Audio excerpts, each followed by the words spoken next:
final. He says, get on my back, Queensland. I'm going to take you to the promised land. Oh, good one. He's got him. He's bowled Wilderness for 111. McAndrew strikes in the final half an hour. That has been an eternity coming for South Australia. But McAndrew gets rid of Wilderness for 111. And finally, Queensland are 8 down. McAndrew bowls. Swepson straight through him. Queensland all out for 445. Nathan McAndrew bowls Mitch Swepson for 2. And the task for South Australia to break its 29-year drought is 270 for victory. Friday night footy coming up in just a moment. Breaking news on ABC Radio across the country. Corporate Middlemass with you at Docklands. There has been a terrible accident at the Australian International Air Show at Avalon. Now, a police statement that was released a short time ago reads, police have responded to an aircraft crash at Avalon on Friday, 28 March. Emergency services were called to reports the plane in which was conducting a demonstration during an air show had lost control and crashed into the tarmac about 5:15 p.m. Australian Eastern Daylight Time. The pilot and sole occupant of the aircraft sustained serious injuries. The incident occurred a significant distance away from spectators, and there have been no reports of further injuries. The exact circumstances surrounding the crash are yet to be determined. Now, Jeff Crane is an eyewitness. He joins us on the line, having been there as this has taken place just moments ago. Jeff, appreciate your time. That's my pleasure. What did you see? I saw the very end of the collision. I didn't see what caused it, but I saw the aircraft tumbling along in the dirt. It was just on the other side of the runway from where we were in the grandstand. And there was a huge gasp went up from the crowd, and then there was just dead silence. How many people would have witnessed it? 100,000. I don't know how many people were here. It was a huge grandstand, just like at the football, and then there were thousands of people close to the runway on the ground as well. You touched on the reaction of the people around you and how they responded? Yeah, there were people that were very upset, hugging each other and crying. And we just didn't know what the outcome was. It didn't look like it was something that was perhaps survivable. The aircraft was spinning end for end with, the wings sort of tumbling along the ground. And it took a little while for the fire trucks to get out onto the runway and across to the aircraft, and the ambulances got there too. And they were very good at making announcements at the air show. They said, might want to take children away from the flight line or turn their heads, and that they would let us know when they knew what was happening. And it took about half an hour, I guess, before we found out that the pilot was still alive. And there was a huge round of applause from the crowd when they announced that. I was about to say, how was that communicated to people? Yeah, very clearly. And they all the way through that said, we don't know if flying's going to start again. Just wait and listen for further advice. And at the point where they were able to let us know the pilot was alive but critically injured, they said that the air show was over for the day. Mm. They also said they don't know about the rest of the weekend's air show. And where are you now, Jeff? I'm going at walking pace in the car park. Everyone's just leaving very slowly. Jeff, so we were supposed to finish at about 8 o'clock tonight, so it's ended a bit early. It's just a very sombre mood. Appreciate it. Jeff, how difficult was it to get out of the air show following the incident? Walking out's fine. The car park's a bit of a jam. We saw lots of people getting to the organised buses going over to the trains before, so I think that's all working really smoothly. We were expecting this car park to be very slow later tonight, so we're just being able to do it in daylight now. Jeff, it's fine. Jeff, really appreciate your time. Thanks for jumping on and having a chat to us on what is a scary episode, I'm sure, and we're relieved to hear that the sole occupant has survived. Yeah, we were too. Bye-bye.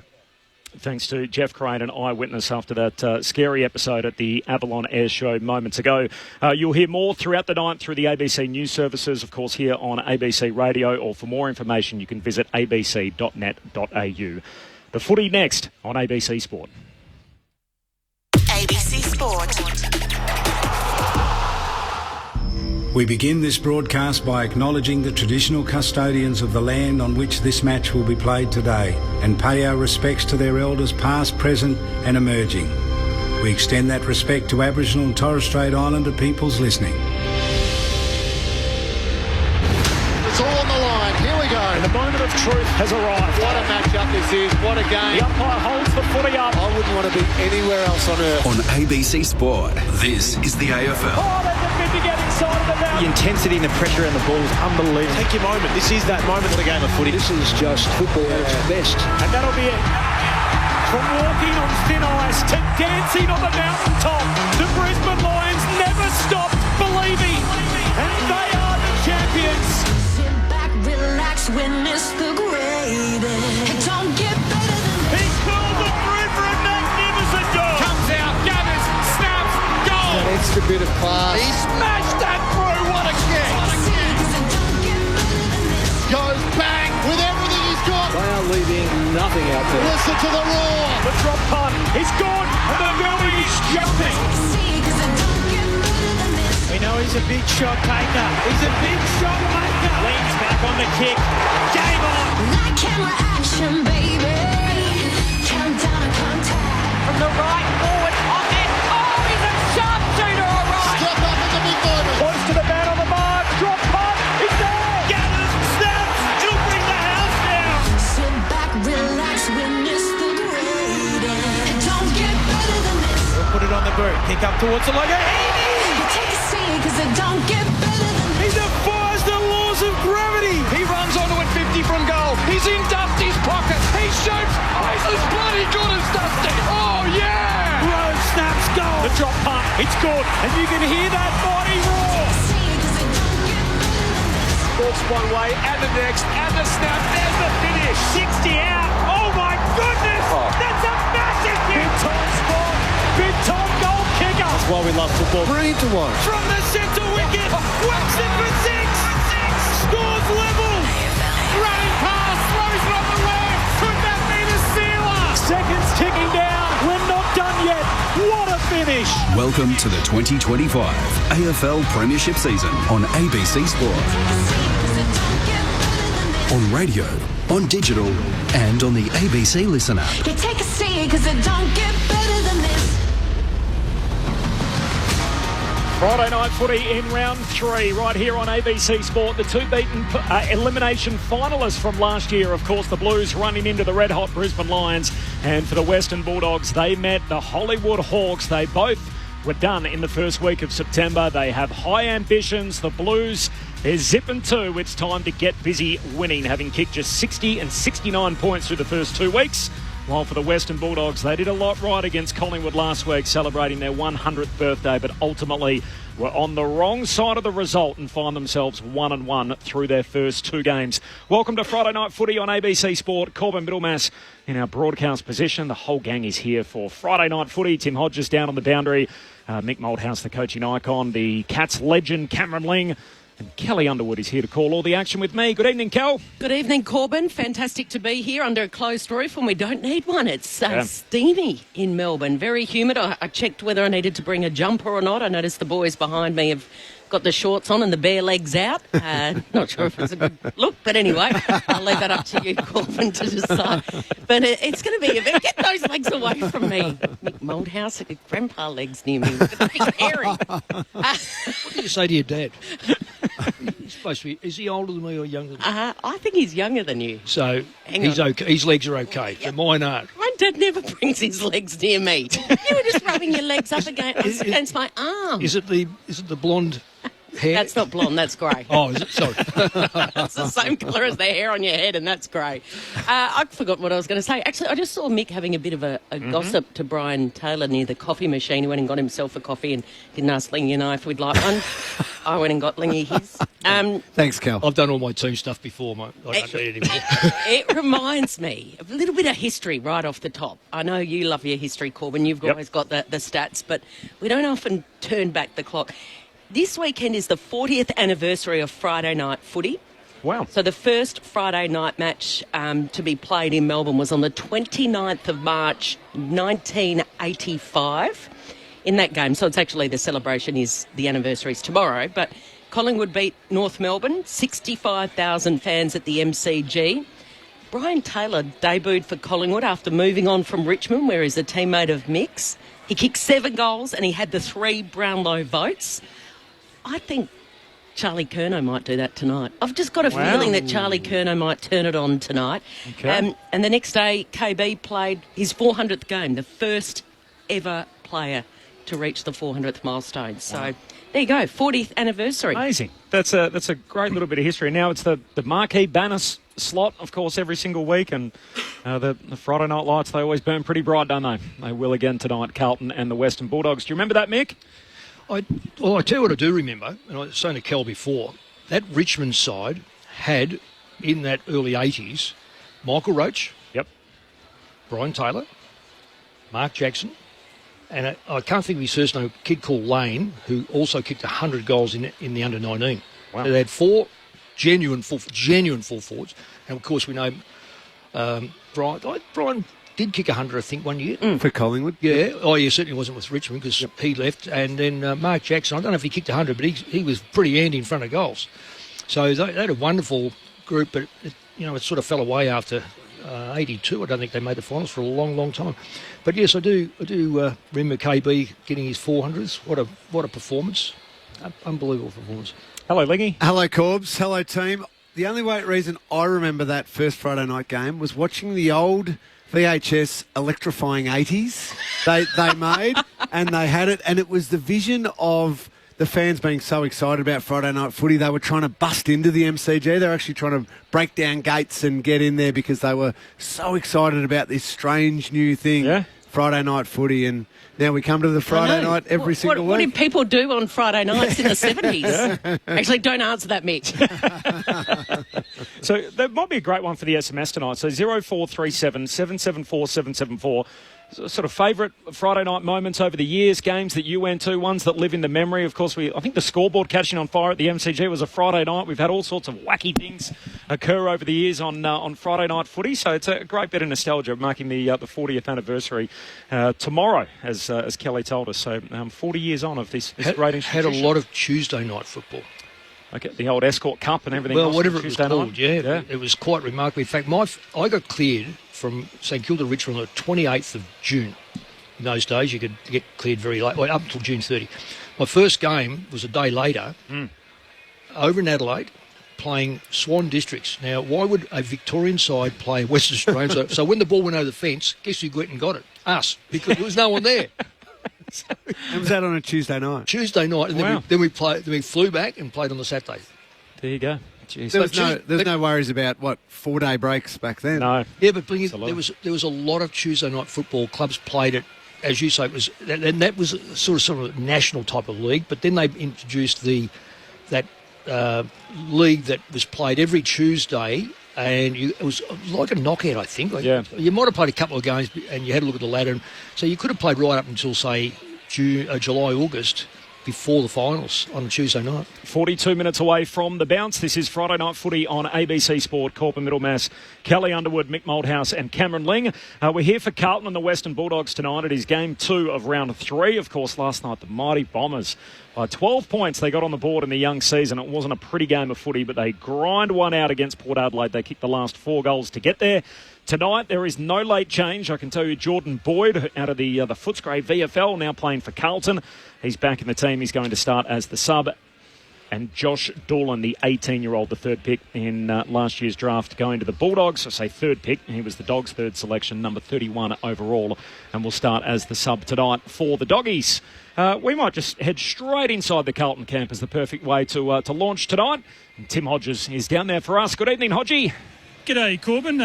Great timing. Ash Hanson's just been good enough to come out and join us. It's only round 3, mate, but already the stakes are pretty big for your football club. Well, the stakes are big every week when you put in so much time and effort over the summer.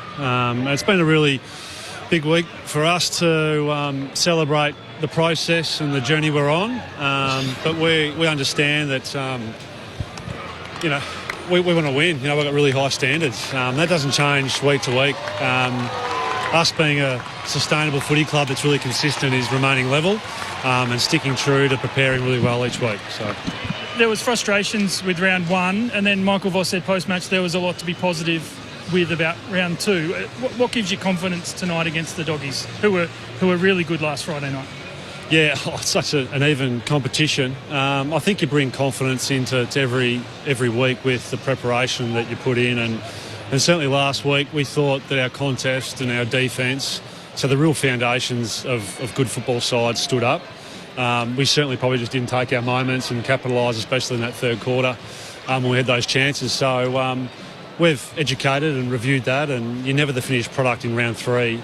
But certainly we want to make and create some greater reward for our effort, which I think would have transpired into probably a more positive result last week. So you're always taking a balanced approach as a coach with rewarding what you want to see and what we've worked on versus what we need to improve on, which we're obviously searching for tonight. Before I send you upstairs to the guys, the roof is shut. A really warm day in Melbourne. It is quite sticky, isn't it? It's going to be a test for all the players. Yeah, it's humid in here, and certainly watching last night's footy, that probably displayed that too. So that certainly means the ball's going to move pretty quick, and they're a quick offensive unit, the Dogs. So we think we're well prepared to defend that. It'll challenge us, but we think we're well equipped with our system, and it's just a great challenge once again for us to test ourselves. Ash has the cans on. I'll send you upstairs. Cameron Ling and Mick Malthouse. Ash, thank you so much for joining us. Now, granted, this might be a little bit of a too simplistic a question, but Carlton fans probably want to hear it. You talk about that contest, you talk about the great defensive work that you've been doing. How do you score more? How do you free up? Do you have to give a little bit defensively to maybe boost that score up a bit? How's it work tonight? No, we just want to change angles more and create those acceleration moments through overlap run and playing on and taking ground when we get the opportunity. So it's a part of our DNA. Like last year, we were really good scoring football club off turnover, and it's just eluded us the last couple of weeks. So we're encouraging the boys to play with excitement and play with dare tonight, but not lose the fundamentals of the game that we want to really value to be a really good football side. You are missing one of your key pillars up forward who could potentially help with that scoring, and Harry Mackay, obviously out with some personal reasons. What have you had to do personally, or perhaps the club, just to support him and make sure that hopefully he's not lost to the game for too long? And as you know, Lingy, like footy clubs are an amazing environment to be in when you face these challenges in life, and we'll support Harry, and certainly the person comes, before the performance, like Vossi said, because we know the well-being of each player then relates to really good performances, and there is no doubt that Harry Mackay is in Carlton's best 22, so we will support him as much as he needs to get him back to being the best version of himself. Just on that, Ash, when did you know the actual nature of Mackay's issue? I still don't, and that's because of the privacy and confidentiality that we want to give Harry to work through. So the right people at the football club know, and we know that the support is being given to him, and we're here to be professionals and work with the 43 other guys on our list that we've got to prepare each week. So respectfully, we understand the process that he's going through and the people that need to know, and then we support him. Ash, you're a former forward, big, tall player. Need touch before you play your best football. Charlie Curnow in too early last week, and I know it's a hard question to ask because you need your key forwards and this and stuff, but he just looked like he couldn't get near it. His jumping was out. Is he better prepared because of that game, or do you reckon that you erred in playing him last week and not playing through the seconds or another week of training? Yeah, certainly, respect your opinion, Mick, and view, and without doubt, like Harry, just ask me, Harry, Charlie wasn't going to be at his best last week, and it'll take a couple of weeks, but there's only so much training you can do with Charlie and a player of his calibre, and when you're such a high talent like Charlie, I think the quicker you get them in, the quicker it'll accelerate their opportunities. I don't think, personally as a team, we did the best by him with our ball movement last week to give him some really good looks, and it probably strained the part of the game as a key forward that eludes you at the start, which is that aerial timing. So he's only going to get better each week, Charlie, with the ability that he has, and hopefully tonight with our ball movement, changing angles, being a bit quicker, we can put the ball into positions where we can get his confidence up pretty early. And I'm just looking at your inside 50. I know it's only very small sample to have a look at it. But De Koning's your player that gets the football into your front 50 the most. Now, I know he's a nice kick, neat kick, but he's not necessarily a really, say, 30, 40 metre hit you on the chest kick. So there's one of the reasons that, what I would say, what you're saying about Charlie Curnow. I hope that he hasn't been damaged confidence-wise, but have you got other players that can actually get the ball across the half-forward line and get it into his position? Because he does lead, he leads strong. You say with Tom being one of our leading inside 50 kicks? Yes, he is. Yeah. He's not one of you. He's actually a lot of that's coming from stoppage. His power to burst out of stoppage and the ball's in his area and surge it forward. But that also goes to my earlier point around trying to find those acceleration moments through overlap run or through using the little 45 that puts someone else into space that then can get a better quality inside 50 entry. So there's a couple of parts that we can support Tom with because, that's not his number one wood, but certainly his ability to win stoppage and get field position for us from there is, so we'll continue to encourage him to do that. And Ash, we've obviously read a lot and we've heard a lot, and there's been a lot of conversations about how to get the Blues going this season and maybe some positional changes, Sam Walsh across half-back and things like that. We're only half an hour out from the bounce. Is there anything that you considered or anything you can let us in on, any positional changes, something different that you're trying tonight? Not this early. There might be a couple of positional changes. You're always looking to unlock the puzzle. But then again, I think it's a fine balance. And Mick would understand this around backing in the players on the work they've done all summer and not throwing, the baby out the bathwater in round 3 in relation to positional shifts. Because players and individuals can get a lot of confidence when you back them in to play their roles. But there is a performance pressure that we have to respect around getting this team in the best position it can to perform. So we're always discussing, the weights either way of that. And that is a challenging aspect of coaching. But we're not. We're still open-minded to getting players in the best positions. But we're also going to back in, a big body of work over the summer and the progressions we made last year with a few guys in roles to stand up this season. Okay, so Sam Walsh starts in the midfield? Well, we'll see where he lines up, Sorry, I'm too competitive to give too much away. Yeah, no, that's okay. I'm just being a bit cheeky. Yeah, I like it. I enjoy it. Ash, all the best tonight. Really appreciate your time. Thanks. Enjoyed chatting with you. Bye. Ash Hansen, the assistant coach with the Blues, with us pre-game. Just repeating, there is no late change Friday night footy on ABC Sports. So Jordan Boyd and Josh Dolan are the two subs. So Boyd, the 26-year-old, back for his first game since round 22 last year against the Hawks. And Josh Dolan, who's been good in the young season, the 18-year-old Dogs' third pick in last year's draft. Ash alluded to it with the ball use, the speeding up of ball use and the changing of the angles. It's so crucial for Carlton, but we see it right across the competition. So the Hawks are light years, or feels like light years ahead. The Adelaide Crows actually are right there with them, just for the ability to slice apart the opposition with high-end kicking and off what we call off the line, or using the angled kicking to just change things up and shift the opposition defence. Last night's game was a lesson in how far behind some teams are. They looked Z-grade compared to the Hawks and the Adelaide Crows last night. Unfortunately for Carlton, in their first 2 weeks, they've been right there with them in Z-grade. So that's what's got to shift a bit tonight. Their ball use just has to go up a level. Speed of, but also the changing of angles that they use. Mick, you've coached both these sides. As a former Blues coach, you heard what Ash had to say. He alluded to that there might be a little bit of tinkering and changes of position. So they've lost by 13 points to Richmond, lost by 20 points to the Hawks. Would you change anything? Do you try Sam Walsh across half-back? Or? Well, you've got to look at what value you get out of it. I don't think he's a great kick. I think if you're going to get a half-back flanker or someone in the back line, let's go back a long time. Let's go back to Wanganeen. Forward line goes back pocket. Use, beautiful. McLeod, beautiful. Leon Davis, beautiful. David Hart, which I moved from forward pocket to back pocket, all Australian, as was Leon Davis, because they can kick the football. You've got to be very careful about saying he can win a lot of the footy. It's what comes back at you. So I'm looking at Sam Walsh and thinking, he's had another interrupted pre-season. Yep. He's not getting to every contest that I've seen him the other seasons. And that the cumulative effect of being injured, and don't forget it's a back injury. So that means it sometimes stops you from getting down low to get the football. maybe that that big hit on it that freezes you up a little bit. But if they put him on half back line, he'll get it. But it's what he does with it. Well, and does he run with the football? Yeah. I don't know if he runs with the football. And his big strength, with all due respect, is not his ball use, is it? It's his aerobic capacity, the fact that he's still running at the same speed he is in the first 10 minutes, in the last 10 minutes, and if he's not physically right, that's a real... that really restricts his game. Yeah, and he links up and he wins the contest and he can get it outside, but he's not the full game-breaking one.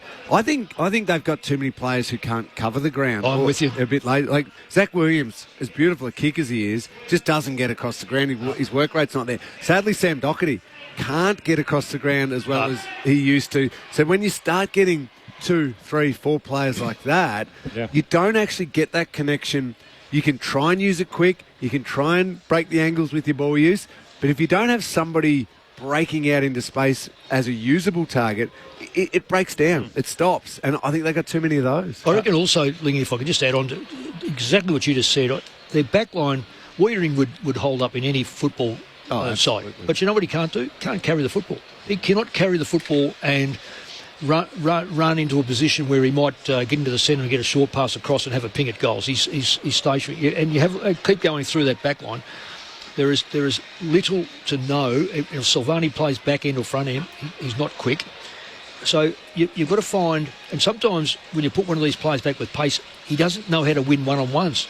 So you almost hope then that the ball hits the ground, otherwise you're in real trouble. I'm keen to chat about Wiedering in just a moment. He's got a juicy matchup tonight, and we saw what Sam Darcy was capable of last Friday night. Off the SMS, which is 0437 774 774, Kel told us off the top, tomorrow is the 40th anniversary of Friday night footy in the VFL AFL competition. Steve in Ballarat says, what did we watch in the 70s on Friday nights?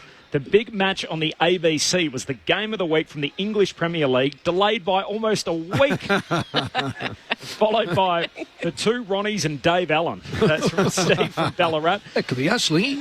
And the 2 Ronnies. Yeah. And Brendan from Hobart, my Friday night highlight was when Gary Ablett kicked 14 from the wing against Richmond. Oh, yes. He used to give Richmond nightmares. I reckon he kicked 14 once. I reckon he kicked 12 twice against Richmond. Certainly there was another 10 in there. I used to, when I catch up with Matty Richardson, we joke, he was a Richmond supporter, obviously, he just had nightmares about Gary Ablett Senior, kicking him from half forward or on the wing, as Brendan from Hobart just said then. 0437 774 774, 0437 774 774. Your Friday night highlights over the years, which ones sort of stick in the memory? We've had some cracking games over 40 years in the feature time slot. We've got a join coming up in just a moment. We'll duck inside the Bulldogs camp, but it is a proper banner matchup tonight, isn't it? And we get very few of them, it feels like, in the modern game, but to have the reigning All-Australian fullback Jacob Wiedering on one team, and presumably he's going to go straight to Sam Darcy, who obviously had that breakout performance with 4 goals in the first half last week. And we were all so excited, and quite rightly so, and the whole competition is, the whole footy world is with Sam Darcy, and he just looks something special. Tonight will be a great challenge for him because Wiedering has got that experience and the body size to just shift him under the ball. Don't let him run and jump at the ball. Don't let him get that 210 centimetre plus reach go at the footy. Wiedering will shift him. Wiedering will make sure that he has to get around him. Wiedering will make sure that he burns so much petrol just wrestling and jostling with him for position that has he then got the strength to launch at the footy because he's still such a young man. It'll be a brilliant matchup. If he came to you, Mick, and he said, how should I play Sam Darcy tonight? And you're giving advice to Jacob Wiedering, what would you tell him? Would it be illegal for a start off? No, look, I always agree with, generally always agree with Lingy. I would say that Darcy is smart enough to have listened to his dad and his coach, and you should listen to your coach first in these games. Don't wrestle with players who are absolutely stronger than you. That's number one. 2 is, Wiedering is not good on the lead. He falls in behind and relies on a kick that's going to be above your head so you can smash it away, or it's a bad kick. If you want to sit it on the head, Wiedering's going to... You take a week to get around him. He's that big these days, Wiedering. I can't believe how wide he is. Motion's the key for Darcy. Has to be. Perpetual motion. And get him up the ground because when you start to turn blokes like Wiedering around, they don't have a lot going back. So Sam Darcy is one of the most. Well, he's one of the most important players playing football for his football club, but he's also a very smart player. For a young kid coming into his third year, isn't it? I watched him last week. We're at this game. So he comes up the ground, he turns and gets back. He comes up the ground and keeps coming up the ground. So the player on him doesn't know whether he's going to turn back into play or keep coming up and meet the football. And don't forget, he does mark above his head with straight arms. Yep. And that's why he was able to get... Look, don't forget, he was on a fair player last week in Darcy Moore, who's an All-Australian, as is Wiedering. But my tip to Wiedering is when he well, you know, it's hard to say play in front, but you technically have to let him go through you to lead, because you'll get him on the way back. If it's a high ball, you just fall back on him. But I think Darcy's smart enough to get and find space, as long as the Dogs use him. Yep. I saw the numbers during the week, and these are already starting to be produced. Darcy versus Buddy after 30 games. Darcy's had 7 more goals, more score involvements, and 2 more contested marks than Franklin did at the same stage of his career after 30 games. Yeah. We'll talk more about Sam Darcy up against Jacob Wiedering in just a moment. Our friends from South Australia are about to join us. The tradition continues. The Sheffield Shield Final on ABC Sport. What about that? Unbelievable! Catch every ball on the ABC Listen app. You're listening to the 2025 AFL Premiership season on ABC Sport. AFL. On ABC Radio. On digital. And on the ABC Listen app. Look for the AFL button. Carlton out to get their season back on track, looking for their first win of the young season so far at Zip and 2. They take on an injury-hit Bulldogs outfit. They're missing their 2 All-Australians from last year, plus there's no Waitman, there's no Ugal Hagan. Let's see how the Blues go tonight in front of their home fans. It is the loudest atmosphere in footy, underneath the roof, sound trapped in, bouncing off all the walls of this building here in Docklands. And Carlton, the slight underdog coming here tonight against the Bulldogs, still searching for their first win. Welcome to Friday Night Footy. If you're joining us for the first time, Corbin Middlemass alongside Kelly Underwood, Mick Moldhouse and Cameron Ling. Tim Hodges to join us on the boundary, and we'll duck inside the Bulldogs camp in just a moment. We are asking, Kel, though, your favourite Friday night memories over the years, and there's a good reason for that. A special anniversary is looming. Certainly is. It's as of tomorrow, it's the 40th anniversary of Friday Night Footy. So the 29th of March it was, back in 1985. Collingwood beat North Melbourne in front of 65,000 fans at the MCG, and Brian Taylor booted 7 goals, got the 3 Brownlow votes on debut for Collingwood after leaving Punt Road, where he was a teammate of Mick's, as we're just watching him now through the glass take his seat to call another game. But there you go. So a lot of Friday night memories over the years. Was Chris Grant? We spoke about this the other week when he brought down when the Western Bulldogs brought down the undefeated Essendon here under the closed roof. I reckon that was a Friday night. That springs to mind. Absolutely. Maybe the Wayne Carey donning the Crows Guernsey up against Glen Archer and the Roos. I reckon that was a Friday night. Well, remember the Kangaroos were the Friday night kings early on, weren't they? Absolutely. And they almost let that slip. They had the grasp of they were going to own that night. They'd had amazing memories then. Yep. Different game, but Gary Moorcroft's mark was a Friday night as well against the Bulldogs as well, when he was on the shoulders of our mate Brad Johnson, taking that hanger in the goal square here at Docklands. So there has been some great moments over the years, and some quirky stuff too. I mentioned earlier the scoreboard catching on fire was a Friday night, and there's been some unbelievable games of footy and some late goals and some drama. So let us know your moments. Grant from Hobart off the SMS. My favourite Friday night highlight is the last time Carlton won a game on the Friday. Unfortunately, it was so long ago I can't remember. Go the Blues tonight. Thanks, Grant. We'll see if tonight perhaps could be your favourite memory. Hi, guys. Phil from Victoria. Friday highlights, fish and chips and footy. It's a good combination, isn't it? Good combo tonight, because it's quite humid and steamy, isn't it? It is. Roof's on. Still 27 degrees in Melbourne. It got to 30 earlier today, so we'll check in with Hodgie for the conditions a little closer to the bounce. But for now, he's downstairs inside the Bulldogs camp. Tim. Corbin joined down in the Bulldogs bunker by Brendan Lade. Brendan, very nice. Thank you. We appreciate you joining us. Just talking about the conditions here, the roof is closed. It is a stinking hot Melbourne day, and it is. I think the sun has baked the roof. It is very warm, isn't it? Yeah, it's a bit warm. It was a bit warmer in round one when we played North Melbourne. So we did ask them to open the roof in round one and they didn't. So I'm assuming they probably won't open it tonight then. Are you surprised they didn't back to round one when it was a really hot day? It was Grand Prix weekend as well. And then you cop it again tonight? We thought we'd ask, but obviously didn't go anywhere. So no, I feel run all that and look, we'll just play where we're at. And at least we've played in these conditions before, so we'll be ready for it. What do the players say? Because it is particularly sticky right now, isn't it? Yeah, a little bit sticky. Just got to make sure the hydration's been good through all the day. The other one is just around the ball handling. Can get a bit slippery because you're so sweaty. But we dealt with it in round one, so hopefully we'll do it again.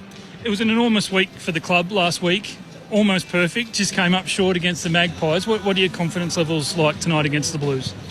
Yeah, pretty good. We took a lot out of that game against Collingwood. Obviously played well for big parts of that game and couldn't quite get over the line. But, look, we've got some things we need to improve on. But, Carlton haven't won, so they're going to come out pretty hard early and pretty hot. So expect a bit of fire early and see if we can absorb their pressure and go back at them with it. What have you made of the Blues? They are super desperate for a victory tonight. Yeah, well, look at the stats. They definitely should have won in round one. They had their moments against Hawthorn in round one, not round zero. Their moments against Hawthorn last week. So for us, it's just about making sure we control the stoppages as best we can. They seem to win stoppage and like to get territory and pin you in from there. So if we can, get it going our way and make them transition, we think we're a good chance. Not far out from the bounce of the ball. Do you have a gauge on the team? Like, can you know when they're switched on? Do you think like it's ready to roll tonight, or do you always go out and think, I'm not quite sure? No idea. I see about 2 or 3 of them when I walk in. Then I go up in the box for about 40 minutes, and then I see them when they're about to run out. So, look, they're pretty well prepared. They're experienced now, can get them up when they need to. So hopefully they're up at the right time, and we come out in quarter one and be ready. Your prep, the frustration that not having the Bontempelli name on the whiteboard, the Treloar name on the whiteboard, the Waitman name on the whiteboard. I mean, is that frustrating for the coaching staff not to have the bigger stars you have? Yeah, it is. It's hard when you see those guys out, but we wouldn't have found Joel Fraser in the midfield if we didn't have that experience. So it's good to see people like that come up and be able to perform, and he'll start in the centre bounce as well tonight, and he'll have some roles for us, but it's just his run later in games that's really hurts the opposition. So he's improving week on week, which is scary, and hopefully just keeps going up another level. In the absence of Bont, Libba has been enormous as the captain. Did you know he had another step to take when you gave him the captaincy, and he's just gone and become better and better in the last few weeks? Oh, he definitely had it last year before he got his big concussion. He's probably one of our best players in the first 5 or 6 rounds, I reckon it was. Very similar to now. So, look, that's his game. He's all heart and soul. Puts his head over the ball, gets in there, tackles and pressures, and that's what his game's based on, contests and pressure. So he knows that, and if he strays away from that, he knows he's not playing his game, and because I'm on the bench now, I can straighten him up pretty quick, which is good. He was a big star last week. Your biggest star of all was Sam Darcy. It felt like a real breakout night for him on Friday Night Football last week. Yeah, it was good for him. Good to see some reward for his efforts. He's had a massive pre-season and done a lot of work with Matt Spanger, our forwards coach. And him and Naughty were just starting to see the fruits of a really good partnership developing. So hopefully Naughty can start grabbing a couple and kicking a few goals as well, and then the double threat down there really hurt the oppo. It's a great challenge for him taking on the All-Australian defender Jacob Wiedering tonight. Yeah, we're looking forward to it. It'll be a good battle, and if you watch the Richmond game in the first half, Wiedering was probably their best player by a mile. I think he had 6 intercept marks and just couldn't get through him. So we don't have to mark everything. We've just got to make sure he doesn't mark everything. We appreciate your time, Brendan. All the best tonight. Thanks very much. There you go, Corbin. Very hot and sticky down here. Brendan Lade from the Bulldogs. We appreciate his time. Thanks, Hodgie. Appreciate that, and thanks to Brendan Lade and the Bulldogs for that access as well. Timmy, there's no doubt about Timmy on the weather. Is there? He wins all over it. If it's cold, he just doesn't stop. Now it's a bit warmer, and what's he doing now? It is muggy, to be fair, under the roof. Yeah, but can he not complain every time? I think he's just doing his best. Give us a few little conditions. If you want to, okay, it's like Essendon last night. You won the game. Are you happy with all that? I was. Yeah. No, so if you were, bank the 4 points. Oh, there you go. On to next week. There's no such thing as an ugly first win of the year, is there, Mick? No, just get it however possible. You can't lose next week, can you? No, we got the week off. Time to freshen up. You know what the Bombers winning last night does, though? It just puts a giant amount of pressure on Carlton. That's right. How good was this? I'm very anti the debutant starting as a sub. Mm-hmm. I hate it. Remember, we were having this conversation off air last week about the Hawthorn. Connor Downey? Yes. Yeah. And he never got on. He debuted under Alistair Clarkson at Hawthorn as the sub and never got on. Ooh. And anyway, to see El Hooley last night come on at three-quarter time, he just brought so much energy and it just... I wonder whether there would have been the turnaround after what we saw. 7 possessions. He was absolutely fantastic and, yeah, I thoroughly enjoyed watching it. I thought it looked like he had... he just had a little... It was almost a carbon copy of Adam Sard in the way he moves, which is bizarre because we'll see him play here tonight. But... yeah, it was. He was brilliant. I think he had 2 critical touches in that Martin goal, didn't he? Yeah. Sort of got the Bombers up and going, and 2 touches in that. Well, that run? You talk about his run. Today's game is speed. If you've got no speed, you've got to move the ball quickly. It's ultimately at the end of the day, it's the speed on the ball. Whether you run the ball, kick the ball, whatever. Go slow today's football. You're doomed. You're totally doomed. Umpires are out there. We'll drill down on the match in just a moment with Lingy and Mick. Both, I mean, it's unavoidable as a storyline heading into the night. We asked Ash Hansen about it, the absence of Harry Mackay. But both teams are missing a key forward, a highly touted one at that, through reasons other than, I guess, your traditional injury. So you've got Jamari Ugle-Hagan, who has personal issues and he's on a flexible arrangement with the club at the moment that the club's doing their best to try and support him with, but he's not available for selection. And then you have Harry Mackay, where the club said last week he was ill. We spoke to Aaron Hamill pre-game, and he said to us, look, he just woke up sick, and as a result, he's unavailable. Fast forward a week later, didn't come to the club Monday, Tuesday, arrived Wednesday, didn't train. We find out late on Thursday that it's actually it's a mental health issue, and as a result, he won't be available for selection either. So is this just a sign of the time that modern footy and how far we've come, that basically you have 2 players publicly well-known missing for reasons other than, a hamstring or an ankle or whatever it turns out to be? Well, we have had that happen over the last 5 or 6 years. Yeah. Without naming names. But look, there are reasons which people aren't willing to say. And is it a sign of the times? Is it outside of social media, which clearly people get sort of tied up in that, and it really does affect them mentally. There are other issues. I think it's not good, Lingy. No, it's not. It is a brutally hard game, physically. Yes. But it is a brutally hard game. Mentally and emotionally. Yeah. And with all of the highlight and focus on players' performances, team performances, all the shows during the week, breaking down every single moment of it, the social media aspect, everything, there is a constant spotlight on, especially the really good players or more the really talented players. But it's tough, the mental ability to get up every single week and perform and overcome your fears of failure or your ability to front up to training every single week. It is incredibly difficult. And it's more so now, Lingy, than certainly when I played and coached early days, and perhaps even you when you played, because it's not only you can run in the race, and if you run down the race at MCG near a Collingwood, they'd get into you all the way until you run out there and then you play the game. But it goes bigger now. You pick your phone up and people don't want to not see what's happening and hear what's happening. They are just under constant pressure. And the better you play, the more you cop from the opposition. The worse you play for that team, you're copying from your own supporters. So and we live in the age of anxiety, don't we? Where we're told constantly that, 1 in 4, 1 in 5 suffer from anxiety. Well, and you look at what these players are going through, and I think it's worse than when you played, Lingy, because there's more TV shows. Yeah. There's more podcasts. It is worse. You think of how many people have got an opinion now going through all the podcasts that are done of former footballers, let alone the TV shows under this new media agreement, and they all want to be, say, the biggest and best thing, and so the criticism on the players is just extraordinary, and you can imagine that on the families, Kel. Yeah, we don't know what Harry Mackay's issue is, but he's got boulders on his shoulders when he's lining up for a set shot at the top of the goal square. Yeah, and that's why you need, and clubs need, strategies for players to either try and avoid a lot of those opinions, try and have ways of coping with a lot of that. But I can assure you that a lot of players would have that anxiety, that fear, that whatever it is, that pressure. It is then the ability and resilience, and I'm not saying those who don't deal with it don't have resilience, but to overcome it every single week and train and play and be ready to go.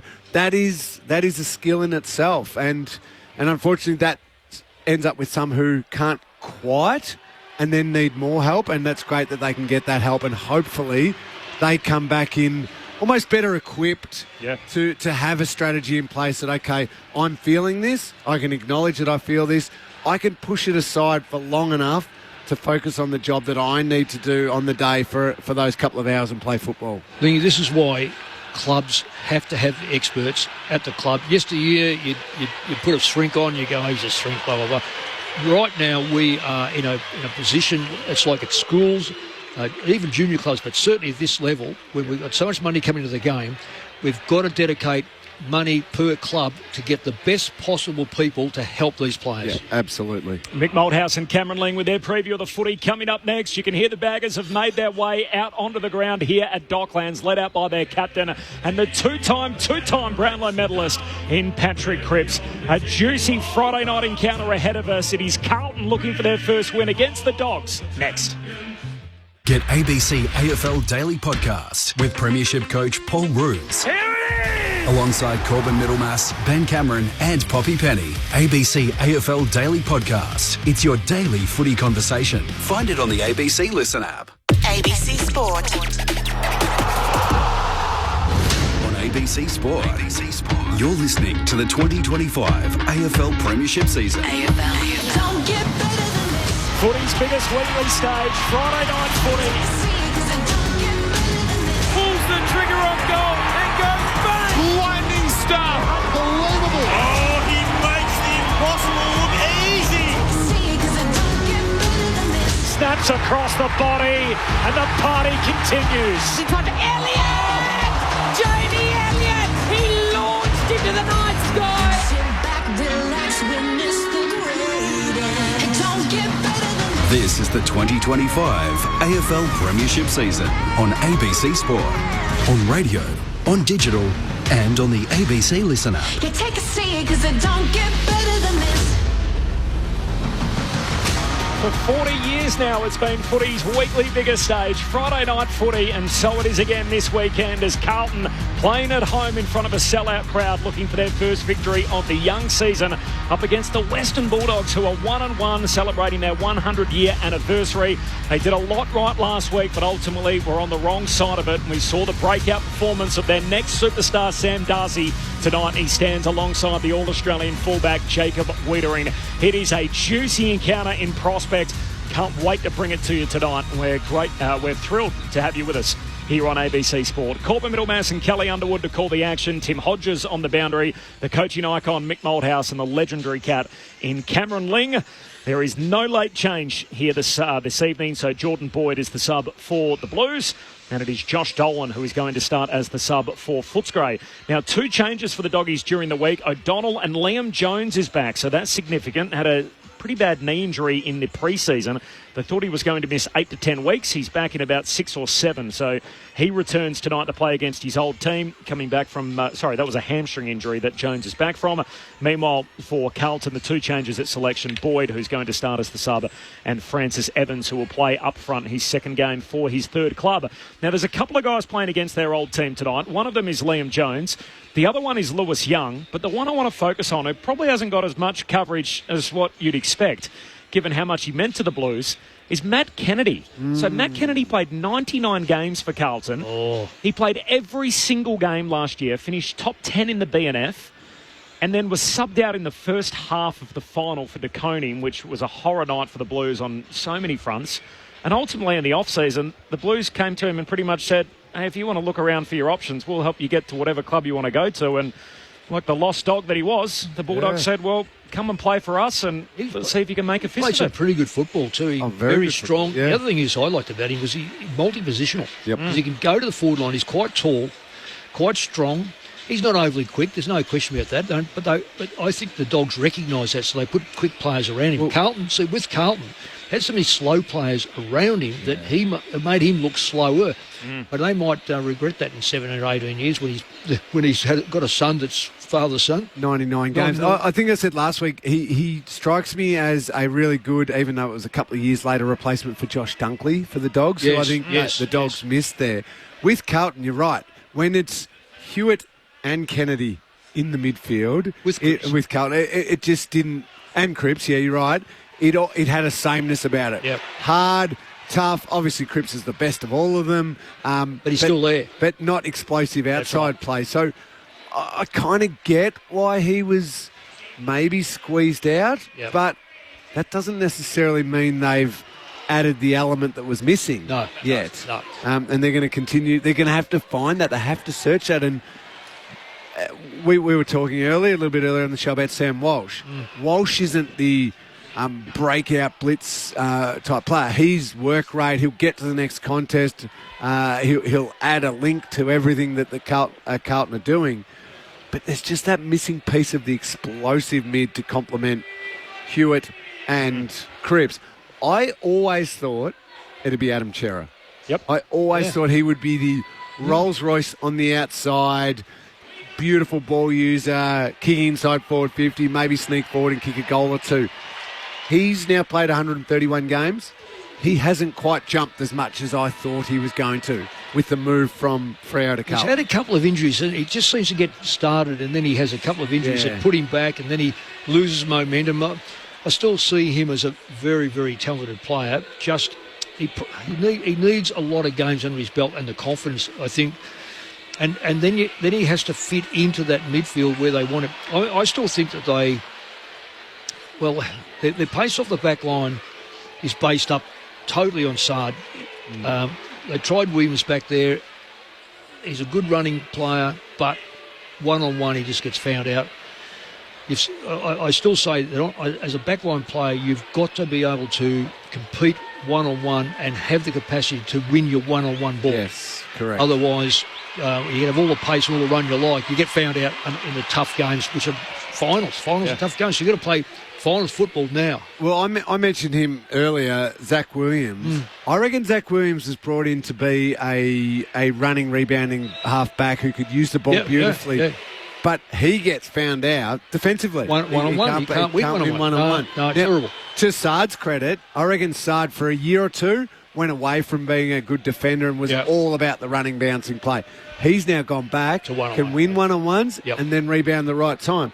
But you need another player who can do it. I agree with you, and I don't know if it's Hollands. I don't know who it is for Carlton. Well, I don't know if it's Silvani because he's just another in between Wiedering and say Kemp or Young or he's not the dynamic line-breaking half-back. Well, I don't know whether they got that's the problem. It's funny. I know this is a long time ago. I coached Footscray, and my first requirement, as I said to the match committee, we're all part-time. Has this side got 4 running backs? This is 1984. Because you've got to have your standard lockdown players. But and one of them was actually Brian Cordy, the other was Neil Cordy and Mickey Ford. So I mean they're proteges have sort of come. But today's football's no different. You've got to have running backs. Well, and that's why Dacos is now on a half-back flank because he's used beautiful and Houston's on a half-back flank. That's what makes Collingwood a better side. Have a look at Hawthorn's running backs. Well, I looked at magnificent. Last Saturday night's game, watching it closely for the Cats' perspective. What absolutely sliced Geelong up was Wanganeen Millerer and Jack Sinclair. Run. And yes, little bursts in the midfield too, maybe up on the wing for a little bit, but so dynamic off half-back. Yeah. They could either... And smart too, Mick, because at times there's a time to run and bounce. Yes. Or there's a time to just kick and kick with real precision and real speed with your kick. Yeah. You don't have to run and have 2 bounces and then kick it. Just slice through with your ball use. Yeah. Does Jones go to Kerno? Yes, he does. He should do. And Darcy and Wiedering, we anticipate. Well, if I was Darcy, I'd be playing him half forward. Half. So in other words, not full forward, not centre half forward, but in between to make Wiedering have to come up the ground. Okay, so this is the game then, the Dogs' perspective. So now Darcy has leapfrogged Norton as the number one, and you are now drawing Wiedering. That's incredible considering he's in his 30th game. But now Norton should be thinking, I have got to take over this game and control this game because I'm now getting the second defender who previously would have got Wiedering. Has to deliver now, Norton, for the Dogs. He's got to, and he has not. Yeah. Tim Hodges is with us on the boundary again this evening. Good evening, Hodgie. Hey, guys, nice to be with you. Patrick Cripps won the toss. The Blues will kick to the Footscray end of the stadium that's left of screen if you're at home watching, listening to us. Mick, I actually said to Brendan Lade, you're going to have to talk about the weather because Mick will bag me if I do. He talked about it and you still bag me, but... You keep saying how humid it is. Why do you wear the jacket? The roof is You've got closed. the big jacket on. The roof is closed. It is a developing story. The fact that the Bulldogs asked the AFL in round one and they went again today to say, can you please open the roof? It's hot and it's sticky and it's humid. It's uncomfortable. And it's still 27 degrees in Melbourne and it's just amplified with this roof shut. It's something that they used to do in concerts, having the roof shut, and it was so uncomfortable that they actually now open the roof for big concerts. So it is an issue for the game that they'll have to contend with. Just repeating, no late changes. The subs for the Blues, it's Jordan Boyd. For the Dogs, Josh Dolan starting as the starting sub. The Blues expecting well over 40,000 tonight. It's a great crowd. It's a great atmosphere. Let's hope it's a great game, guys. 40 years of Friday night footy and the two beaten elimination finalists from last year on a warm night under the roof at Docklands. Let's hope the footy delivers against it. Carlton searching for their first win against the Western Bulldogs on ABC Sport. You're with Kelly Underwood. Sam Walsh isn't starting in the midfield mix, so have a look and see where he is. De Koning beats English in the air. Chera starting in there, so too did Hewitt and Cripps. Emerging with the footy is Richards, but it was deemed a throw, and so it'll be a free kick to Chera. He's down with Hodgie, Kel, so on the bench for Walsh to start. Okay. Wiedering did go to Darcy. Yeah, and Silvani's gone to Norton. Leaping up over the top is Karmas, who's got the match up with Curnow. As the inside 50 went in the Blues area at the northern end of the ground, and Hewitt holds the ball. Well, if Aaron Norton is paid what he's alleged to be paid, for as long as he's going to be paid, he should have a monster on Silvani tonight if he's serious. And come out of the goal square. Correct. Ball up on the arc. The Koning gives it straight down to Williams, who fired it off to Chera. He bombs it long. It'll land in the hot spot. Waiting at the back was Curnow, elected not to leap. Well played by Bramble. Oh, he's gone too far. Motlop strapped him up. Jesse Motlop's going to have a set shot. He got Bramble, who was just a little too casual, taking his time, wandering out of the defensive 50. And Motlop from 25 metres out on a 45-degree angle will line up for the first set shot of the night. You don't walk through a back line in the opening minutes of the game, though, Lingy. You kick the hell out of it. He thought he was confident to get the arms free, but Motlop just grabbed one of those arms perfectly. To the Footscray end, the northern end, under the closed roof on a steamy night. He's kicked 1 goal, 5 so far this year. He opens proceedings for the Blue Baggers as they start the night chasing their first win of season 2025. 1 straight 6. The Dogs yet to go inside 50, and we've played nearly 2 minutes here. The big jewel for me, outside of the forward line, which we've already spoken about, are the rucks. Look, English is a seasoned ruckman, and for some reason he won't want to jump against, or really jump him. Against De Koning. Well, the interesting thing here, Lingy, will be, does he jump against him? Because De Koning can jump. Yep. And if English is wants to walk underneath him, Carlton will get the ball away all the time. Karmas and Curnow's a fun matchup. Yeah. Two really athletic guys. So Buku Karmas in defence with Charlie Curnow, who we know is a big motor, can get up and down the ground. They're outside the goal square at the moment. Back underway in the middle. English knocks it down to Richards. His hand pass and turnover. Hewitt kicks to centre half forward for the Blues and intercepted. Nice mark taken by West. Sends a kick out towards the wing. Kennedy clever. Just knocks it into the path of Williams. Sweeping hand pass to Vandermeer. 70 metres out. Kicks inside the forward 50. Not a great kick. Oh, McGovern should have marked. He didn't. West at the drop of the ball overruns it. Silvani tumbles a kick out of defence. Bouncing footy up to the wing. Bramble, first one there. Hand pass to Williams. Had the blinkers on. Just got it away to English. And now back to Lobb. He's kept the blue hair, Cal. He certainly has. Obviously, they got the thumbs up. So he finds his teammate short, Fraser. And then Williams' kick's been smothered by Sard. Loose ball inside 50 here for Footscray. Richards gets involved, gives it off to a teammate who's brought down in Fraser, overcooked it, got the handball away. Stolen by Williams. He glides across the midfield. He's past the bullseye. He's had a couple of bounces and he hits up his teammate. Big Charlie on the chest. 1-on-1 inside 50 with Jones. And Curnow's going to go back and see if he can bang it through from centre half forward for the first two for the Blues. Well, that's a turnover. That was a shocking turnover. Dogs had full control of that. Just had one or two hand passes, far too many. And as a consequence, there was just no one there to support against the runner. Held goalless in his first outing last weekend against Josh Battle of the Hawks for his first goal of the season. The cheer says it all. The Navy Blue are up and about. 2 goals in the opening 4 minutes, 2 straight 12. The Dogs yet to score. And the Coleman medalist in Charlie Curnow opens his account for season 2025. Yeah, that'll help with his confidence in getting back that touch that we spoke about in the pre-game. The Zach Williams run mix is an interesting one. So you're right about the turnover. Bad turnover for the Dogs. But Zach Williams comes from the forward line to work down to then provide that run. We said when he's a defender, he gets caught out too much. He can't defend well. But if he can hunt up the ground a bit and then turn his opponent around, that's where he can use a bit of his run and ball use. So Curnow on the end of it. Goal on the overlap and breaking a line. Zach Williams, Carlton with the first 2 goals. As English wins it down for the Bulldogs. Richards left it behind. English goes and collects. Feeds it to Libba. Running out of the centre. Kicks inside 50. Kick favours Wiedering in that matchup with Darcy. And Wiedering an early win. Yeah, that's the body-on-body. It's too close to the goals. He's got to play higher and then work back against Wiedering. Goes back to Silvani, who marks at fullback. Norton able to come to him now as he walks off his line and hits up Haynes. He marks at right half back. The Blues all in their navy blue with the white monogram.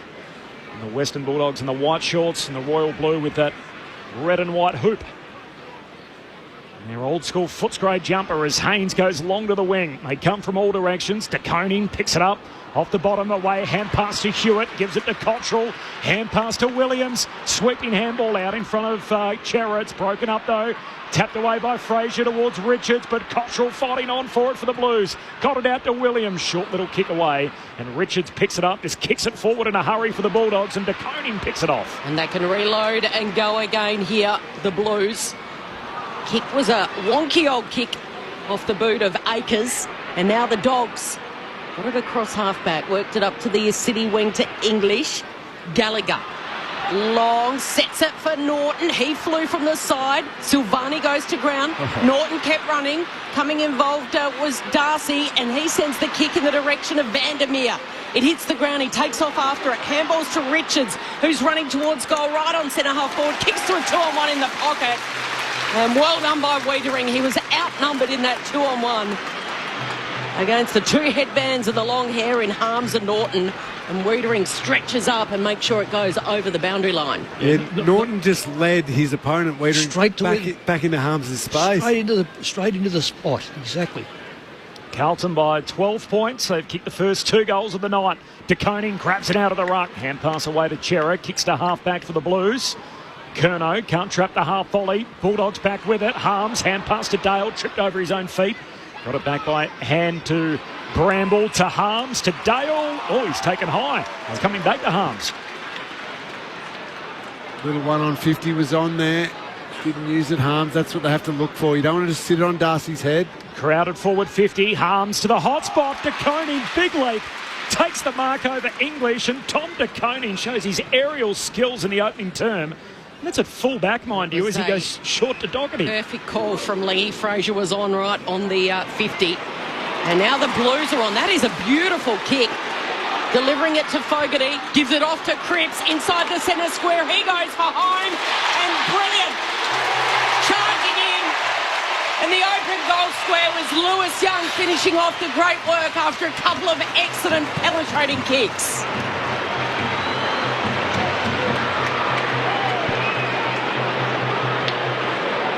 Three straight 18, Carlton. The Dogs yet to score. 8 minutes gone. Cameron Ling on Friday Night Footy on ABC Sport. Terrific ball movement for Carlton once they did win the footy. Sard's kick was superb. Got it to Fogarty, just over the top, broke a line, and then Cripps running past. Great play. But down the other end of the ground, with the long, high kick from the Bulldogs, if early on they can just hit up a couple of short ones, it will draw De Koning and a few other players, Carlton players, out a little bit, and then you can start getting it into Norton and Darcy a little bit longer. Got to honour those short ones early on. Oh, there's butchering, aren't they? Yeah. Walsh on the ground and into the centre bounce as English leaps up, wins the hit out, down towards Kennedy. Hand pass to Liberatore, handball away to Richards. Kicks out to the wing. Finds Harms just over his head. Runs onto it, 70 from home, looks for Darcy. He's got it! Out on the lead in front of Wiedering. And that's what Cameron Ling and Mick Moldhouse called for. Get him moving. That's an impressive pair of hands. Unbelievable. The pressure that was put on him then by Wiedering. But the kick was good. And that's the only way you're going to beat Wiedering. Stand there with him and good luck, because it'll take you a week to get around him. Carlton with a fast start. They've kicked the first 3 goals inside the opening 10 minutes. And Sam Darcy, right foot pressed up against the fence. 45 metres out at half forward. The drop punt sails goalward. It won't be a goal, and in the end it's off hands and through for a behind. It's the Dogs' first score after 10 minutes. Carlton are 3 straight. The Bulldogs 1 behind. Carlton by 17 points. Friday Night Footy on ABC Sport. Carlton have actually destroyed the Bulldogs through the corridor. And that's where they've kicked their goals. Sard on the kicking duties, kicks down to the broadcaster wing. It was a 2-on-2 off hands. It's all the Blues. Looping onto it is Evans. He pierces the kick in the Curnow direction. He had a Bulldog either side of him, and coming in and picking it off was Baker. Flares the kick wide to Harms. Very lucky. They were outnumbered again in that forward line. Comes back through the corridor to Harms. Pinpoint pass to Liberatore. Marks uncontested. Fraser's got to be used the kick to English. English gives it off to Gallagher. Gallagher goes for a bit of a trot and then gives it to O'Donnell. It is. Looks like Fraser. Is O'Donnell. Goes to Norton in a one-on-one. Ball hits the deck in that left pocket at the southern end. Sorry, Cal, I confused you, but Fraser was the one who should have been used. He was right there. If he'd been used, he would have run it to 45 and kicked a goal. Instead, they chose the different. It got to O'Donnell, but it was the wrong option again, moving the ball forward. Carlton by 17 points. Opening quarter, Friday Night Footy on ABC Sport as English palms it down towards Sard. He's tackled, somehow got a kick away to Chera. Back pocket, hand pass away to Doherty, high up and under, close to the boundary line. Davidson at the drop, flying through. No mark and out of bounds.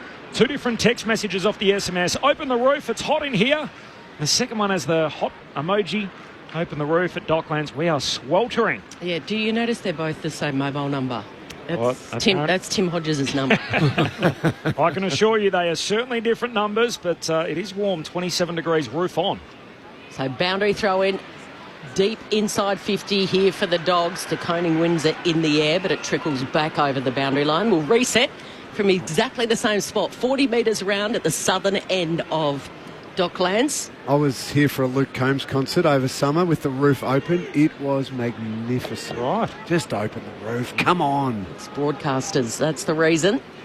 I think the product looks better on TV with the roof closed. Back underway, and Libba applies a tackle on Hollands, going nowhere. Cal, I get that during the day because of the sunlight and the shadow. I understand that. Nothing's going to change at night time. Tossed up in the air, 40 metres out from the Dogs' goal. Richards has got it, fresh area, and then he toe pokes it over the line. It wasn't on the full, another boundary throw in. One-on-one, De Koning is really stitching up English. Yep. When English can run and jump at him, it's okay. This is where English, I think, to put him under pressure, get into the forward line, get back up the ground, leave the 2 big boys up there. Carlton by 17 points. Darcy and Wiedering standing in the goal square, and once again the boundary throw in, and the two rucks this time tangle, Mick. They go to ground, and it'll be a ball up. Both athletic. English and De Koning wrestle again, this time De Koning straight down to Harms, throws it on the boot. That'll be out of bounds on the full. It was touched though, so I'm going to hand it over to you, Corbin, because we've had 4 boundary throw-ins and we haven't moved. There's no late change coming in, so Jordan Boyd and Josh Dole on the 2 subs. And the Blues by 17 points. And their defence holding strong here for the time being. Repeat stoppages inside the forward 50 for the Dogs. Hollands just holds Fraser out of it. Harms got it through towards Davidson. Kicks to full forward, needs a kind bounce, doesn't get it, and it rolls through for a behind. Off the boot of James Harms, a premiership winner with the Demons. He's going to Paddy Cripps too, Harms. Carlton by 16 points. We've travelled 13 and a half minutes in the opening term. Friday night footy on ABC Sport. McGovern, a piercing low kick. No one can mark it in the air at ground level. Lobb had a couple of cracks at it. Then he's stripped of it.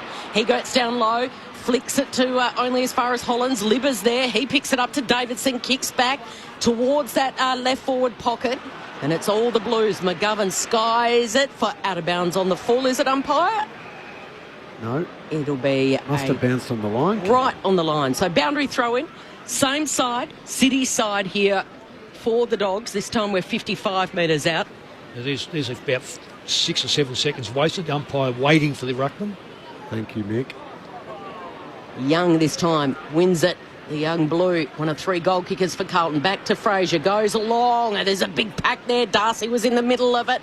Toe poking it was Wiedering, only as far as Davidson. And now the Dogs can't move it at all. And it's Fogarty who's applying the tackle. Very proud that forward line of the Dogs. Louis Young leaps up, doing some of the ruck work. Palms it down to Cripps. Hand pass releases Walsh. The Blues are out. Short kick to Kemp, who marks right on halfway for Carlton. Sends his kick down to half forward. Curnow the target. Lobb breaks it up. Got a hand in there. Curnow goes back and gets it. Has his jumper tugged without possession. Free kick for Curnow. Now Lobb hand passed the ball away, but right on the whistle, said the umpire. So still a free for Curnow. 70 from home. Kicks into the pocket, and Karmas takes a nice intercept mark in the back pocket for the Bulldogs. The Blues have done very well by blocking off any of the lateral leads, which the Dogs love this ground to do. Karmas to Richards. Short kick to Gallagher. They've got the overlap here. If they can get it moving. Harms over the top. No, they slowed them down well, Carlton. Yeah, they've done well. They're switched on defensively, the Blues. As Davidson takes the mark, the fifth-year medical student, Sam Davidson. Long kick to the wing. Darcy in the pack, no mark. Falls down to Walsh, trying to get his arms free. Got a hand pass away as he goes to ground. Harms, though, wins it for the Bulldogs. Tackled by McGovern. Handball goes backwards. Dale looking to run it out of play. Stays alive. And Dale kicks it to half forward but turns it over. And Saab takes the intercept mark, comes inboard to Hollands. Oh, messy. He wants to go. He gave it to Hollands, but it had a little bit too much on it. And in the end, the Blues had to see it over, rush it over that city side boundary line for another boundary throw-in. They coughed that up, didn't they? 3 straight 18, Carlton, the goal kickers, Motlop, Curnow and Young. Dogs still looking for their first. They've got 2 behinds halfway through the opening term. Young's in the ruck, up against English. English in that front position, got both palms to it. Tackled was Walsh. Cripps got it out to him. Quick hands to Young. It's battered down, though, by Harms. A wobbly kick near the goal square. Silvani will take off after it. Meets it on the bounce. Nice trap. Gives it off to his teammate, Akers. Akers' kick is into Akers. And now the race is on to get there first. Bramble tackled by Fogarty over the line, and yet another boundary throw-in. So we're just lurching from stoppage to stoppage after an electrifying first 3 or 4 minutes where the Blues were on fire. It's been really locked down, slow, stop-start footy at the moment. And I reckon that's because Carlton have worked out defensively. They've just got to work Dogs over. English down to Richards. He's tackled, dispossessed. Ball comes out. Kennedy, he too comes in the tackle. It'll be a high contact free kick to Francis Evans. Okay. It was clearly there, but the umpire closest didn't see it. Against Sanders, was it that one? Yeah. Yep. All right, so Francis Evans on half-back for Carlton. He goes short to Silvani. And the switch is on all the way out to Wiedering, who marks on the back flank for Carlton. 16-point lead for the Blues, 17 minutes in. Short kick to Cowan. Youngest Blue on the ground at 20 years of age, Lockie Cowan. He goes short to Wiedering, dabs his kick over the top to Ollie Hollins against the boundary line. Short kick, just got it away to Doherty, his intended target. No late change coming in this evening with Boyd and Dolan, the two subs.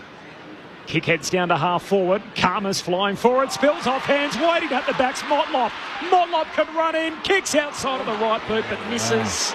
She had Evans back inboard, ignored him. Yeah. Did. A behind for Motlop, 3-1 to 2 behinds. The Blues by 17 after 18 minutes. Friday night footy on ABC Sport. Just a rush of blood, wasn't it? Evans by himself at the top of the goal square. Bramble kicks it in, goes round the city side, worked its way to Davidson. This is all uncontested, short, sharp kicks. McNeil able to hit up Sam Darcy. He's a long way from home. Still a couple of kicks. Wheels and goes. Puts plenty of air in it. He's asking Norton to run and jump. He overruns it in the end. Waiting at the back was Williams. Can he lose the tag? He spins out of it, and then the snap. He's been pinned for holding the ball before he got the kick-off, Cal. Wow, that's interesting. He was spun in a 360, but we do know that is legal, and it was a wonderful tackle in the end that was rewarded to Chera. He goes short to Cowan. Back pocket for the Blues. Warm night under the lid at Docklands. Still 27 degrees in Melbourne. Long kick down the wing. Clean bowls a couple. Cottrell trying to run onto it. Lob in the other direction. Fumbles it out of play and a throw in. Ken from Sandringham. Hi, have you mentioned the large lump of turf dislodged by Carlton players during the warm-up? They reported it to the Docklands people. I think that's a question. Did they report it? It was tended to, from what we understand. We didn't actually see it, or at least I didn't at the time, but Ben noted last night there were a few patchy moments on the wing on the broadcast side. The turf early in the new season, getting used to the traffic again, and obviously had some issues at the MCG in the not too different past, and Docklands looked a little choppy last night as Kennedy sends it down to half forward for the Bulldogs, and McNeil marks on his chest. 60 metres from home, the Dogs going inside 50, kicks it to the pocket. Norton marks out on the lead.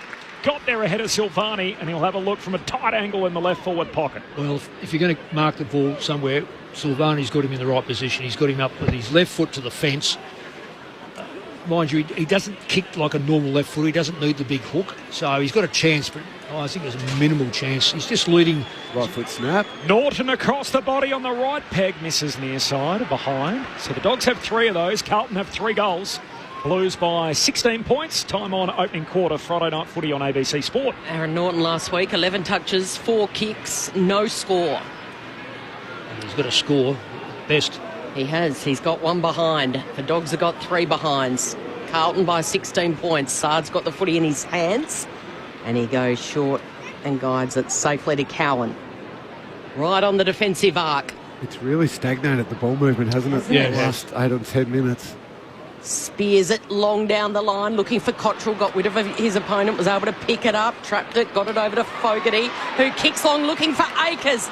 Tracking back and doing really well was Jones. Good pick up by Bramble, off to Karmas. He can have a dash and then deliver to the standing Kennedy against his former team. Still they come. The spoil came, picking it up was Fraser. Going in again is Fraser, right on the edge of the bullseye. De Koning goes in tough. He's brought down by Harms, who started well. A tangle of arms and legs. It'll be a ball up inside that centre square. Oh, decision-making by the Dogs coming out of defence is quite horrible. They had opportunities to get the ball wide. Chose to hand pass to someone who had his back to play. Taconi wins the hit out. O'Donnell the footy though for the Dogs. Hand pass away to Fraser. Gives it to Sanders. This a better build up. Handball to Williams. Hand pass out to McNeil. Steadies on the run from 35. He misses near side. The Dogs have 4 behinds to start their evening. Carlton 3-1-19. Blues by 15 points. We're 22 minutes in. The 3 Carlton goals, by the way, were in the first 8 minutes. So we've gone 14 minutes without a goal. Well, there's been 2 or 3 very, very easy opportunities, just really butchered by the Dogs. They're on top, both to a degree. Both skill execution butchered, but also decision making. Decision making is main one. Yep. 4 short, sharp kicks. Hewitt, now they retreat, goes back to Cowan. This is all by the Blues. We're going backwards to Silvani, who started it on the kick-in duties, brings it round the broadcast side. Wiedering uncontested, and now Haynes. Defensive side of the wing.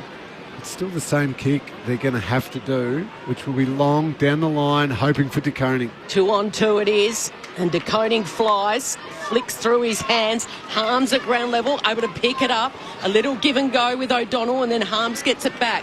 He gives it off to Bramble, getting involved. Here's a chance for West. He runs into Silvani, brings him down when he didn't have it. Umpire says, player, Libba through it! Liberatore through it! As if it was a basketball chest pass right in front of the Bulldogs bench. And that draws a few smirks. And the Blues have got the free kick. How'd you like him as your lawyer? He reckons he was arguing it, wasn't he? You can get away with a lot on the handball, but that's probably just taking it a step too far as the Blues work it all the way up to the outer wing, and Matt Cottrell has the footy. That's where I'd love to see speed on it. Keep going. You've got the flow of play there, the Blues. They've actually opened them for a moment. Go, go, go. Cottrell to a contested half forward. Curnow outnumbered and outsized as English takes the intercept mark. And we've seen that kick probably for the last 8 minutes, exactly the same one, whereas Cottrell had a chance to continue the flow of the play. Oh, this is dangerous. English trying to go short. Cripps breaks it up. Half back for the Bulldogs. Doherty wins the footy for the Blues at half forward. The 1-2 with De Koning. Doherty to centre half forward, and Motlop takes the mark out on the lead. I reckon fatigue's got them, both sides. They just looked really tired. Do you reckon it's a bit hot? Well, it may be a little bit warm. Up here it's not too bad. We must have air conditioning, haven't we? Motlop kicks out to half forward, finds Kemp, and Kemp in a leading lane takes the mark. Bit of late pressure. It's 27 degrees. Yeah, from Baker, and he'll have a shot right half forward. They've trained all summer. Oh, I know. They've done, well, yeah, but it is early in the season. I'm not saying just the heat. I'm just saying the actual heat of the game. It's been up and back.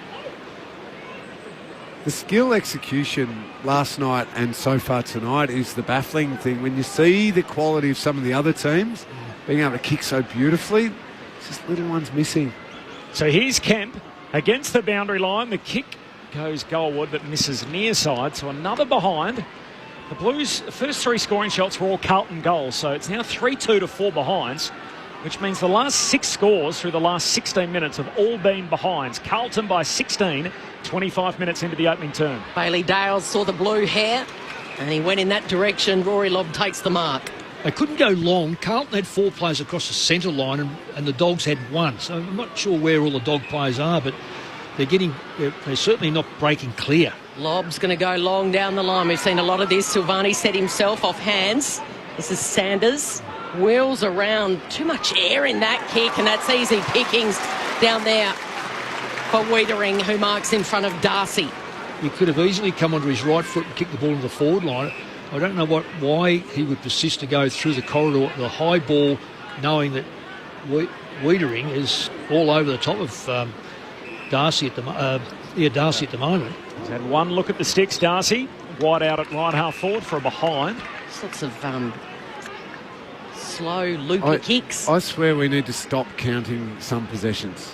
Yep. Anything goes backwards. Yeah, just stop counting it. People think they've had some great game. The ball's going nowhere. Akers to Wiedering, now to Haynes. Switches on. They'll try out the city side. Long kick to Cottrell. You can count that kick. That's a beauty. Cottrell looks inboard from the logo. Cripps the target. Leaping up Bramble. Looks to knock it away. There's a free for in the back. It's going to Cripps. Oh, you can't. That's not a free kick. His intent is to spoil. Cripps goes very short. Finds Sherrod, not 15. Hand pass back to Cripps. Tries to run by Bramble. Good tackle. Hand pass to Sard. The Wolf from 52 out off a step, but he misses. Out to the left of behind.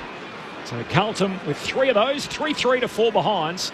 Carlton by 17 points, 26 minutes in. Mick and Lingy, we spoke to the assistant coach Ash Hansen in the pre-match, who told us we've told them to take the game on at all opportunities. We saw it for the first 8 minutes. We haven't seen it since. No. Well, I don't think in fairness, I don't think the Dogs... Here we go. Here we go. Here's a chance. The kick in straight down the ground. Davidson hands to McNeil, and then he put his teammate Kennedy into all sorts. Brought down. Bill spills out. Sanders is there. Off to Liberatore. Can the acting captain work out something? And it's Chera who got on his bike and took a Uncontested, relieving defensive mark, last line of defence. That should have been a certain goal for the Bulldogs. Absolutely. And that's probably the third one for the quarter, quite frankly, Lingy. And they could have shared it all the way to the goal line. Exactly. The last touch has been horrible. Walsh to Silvani, long kick out to Kemp, can't take the mark, clever, Wayne Harmslike whacks it forward to Motlop, and his kick hits up Curnow. 20 seconds left in the quarter. He wrong-foots Jones on the mark. Curnow floats a goal and he's got it. Curnow with a couple. And the Blues have the first 4. Charlie Curnow shakes the man on the mark and kicks it on the run. And the Carlton fans love that. Under the lid at Docklands, the Blues by a new game high, 23 points, 28 minutes in. Carlton 4-3-27. The Bulldogs just 4 behinds. Friday night footy on ABC Sport. You know the one player who still plays almost like a kid instinctively playing the game is Charlie Curnow. Yeah. I was watching, when he took that mark, he had 2 teammates screaming at him, saying, slow it down, slow it down. They had their hands out making that gesture. He's like, no, I've taken the mark just outside 50. I'm wheeling and going, either to have a shot or pass the ball and create something. Yeah. You don't need to slow it down in that position. Speed it up. Great play. Yeah, absolutely. So the Dogs looking at a goalless quarter. Back underway in the centre. Liberatore gets it out to Edwards. He throws it on the boot. Goes long. Norton flies. Ed Richards, rather than Edwards. But the siren sounds, and it's Carlton by 23 points. It started with a bang, that quarter. It finished with a bang, with 2 goals to Charlie Curnow at the start and the end, and then everything in the middle was slow and error-riddled and a little bit boring. So 4-3-27 Carlton. The Dogs with 4 behinds. That margin is 23 points. The goal kickers, 2 to Curnow, singles to Motlop and Young. It's a great breakdown, Cal. So 3 goals in 8 minutes to start, then 7 behinds in 20 minutes. 3 for the Blues, 4 for the Bulldogs, and ultimately the Curnow goal shaking the man on the mark right before the quarter-time siren. The Blues by 23. Brett in Canberra. Hi, Corby. Fascinating discussion pre-game. Need more psychologists helping clubs. Thanks, Brett. Nice to hear from you. And from Simon and Sean on the York Peninsula. Go the Blues. Great insights as usual. Let's hope the umpiring is better tonight and a great game can be had by all. Doggies were robbed last week. Go the Blues. So still in the back of the memory bank, I'm sure, for a lot of Bulldogs people, the way that panned out last week. Your thoughts, keep them coming on the SMS 0437 774 774, 0437 774 774. The thoughts of Mick and Lingy coming up next. This is Friday Night Footy on ABC Sport.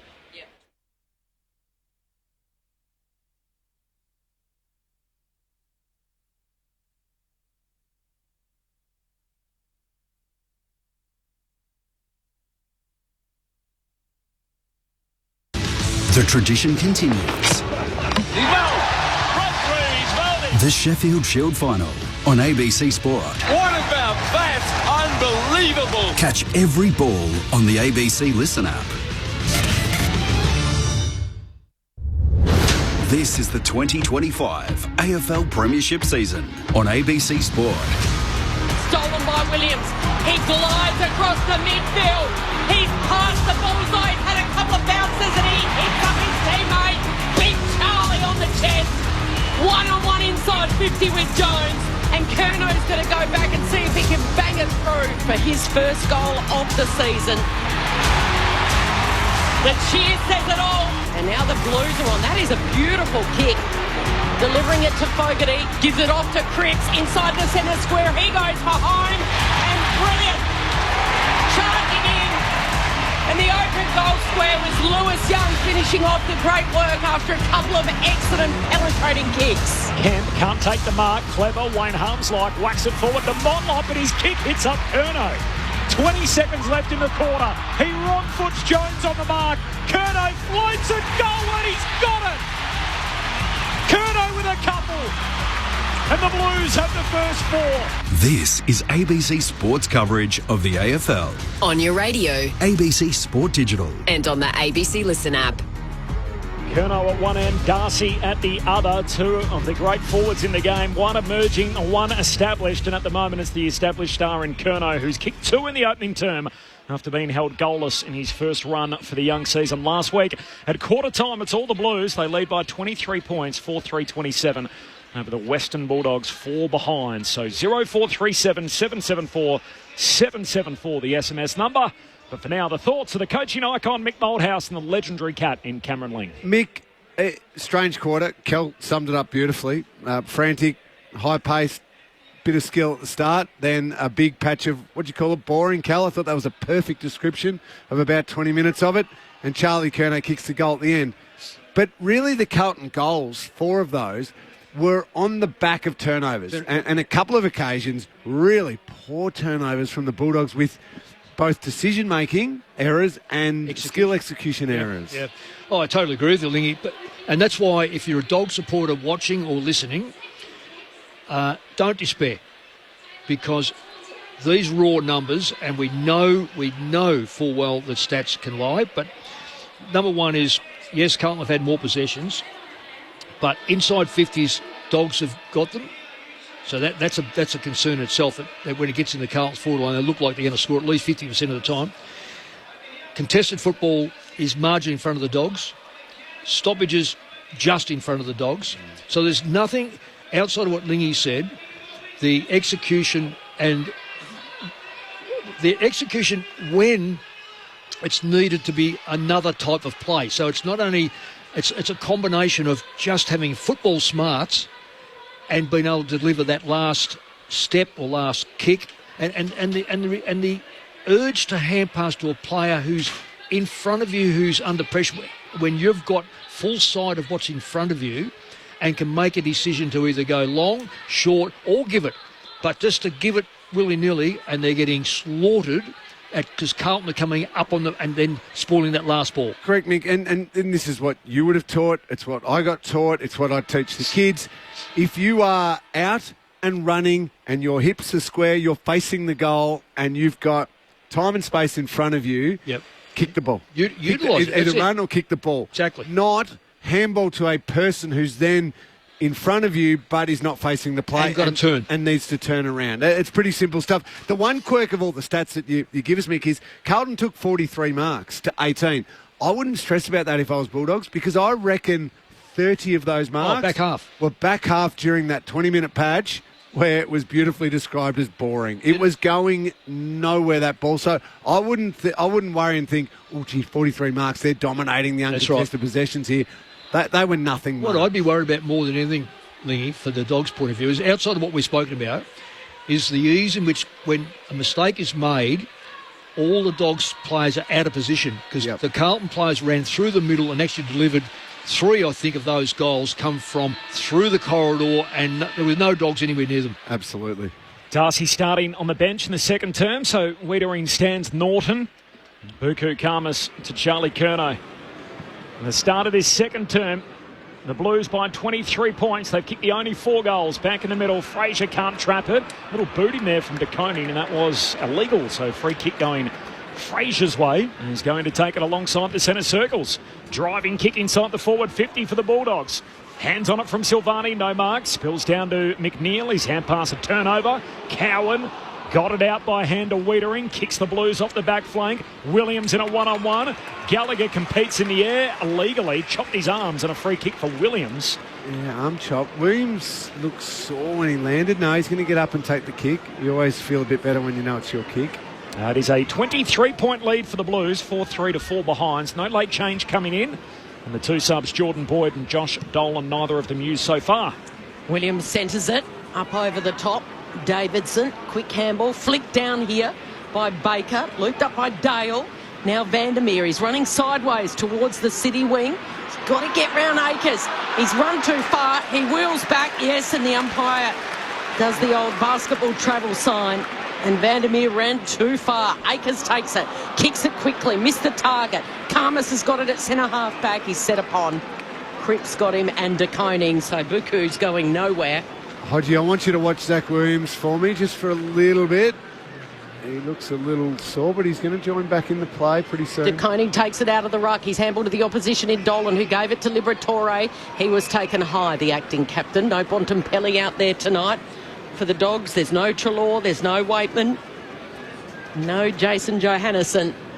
Carlton are doing this very, very well. They're just not allowing the Dogs to have any space to get that short kick up and run. So when you don't have that, you don't get the ball in the forward line on your terms. So the Blues have really defensively worked very, very well. And again, here it is again. Kick flares wide to Dale, who goes down the line, and it's chopped off by De Koning. All dangerous kick back inboard, trying to link up with Cripps. It slips through to Williams.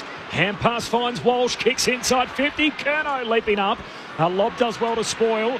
Young collects, hand pass over his shoulder. Karmas ends up with it and tackled out of bounds. And there's that Walsh kick that we talked about pre-match. If that has a bit more depth on it, a bit more penetration on it, simple mark for Charlie Curnow. Yep. Get down to Hodgie in just a moment. Check in with him on the boundary line. I don't want any reaction from you, Mick, but I do want to check in with Hodgie as to how the patrons are going. It is a warm night, 26 degrees, roof on at Docklands. Boundary throwing. Forward 50 for the Blues. English knocks it down. Hewitt out after it, close to the line. Somehow drops it on his boot. Keeps it alive. Sockers to his own advantage. Hewitt runs onto it. He's tackled, though, by Lobb. Picked up there by Ed Richards, trying to squeeze a kick out. And Liberatore tackles Williams out of play. Tim Hodges on the boundary. Just for Lingy, Zach Williams, I think Harvey Gallagher landed on his foot, and that's why he's been very ginger running around, but he has made it down to the back pocket. So clearly it's not bothering him too much. And, the Bulldogs have even gone to the VFL bag for more towels. So every trainer, every water boy, every water girl is carrying multiple towels around with them. Twirling ball back into play right at the top of the goals for the Blues.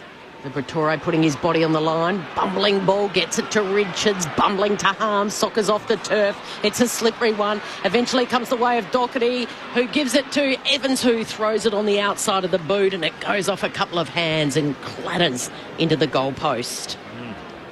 Bailey Dale straight up the middle to Norton. Yeah, play with some speed now. Try and catch Carlton out.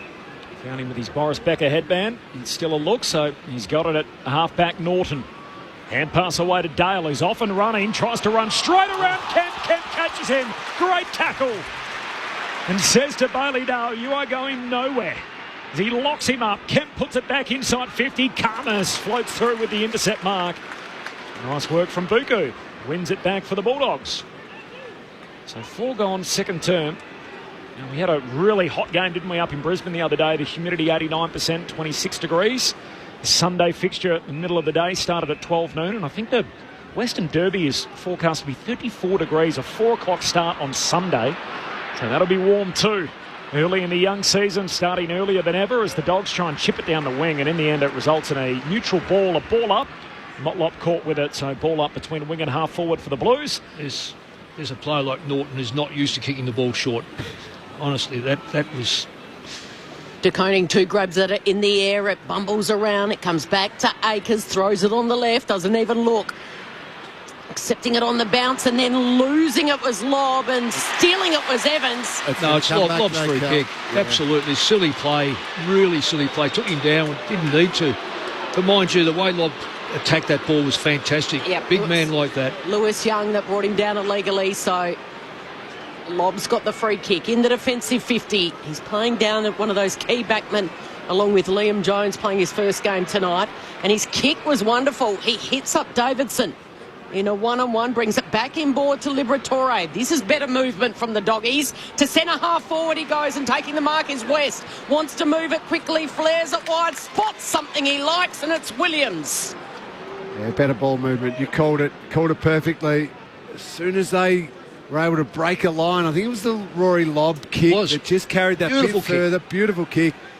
When you get to that situation, you have to keep the flow of the play going. Absolutely. So Bailey Williams has been plugging holes the last couple of weeks down back while they've been short of key defenders. And now here's a chance to open the account for the Dogs. And he hangs it out to the left right at the last minute. It was online. And then just misses to the left. So they're still searching for their first 6-pointer. Look, here he is, Doggies fans. We've gone a minute, nearly 2 minutes in this second term. 6 minutes, actually. Yes, McGovern plays on from the kicker, goes short and wide out to Adam Sard. 5 behinds for the Dogs, 4-4-28 for Carlton. Back to 23 as it was at quarter time. Short to Silvani. The blue blood off the back flank for Carlton. And pass away to Walsh. Started on the bench tonight. Closed down. Forced to kick to a contest on the wing. Getting back to Koning. Critical touch. Jones tries to shepherd Fogarty away from it. Fogarty tackles Jones as he grabs the footy and almost wears him like a backpack. Is that a suplex? Yeah. Move? Jeez.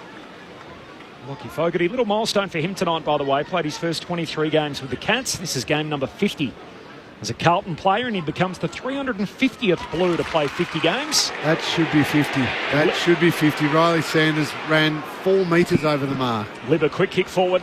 Saad marked it. Sanders crept forward. Ump says play on. Saad the 1-2. Now a hand pass inside to the number 2. As Cowan kicks deep forward. Young gets rid of lob, takes the mark. And Louis Young wins the wrestle, wins the footy. Oh. He did get rid of him. Legally is the big question. Rory Lobb looks at the umpire and says, are you serious? What do you reckon, Lingy? Oh, no. What did you think? I thought that was just strength. Yeah, he did toss him, but yeah, look, it's allowable. As long as you let the backline play do the same thing.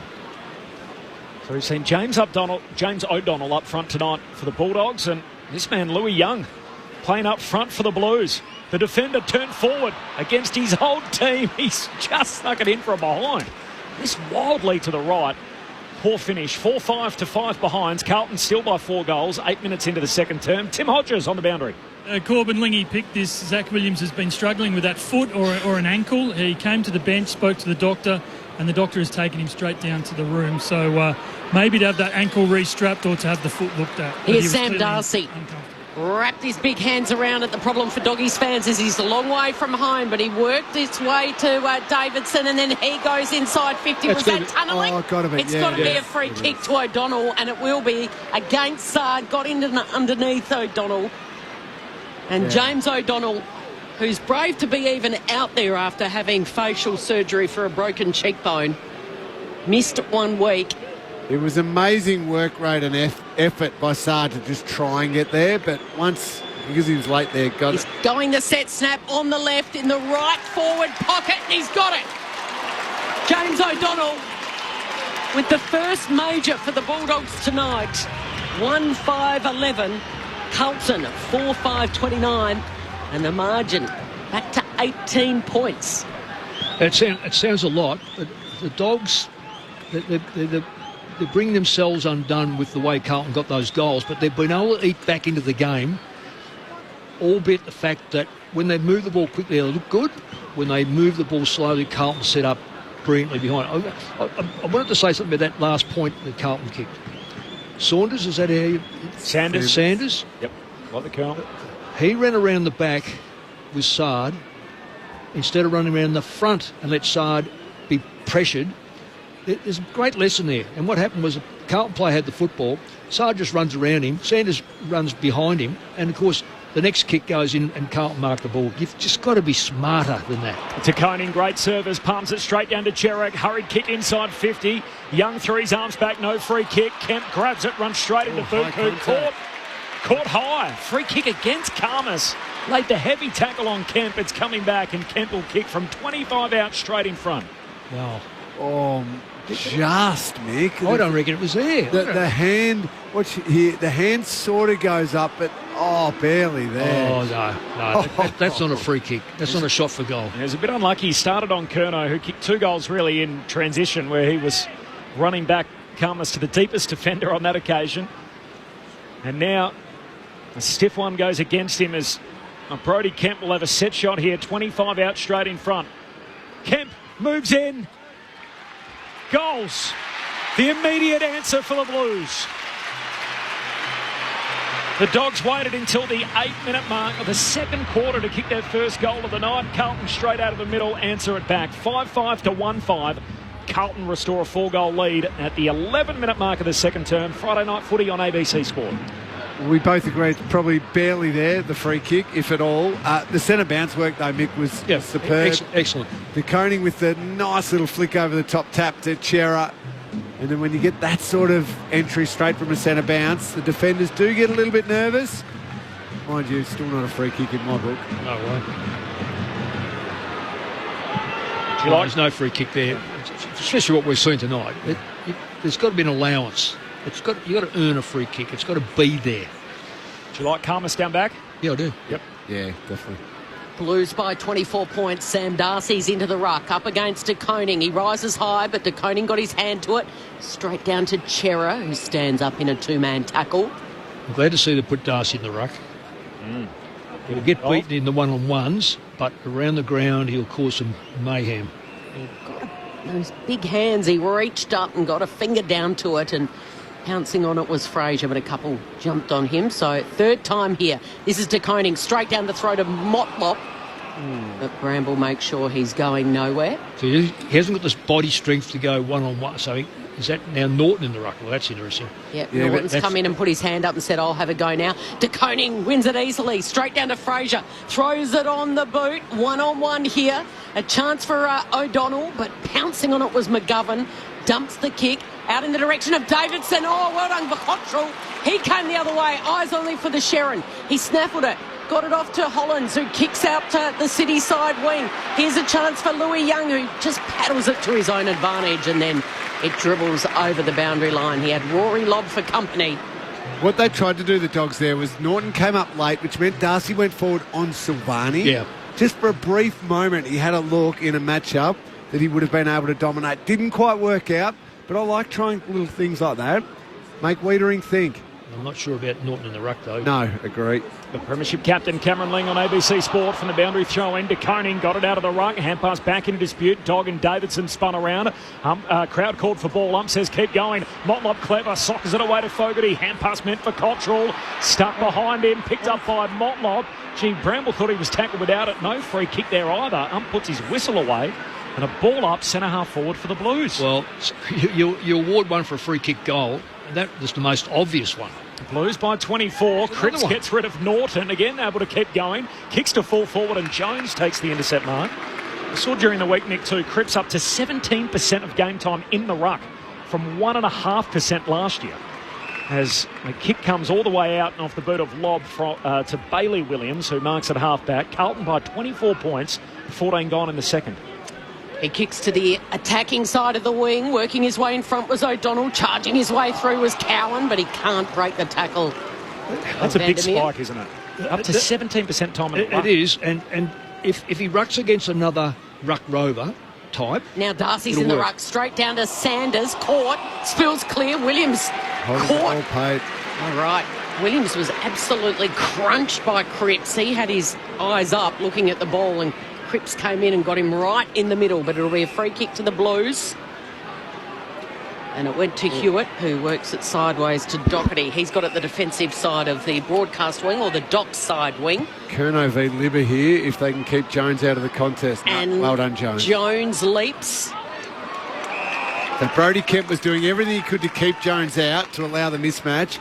Jones fought right through it and able to make the spoil. Really good defensive play. Libba jumped on it and a couple of Blues jumped on him. So Libba alongside Hewitt here. As the ball up right on the broadcast wing. English got it. His kick was smothered and again a scrap. Cripps gets it out to Hollins, dispossessed because of the tackle by Sanders. Blues have got there with the numbers. McGovern right up against the boundary line, goes high. Knuckling it down was English. Cripps pushes English out the way. Now he's on all fours. Williams steals it off him. Sanders, the look-away kick, a bouncing ball. They're going to come in from all angles. Silvani did well with defensive hustle. Fires out the handball to Hollins, who gives it to Cowan, who gives it to Doherty. And now by foot finds Wiedering. He handballs through the centre of the ground. Out to Hollins again. Now Fogarty, whose all-important kick goes to a one-on-one in Lewis Young, but over the top was Lobb. And he killed it over the boundary line. Tim Hodges on the boundary. Any sign of Zach Williams again after your earlier report? No, he remains in the Blues rooms. The doctor has returned. They've had conversations. There's clearly something is up with Williams, but they haven't started Jordan Boyd getting ready. So I think they're just holding out hope for him to return. A great dashing run off the back flank that set up the first goal of the night, but problem for Zach Williams' foot. So more from Hodgie throughout the night. Free kick here. It's going to go the Dogs' way. Liberatore will take it at the stoppage for a hold. Libba looking to switch. Dangerous kick. Cripps there, but just got to Baker. He's off and running, and he's dozen number. Hand pass away towards Williams. That's Bailey. He gives it to Bramble. Tried to run the gauntlet. He's caught. The umpire says ball up. Gee, he took a step, tried to beat Fogarty. Wow, Corbs. Gee, I think he's a bit lucky, Lingy. That's holding the footy, and the Blues were on back the other way. English, Chera reads it, picks it up, driving kick into the right forward pocket. Lobb scoops it up, and Lobb's left foot is out of bounds on the full. And the Blues have something to cheer about. Didn't look confident, did it, Kel? No. Doherty picks it up right on the line, gives it to Hollands. His kick was low, and tackle after it might have hurt Hollands. Again, another turnover. Bailey Dale gives it off to West, who runs it over the boundary line, right in front of the Bulldogs bench. Disappointed with West last week. Hasn't improved greatly today either. He's generally, the sort of half forward that just gets himself involved.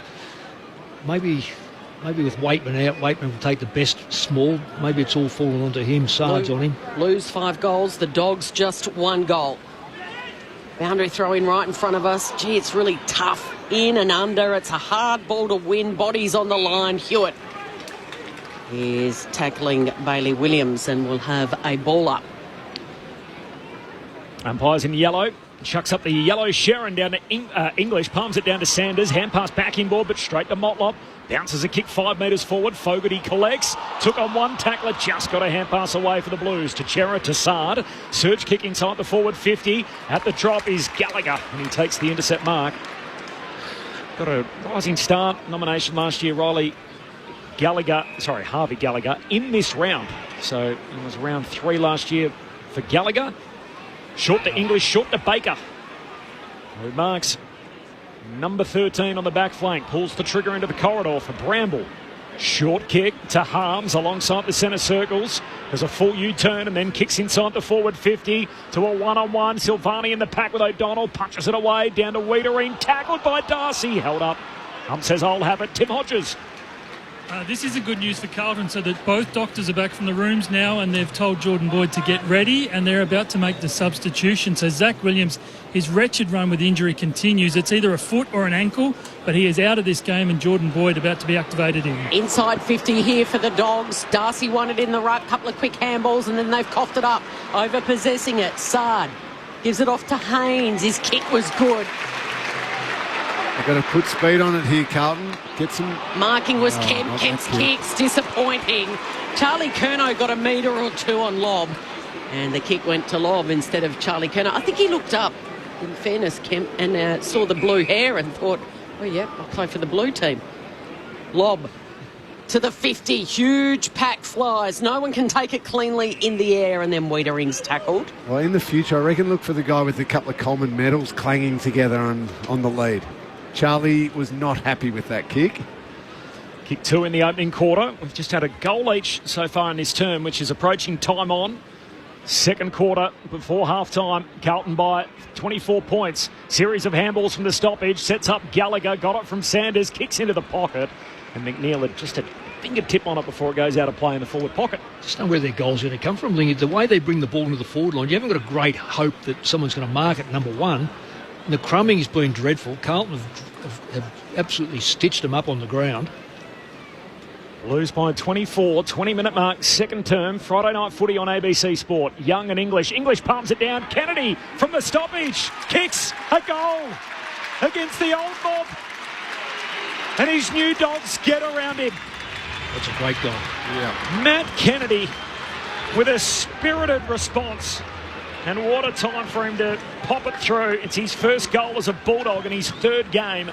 And Carlton's lead trimmed to 18 points. 20 minutes into the second term. The Blues crowd quiet for now. 5-5. The Dogs 2-5. Friday night footy on ABC Sport. Brilliant goal. I don't reckon either Cowan or Ollie Hollands are going to love the replay of it, though, Mick. Well, there's no one behind. In a stoppage like that, you've got to have 12, 6, 9 and 3 covered. So I will take back Hollands. You're not going to cop the blame. You at least tried to scramble at the last second. Cowan is not going to like that replay. Well, I just think anyone who opens up the back of a pack in a ball in the forward line, you're asking for trouble. But it's hard work though. The Dogs, it's just hard work. Carlton by 18 points. There's a free in the centre, play on advantage. Walsh bursts out. And then kicks toward Curnow. And Karmas chops it off.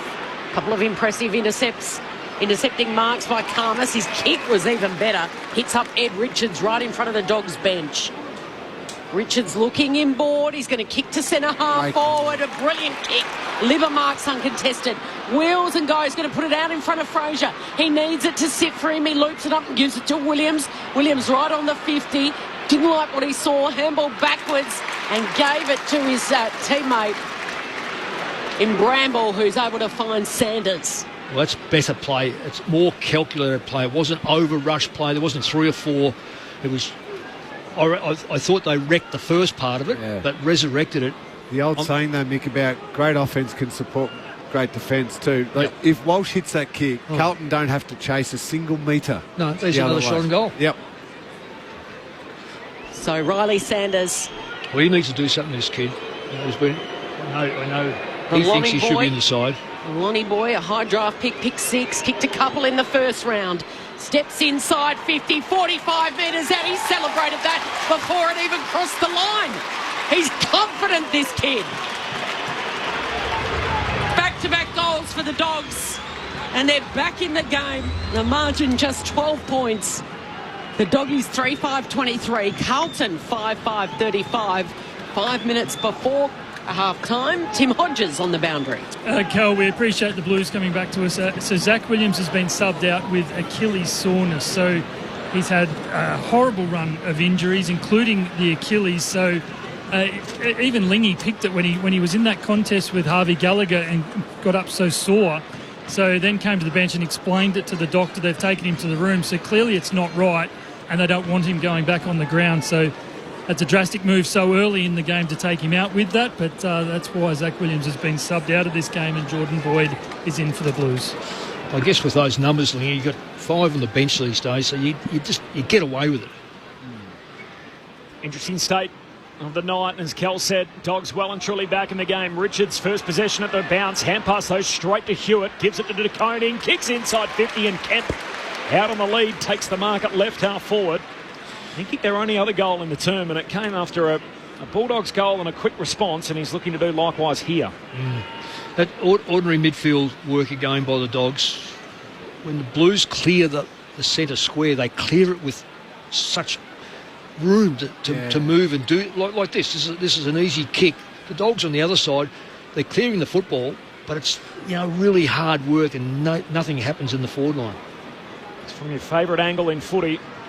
45 degrees. He'll kick from just inside 50. There's Kemp's drop punt. Sails goalward. It's pretty good. It's straight through. He's got a couple. And Carlton settle this game down. Back to 18 points. 25 gone in the second term. 6-5 to 3-5. Friday night footy on ABC Sport. The coaching icon, Mick Malthouse, and the premiership cat, Cameron Ling. George Hewitt's had a couple of those clearances that you were talking about. He's got them rolling a little bit. I think he's the one who broke it out and handballed it to Walsh. Unfortunately, Walsh missed that kick, and the Dogs go down and kick a goal at the other end. On that occasion, he was able to spot De Koning. And you're right, the Bulldogs players had all gone in a wave already. As soon as Hewitt won it, no resistance. De Koning was on then the other side of all the numbers, and it was wide open out the front of the Carlton centre bounce. And in the end, a nice kick to Kemp and a fantastic finish. He flushed it, Kemp. So 2 goals for him this quarter. That's important. He's got Rory Lobb playing on him now. Lobb's got to go play a little bit closer and maybe not help out on Curnow as much. Bounce was perfect. English. Down to Cripps, though, and now Motlop slips over at the crucial moment. Was he taken high? He was. Kennedy got him.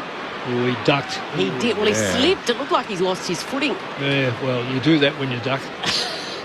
Motlop gets the free, the reprieve, and he goes short to De Koning, who thought about handing it back to Jesse. Instead, he throws it on his left. He goes long. Curnow works his way to the front. Wonderful mark, the double grabber. Got in front of his direct opponent in lob and then up over the top of Harms. And he'll go back and line up for his third. Yeah, good play, Curnow. Kept the Dog backline players will be looking at that thinking, we just didn't go with him. He ran into that pack. We stayed off him, think he was going to carry. Paid a penalty. Kicked 2 in the first term when the Blues kicked 4 and the Dogs had kicked nothing. on the approach from 50 out, 45-degree angle. Is the radar on tonight? You bet it is. Charlie's got 3. And they're back out by 24 points, 7-5-47. The Dogs 3-5-23. 3 to play before half-time. It was just, you said it with the movement, and the Bulldogs defenders didn't go with him. And that's sometimes the sheer athleticism from Charlie. But Lobb was almost on the back foot, a little worried. Yep. Liam Jones was then trying to cover Kemp because maybe Kemp's a little bit more threatening. He's kicked his 2 goals. Jones is looking over his shoulder. We're watching the replay now. And then Curnow just stayed on the move on Karmas, and Karmas completely lost him. Tried to hand him over to Lobb, and you can't hand players over midstream. No, not when the ball's in the air. Yeah. It's not a good idea. Believe me, it's not a good idea. And it's duck shoving. We got back within 12 points. It's now back to 24. Carlton's lead, as Cal mentioned. Friday night footy on ABC Sport. Cripps with strength. Fights through the tackle, got it to Walsh, kicks inside 50. Karmas looking to mark. Young breaks it up for the Blues inside their forward 50. Dale, a little deft touch, got it away to Libba. Hand pass to Bramble, he kicks out to the wing. Here's Frazier, collects, runs to half-back. Hand pass over his shoulder, trying to set up Harms. Got 2 to beat, gets it past Hollins. Kicks down the wing, sits up in the air. Norton tries to volleyball spike it forward, but Wiedering there to mop it up. Hand pass to Haynes for the Blues, to Silvani, back to Haynes. Hooks a kick across the body down the city wing. Oh, spills it. Frazier had a play on it. No mark. Falls to Hewitt.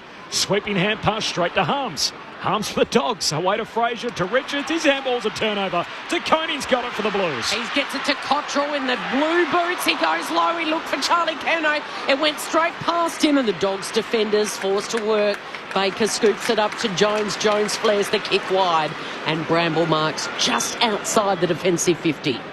These look-away hand passes, they look fantastic when they come off, but there's the repercussions if you don't hit the right target. By foot to Bailey Dale, and then by foot to Ed Richards. They're working their way, zigzagging by foot down to Sanders, down the city side of the stadium. Sam Darcy wants it in there. He's finally got away from Wiedering. Sanders kicks it straight to Wiedering in the end. He doesn't take the mark. They were too slow, so Darcy had fought hard, worked hard to have a match-up where he had the total advantage. The extra 2.5, 3 seconds they took to kick it in there. Wiedering was able to scramble and come and influence. Ball up 25 metres out from the Dogs' goal. Darcy's given it straight down to West, who gives it to Liberatore, throws it on the left. And the captain has snapped the goal on his preferred. The quick reply from the Bulldogs. And it's back to 18 points, 7-5-47 Carlton. The Doggies 4-5-29. After Carlton kicked the first 4 of this contest, it's really been an arm wrestle in this second term. Carlton led by 23 at quarter time. That margin is now 18, 7-5 to 4-5. Now, thinking midfielder, 2 goals in this quarter, both from stoppages. Yep. Both probably stoppable. I suspect that one was... it was a very well orchestrated. You've got Libba, who always gets in there. But again, little just attention to detail. Just covering the exit points. There it is. Yeah. So he's walked out. He's walked out the door. It was a little tap to West, little give to Libba. Beautifully, as you said, executed by the Bulldogs. But you can cover an exit point there and at least force Libba to have to kick it over you. 2 stoppage goals in the quarter for the Dogs. And Carlton, all 3 goals for them have been from set shots. In this second quarter, all of a sudden the game's broken out. We've had 5 goals in 9 minutes. Out of the middle, Walsh gets the centre break, kicks to half forward for the Blues. Scrappy footy, Akers extracts it. Hand pass out in front of Cripps. It'll sit though for Cottrell. Handball over his head, straight to his old mate Kennedy. He's now in a Dogs jumper, gives it to Davidson, kicks down the wing. They all fly, no mark, falls to Wiedering. And Wiedering arches the back, sweeping hand pass back to Curnow. He's lending a hand in defence late in the quarter. Chips the ball out to Boyd. The sub who's on for Zach Williams, left Achilles soreness, so left side Achilles soreness, as Hodgie told us the Blues report moments ago, so he's out of the game. Cottrell on the wing, down to half forward, Cripps the target, forced to spoil, close to the boundary line, and they're all happy to see it out. 60 from the Carlton goal. So speaking of stoppages, obviously the Dogs are 2 stoppage goals, but centre bounce clearances dominant by Carlton. Oh, absolutely. This quarter. Absolutely. Predictably, Curnow goes behind the ball. This is where the Dogs can be smart about this. If they can win the football, they've got half a minute. marched the ball forward. Darcy couldn't get hold of it. It was Chera who threw it out in the end. A dribbling ball inside 50 here for the Blues. Baker slides over, asking the question. Umpire says no. Boundary throw in. So 25 around from the Blues goal, but there's no Charlie Curnow down there. He's gone all the way down the other end to be the spare in defence as the seconds tick down. 25 on the clock before half-time. Carlton by 18 points. Can they jag one here? De Koning, can he create something special? Sanders, a little kick was like a handball in the end to Dale. Sanders went in again hard. Now it's Kennedy, rather. Toe pokes it towards Wiedering, his former teammate. Silvani can't take it up cleanly. Gives it off to the sub who kept it in. Did really well in the end, it was. And a chance for Boyd. They go round to De Koning in the centre of the ground, and Hollands marks. He's inside the centre square. He's too far out to score. A wry smile off him. He shares a laugh with Harms. Harms was good in that first quarter. So the siren sounds for half-time. Carlton by 18 points, 7-5-47. The Dogs 4-5-29. It was a blistering start by the Blues. They kicked 3 goals in the first 8 minutes. And then goals have been really hard to come by. And a bit of a tug of war in the second term where they kicked 4 goals, the Dogs, to 3 goals for the Blues. The goal kickers, Charlie Curnow has 3, a couple to Kemp, 1 to Young and Motlop. And for the Dogs, Liberatore, Sanders, Kennedy and O'Donnell, all coming in that second term. Carlton by 18 points. Friday night footy on ABC Sport off the SMS. Keen to hear from you wherever you may be around the world. 0437 774 774. How about this? Another Friday morning in Wales. And another nervy train trip while listening to my doggies. The grey weather isn't helping my mood either. Nice to hear from you. Put your names to them as well. Let us know where you're messaging from. So 0437 774 774. Luca at Largs Bay. 2 things I've learned over the last 2 games. The 4 teams involved are miles behind the better teams. Speaking of the Bombers, the Power, and obviously the Dogs and the Blues tonight. Hey, Corby from Thomas in Tassie, listening in about your kicking backwards shouldn't be a possession. Should the AFL make it play on? That was your call, Lingy and Mick. Yeah, I know. I'm not on with the play on. I just don't love us celebrating players who've had lots and lots of possessions and they've gone absolutely nowhere and done nothing with them. Sports like baseball do qualifiers for stats, don't they? Ben will be able to help us out a bit more here, but I think for like sacrifice flies, where basically you're trying to get a runner in, it doesn't count against your batting average in the same way. So there are little quirky things we could do like that would perhaps give us a better depiction. And Corby, I just say about backline players adding on to their numbers. Yes. By just stepping over the line and running 5 metres and kicking the ball where they would have kicked it inside. Yes. You see so many players, you go, gee, that backline player's had a good day. It's just the opposite. You kick 30 points. Before your further analysis, Rob in Greensborough, a question for Mick and Lingy. Walsh is fantastic, but an average kick at best. How does he, or even can he get better at that skill? I don't think he will necessarily add that much penetration to his kick now. And given the amount of running he does, often there's fatigue involved in that as well. It comes to just bite off the simpler kick. Once, yeah. And you know, you don't have to be a Wanganeen Miller who can go 55 metres. The ball flies through the air to its target. So bite off the one that's 25 metres away, and then you can create an overlap just by using a better decision to aid your kicking. And from Ken in Sandringham, g'day ABC team, great listening. Do you think you could have a word with Sam Davidson? Tell him to stop playing AFL. We've got enough AFL players, and become a doctor. We desperately need more doctors. We don't desperately need more AFL players, from Ken. Well, he's been in fair requirement at the Footscray this year, isn't he? He'll get there soon enough, I'm sure. It's a great story. 50-year medical student. It's taken him to the country, to interstate, all other places. His medical studies was in the standing room section at the 2016 Grand Final. Was a hardcore Doggies fan, gets to play for the team he grew up barracking for, and brilliant. Was there on that magical day in 2016. Sam Davidson. All right, Blues by 18 points. The analysis from the 3-time premiership player, premiership captain Cameron Ling, and the coaching icon Mick Moldhouse, with the Blues up by 3 goals. Well, Mick, we alluded to it. Carlton in that quarter dominant in the centre bounces, and Hewitt got them started. They had probably a couple more opportunities. We were just talking about Sam Walsh's kick. He should have hit Charlie Curnow. They probably have another goal there. Dominant at the centre bounces. So what that means is the Bulldogs are more often than not having to build up their attacking play from the back 50. And at times it worked okay. They actually started using the ball a little better, a little bit smarter with their decision-making, kicked the 4 goals in that quarter. But it is hard to, instead of getting the ball forward and you're only playing half a ground of attacking, you're now having to play a full ground of attacking. It's a hard way to play. Hard game. And to win. Yeah. So it was 12 to 16, if I'm reading this right, inside 50s in the first quarter. That quarter, it was 16 to Carlton, and I think only 8 correct to the Dogs. And that I said in the first quarter, I really thought the Dogs could fight back. Those stats alone are the most dangerous ones. Carlton don't let you score easily anyway. If you only go in there 8 to 9 times, you'll only go probably 50% at best. Now, admittedly, there was 4 goals scored, but I don't know whether 8 goals, unless they kick 4 each quarter, is going to be enough to beat Carlton today. I just don't. So Norton again is he teases. He's not in the game. I don't even know what stats he's had. Quite frankly, it's very miserable. And Darcy, they're all over Darcy. They understand that he is the key, so they'll double team him. Yeah. So Norton's had 3 for the night, and up the ground 2, I think, Corby. Yeah, and 3 marks, so just 41 metres gain. And Sam Darcy's had 6 touches, 4 of them contested. He's taken 3 marks and just the 1 look at goal, which, interestingly, they haven't credited him with the behind, but it was touched on the line. Yeah. Good enough as. So you look at Curnow's kick 3, up jumps Kemp, kicks 2.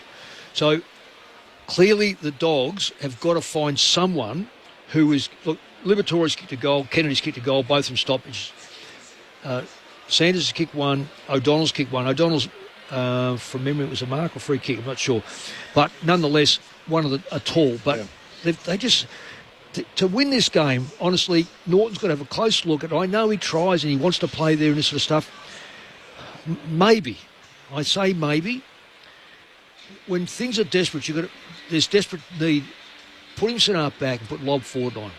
Then you've got Lobb and Darcy. You know, he won't be happy with that, Luke Beveridge. He seems a little stubborn when it comes to Norton in the front half. I'm just making an observation. Is that what you would do? Absolutely, I do, because at the moment they're going nowhere, going uphill very quickly, and it's slipping down. We've seen, like Sisyphus, the Greek mythology, pushing the boulder up the hill, and it just keeps coming back down. Exactly. Well, we've seen very good forwards in history go back for a couple of games, even if they come back halfway through a game. Yeah, and they get confidence, get some confidence. There's that less pressure of having to be the man as a forward. They read the play a bit differently, and they realise where they were perhaps running as a forward wasn't the right spot, and they then pivot back to being a forward and explode again.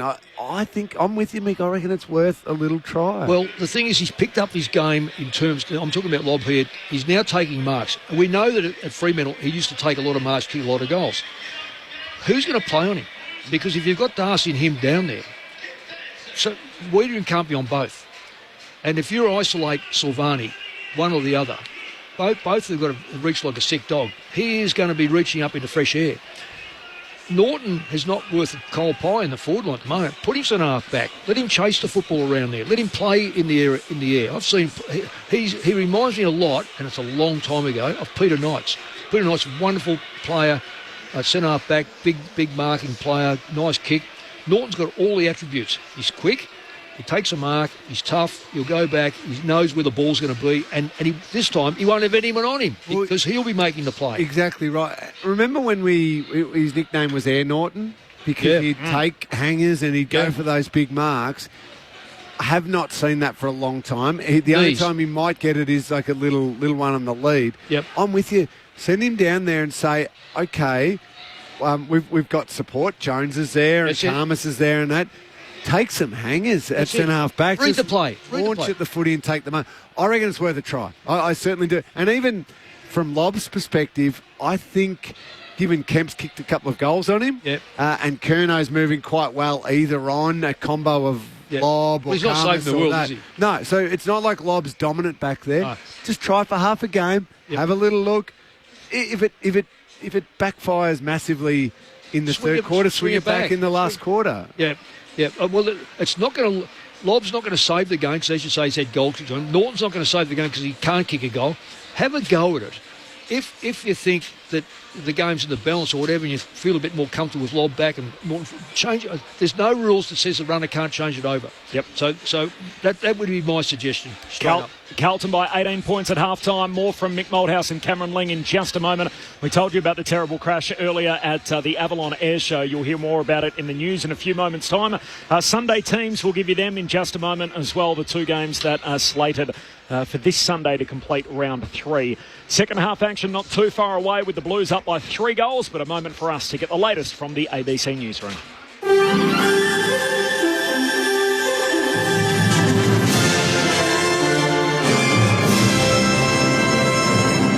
ABC News with David Rowlands. A strong earthquake has hit Myanmar with the effects felt as far away as Thailand and Vietnam. East Asia correspondent Kathleen Calderwood has more.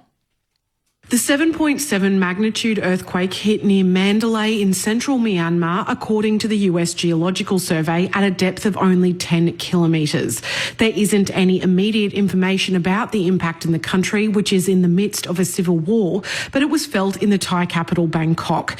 There, buildings were evacuated and videos on social media show water spilling from pools at the top of high-rise buildings as they swayed.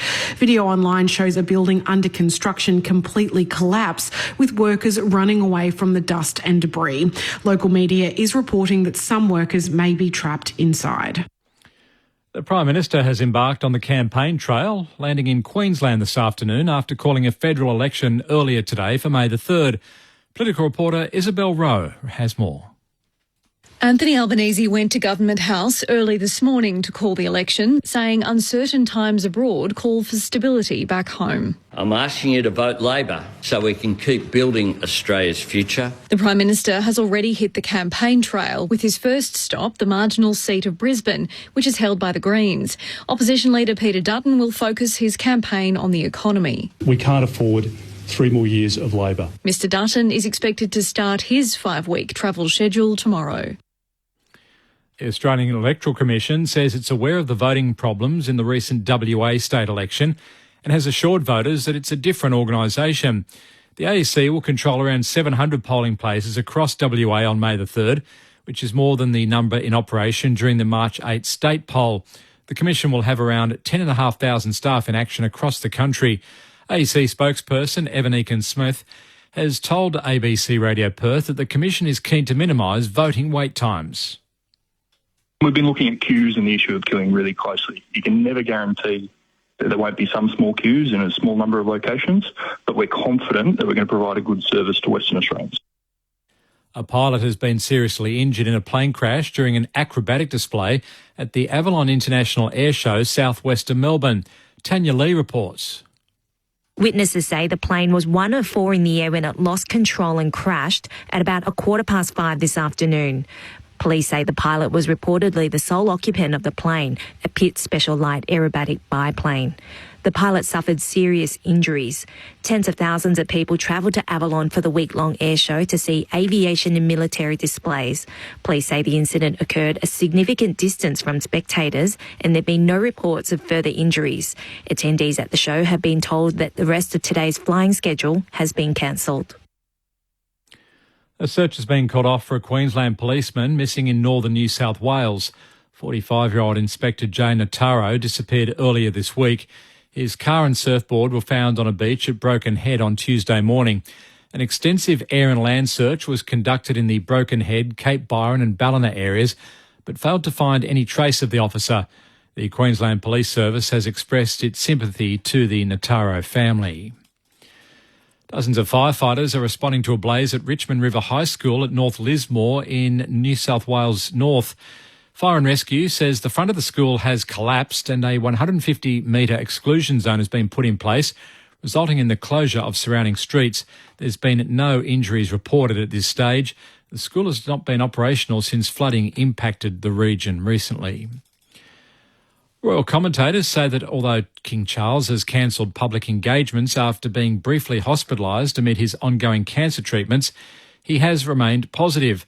A statement from Buckingham Palace confirmed the 76-year-old required a short period of observation in hospital due to the treatment's side effects.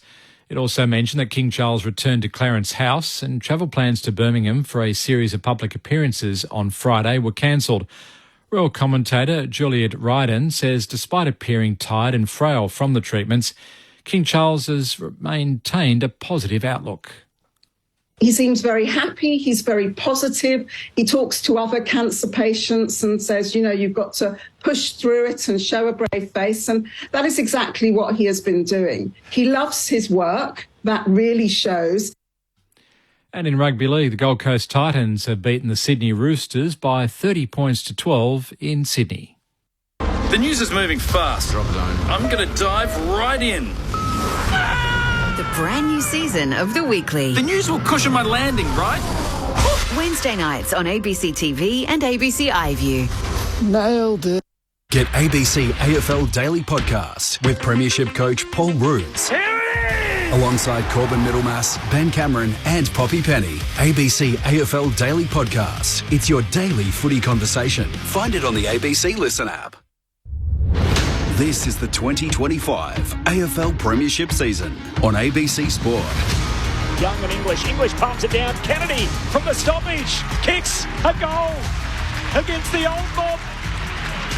And his new Dogs get around it. Richards' first possession at the bounce. Hand pass though straight to Hewitt. Gives it to De Koning. Kicks inside 50 and Kemp out on the lead. Takes the mark at left half forward. He'll kick from just inside 50. As Kemp's drop punt. Sales goalward. It's pretty good. It's straight through. He's got a couple. De Koning, who thought about handing it back to Jesse. Instead, he throws it on his left. He goes long. Curnow works his way to the front. Wonderful mark, the double grabber. On the approach from 50 out, 45-degree angle. Is the radar on tonight? You bet it is. Charlie's got 3. Ball up 25 metres out from the Dogs' goal. Darcy's given it straight down to West, who gives it to Liberatore, throws it on the left. And the captain has snapped the goal on his preferred. The Great quick goal. reply from the Bulldogs. This is ABC Sports coverage of the AFL. On your radio ABC Sport Digital. and on the ABC Listen app. Sounds there from the second quarter. It was a slow start to get into. Only 2 goals in the first 21 minutes. And then all of a sudden a game of footy broke out. 5 goals in the last 9 minutes of the quarter. And that's real time. Carlton by 18 points. They have protected the lead throughout, having kicked the first 4 goals. The Dogs goalless until the 9-minute mark of the second term. The Bulldogs did draw within 12 points, but Carlton just steadying up to make it a 3-goal buffer at the main break. Zach Williams has Achilles soreness. He was subbed out in the second term. The injury was sustained late in the first. As soon as he went down, grabbed his Achilles on the left side. So it didn't look like an Achilles tear, but certainly, as the club is reporting, Achilles soreness for Zach Williams, and his night is done before half-time. The Dog sub is Josh Dolan, the 18-year-old. He's yet to be activated into the game. Corbin Middlemass alongside Kelly Underwood, the coaching icon Mick Moldhouse, a man who's coached more games in VFL, AFL footy than anyone else, and the 3-time Premiership player, Premiership cat Cameron Ling. The NRL tonight, so round 4 action. The Gold Coast Titans beat the Sydney City Roosters 30-12, so an 18-point buffer for the Titans away from home. That was at the SFS as well. And at Lang Park tonight, it is the Broncos 16-6, leading the Redcliffe Dolphins. So a little local derby there early in the second half, a 10-point break for the Broncos. And as I mentioned, that game at Lang Park tonight, round 4 in the NRL. Now, the Sheffield Shield final, which dominated a bit of conversation on the way in. It's still cricket season for some, Lingy. Yes, it is, Corbs. Very important time of the year. I understand there's a reasonably big final tomorrow. We'll get to that in just a moment. But as far as the Shield final is concerned, this is a real game. So all of a sudden, it's beautifully set up. South Australia playing at home at Karen Rolton Oval. Stumps on day 3. They effectively need 270 in the 4th and final innings of the Shield season to win the title. It would be their first since 95-96, that famous Peter McIntyre, Shane George stand where they held out for the draw against WA. So 270 the target. That was after Queensland made 445 in their second dig today. Hundreds to Jack Clayton and Jack Wildermuth. And remembering when the second new ball came, Queensland were effectively 6 for 40, 6 for 45, and they ended up setting the target of 270. So The Bulls are right back in that final. Are they ever? Yeah, game on. Be a brilliant finish, won't it? The chance, the runs on the board in the final, 270 odd to win it. Did I read 270 will be a record to win? I imagine it would be, yeah. Second around innings that mark. in a grand final, so that's interesting, isn't it? Call available through the ABC Listen app and on ABC Sport. You can find it tomorrow. Look out for the cricket button. I can only guarantee you one thing in the cricket game that I'll be playing. I was about to ask lots of questions. Scores like 440 or even 270, none of that is going to happen. What's a winning score in your grand final tomorrow, do you reckon, Lingy? It's 40 overs each. Yep. Last week in the prelim final, we made 170. They were none for 90 chasing us. Oh. And we won. Hey. Guess who took a couple of wickets? Oh, just one. How many runs? 50. Oh, 50 of and you retire at 50. You got to retire at 50. He's still got it. Still got Like it. in basketball, when you shoot 10 points, that's it. You're not allowed to shoot any more goals. You're done. I did tear my quad, though, going for a quick single. Oh, no. Yeah. Don't tell the opposition. So They'll be listening tonight, scouting. They'll be thinking, look, if there are no sharp singles for Lingy. I'll tell them here and now. There won't be any quick singles. You're going to be slogging them over the top. No, I don't know how to slog. I'm not good enough. I'll just be trying to hit good shots for 4. So the marathon running's been put on hold for yes. a while. Yeah, it's cost me. Yeah. Good luck tomorrow, Lingy. Thank you. We'll be right behind you. Who's that team? St. Joseph's. St. Joseph's in the one-day final there tomorrow. The Blues by 18 points here, the second half upon us on ABC Sport. Here's Kelly Underwood. And Draconian and English renew their tussle. Kennedy reads it best. Driving kick goes long. Who's down there? Jack Silvani. Out-muscling and out-marking Norton. And his relieving kick out of the defensive 50 is marked by Haynes. Even that, you want someone to spoil the ball, and that's where Norton, if you can't mark it, bring it to the ground. Haynes goes along looking for Lewis Young and finds him.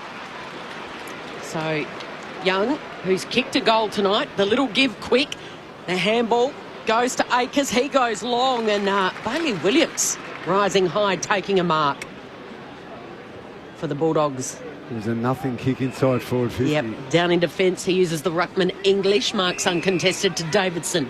Got a defensive side of the dock wing. Has Lobb gone forward?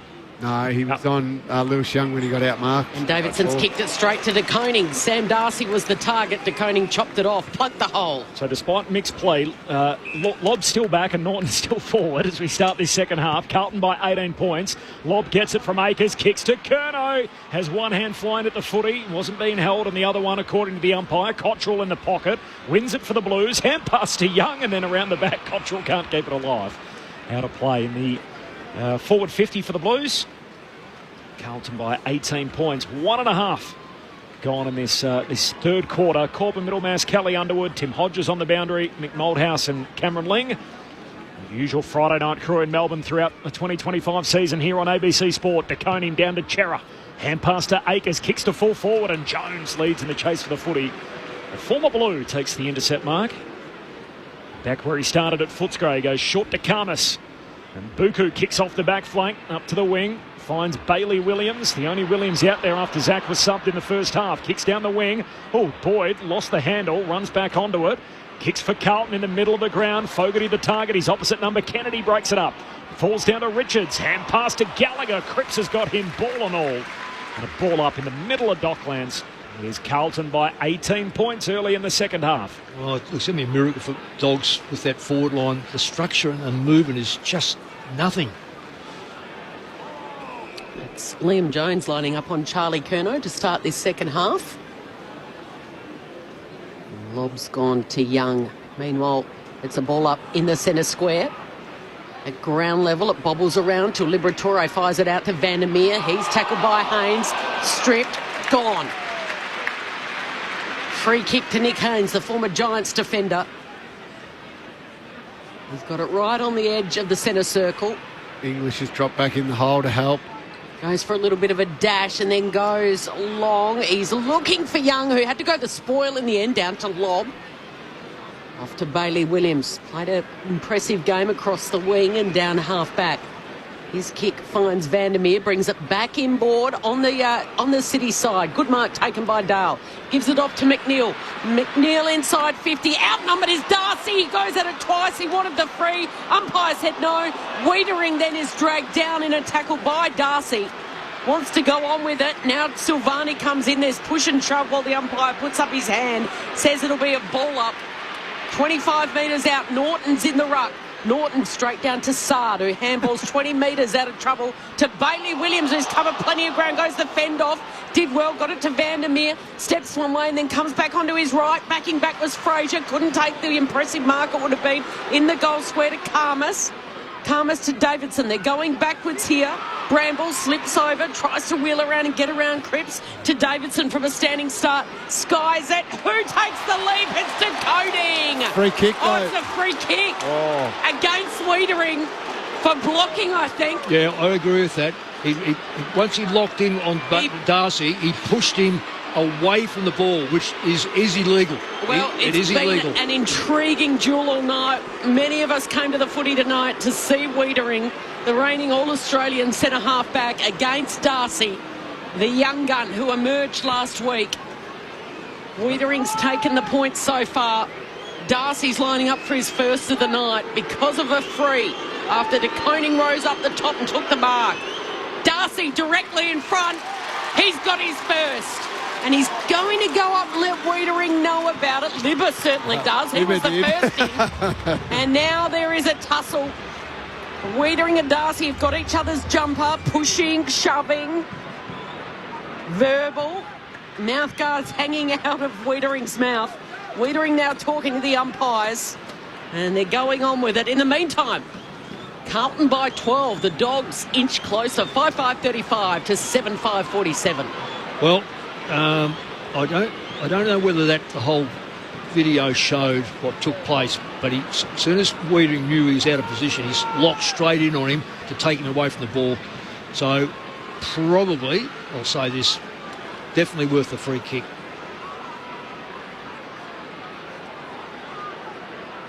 Five and a half gone, final term. Sorry, 5.5 gone, third term. Getting ahead of myself. 12-point lead for the Blues. This is as close as the Dogs have been after conceding the first 4 goals of the game. Tim Hodges on the boundary. Hodgie. Zach Williams has just emerged from the rooms. He's had a shower. He's still limping a lot. So that left, I'll let you go and come back. Akers marks the kick from De Koning on the break. Akers from long range. It's marked on the goal line. And Liam Jones, against his old team, takes the intercept mark at fullback. Hodgie. So it was Achilles soreness for Zach Williams. It was the left Achilles, which is the same Achilles that he's ruptured over half a dozen years ago. He's still limping a lot, so that's going to be some significant scans to have in the next 24 hours. You sort of just hope that he's okay, but I was alarmed with how much he was actually limping when he came back from the rooms after showering and putting the trackie on. Dogs couldn't get it out of the defensive 50. There's a boundary throw in now. Again, De Koning wins it. Works his way to Hewitt. Nice little flash and give to Akers, who's going to kick to the top of the goal square. Well done by Cottrell, who got it down, just palmed it down, and then the umpire says it'll be a free kick. Holding the ball. Holding the ball against Evans it is. It'll be Bramble that takes it. So Bramble's got it. Almost last line of defence at the northern end of the stadium. Former Hawk. Played every game last year. One of 5 Dogs to have done that. 4 of them out there tonight. And the one absent is Marcus Bontempelli, of course. One of their 2 All-Australians missing, with Adam Treloar also absent. There's Bramble to Harms and now Libba. Slow play, kicks in board to the long limbs of Darcy. Reaches up overhead and he's almost 3 metres up, isn't he, with that wingspan as he puts him overhead and then swings it from one side of the centre square to the other. Finds Baker, daps the kick inside 50. English trying to mark to Koning, spoils at the drop. Walsh and pass to Haynes, kicks out of defence straight to Darcy. Dabs it inside 50 a second time and Harms marks right half forward. 45 out. Getting right in the game, Darcy, and he's getting in the game because he's playing up. I know he kicked the goal in 25 metres out, but he's in the game now because he's up the ground, and Carlton players are falling off him. Now I know he probably only had 2 or 3 possessions, but they're telling possessions. He's found the targets on 2 occasions. James Harms. He's got the footy here.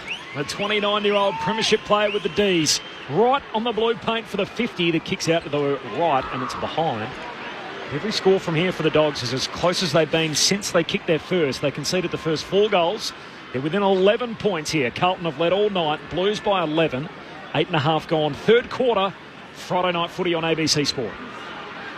Saad goes short to Cohen and then goes back to Saad, who goes long.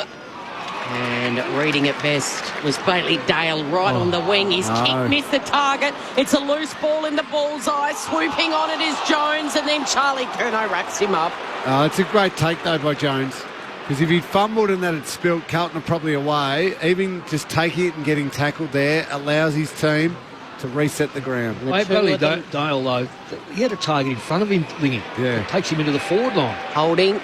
Pushing out, it'll be a free kick to go to De Koning to the Blues. Off to Chera, got his kick away right in the centre circle, goes high and long towards Curnow. Curnow got his hand to it, Doherty tries the snap. Lobb had the handball into space really because of the pressure that was coming. It flicks up the way of Ed Richards and he's off. Takes a bounce on the left boot. Well done it was by the sub coming in Boyd. Boyd got a hand to it.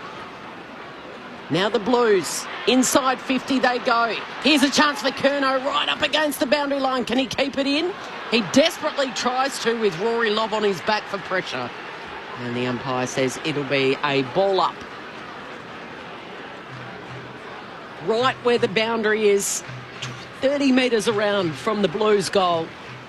And it's the Blues leading by 11 points. De Koning grabs it out of the ruck, kicks to full forward. Jones is back to save the day. Touched on the way through. The 1-2 on the hand pass with Lobb. Short kick to Harms. Just got it to him. Marks at half back for Footscray. The Doggies down by 11 points, but with a bit of momentum here. Kicks to English in a 2-on-1. No mark, but it's out the back. Loose footy on the wing. Chera collects. Plenty of Dogs jumpers. Got a hand pass through to Hewitt. Few players ahead of the ball for the Blues. Walsh, one of them, receives by hand, gives it to Cottrell, kicks to the forward pocket, and Kemp marks uncontested against the fence, right forward pocket.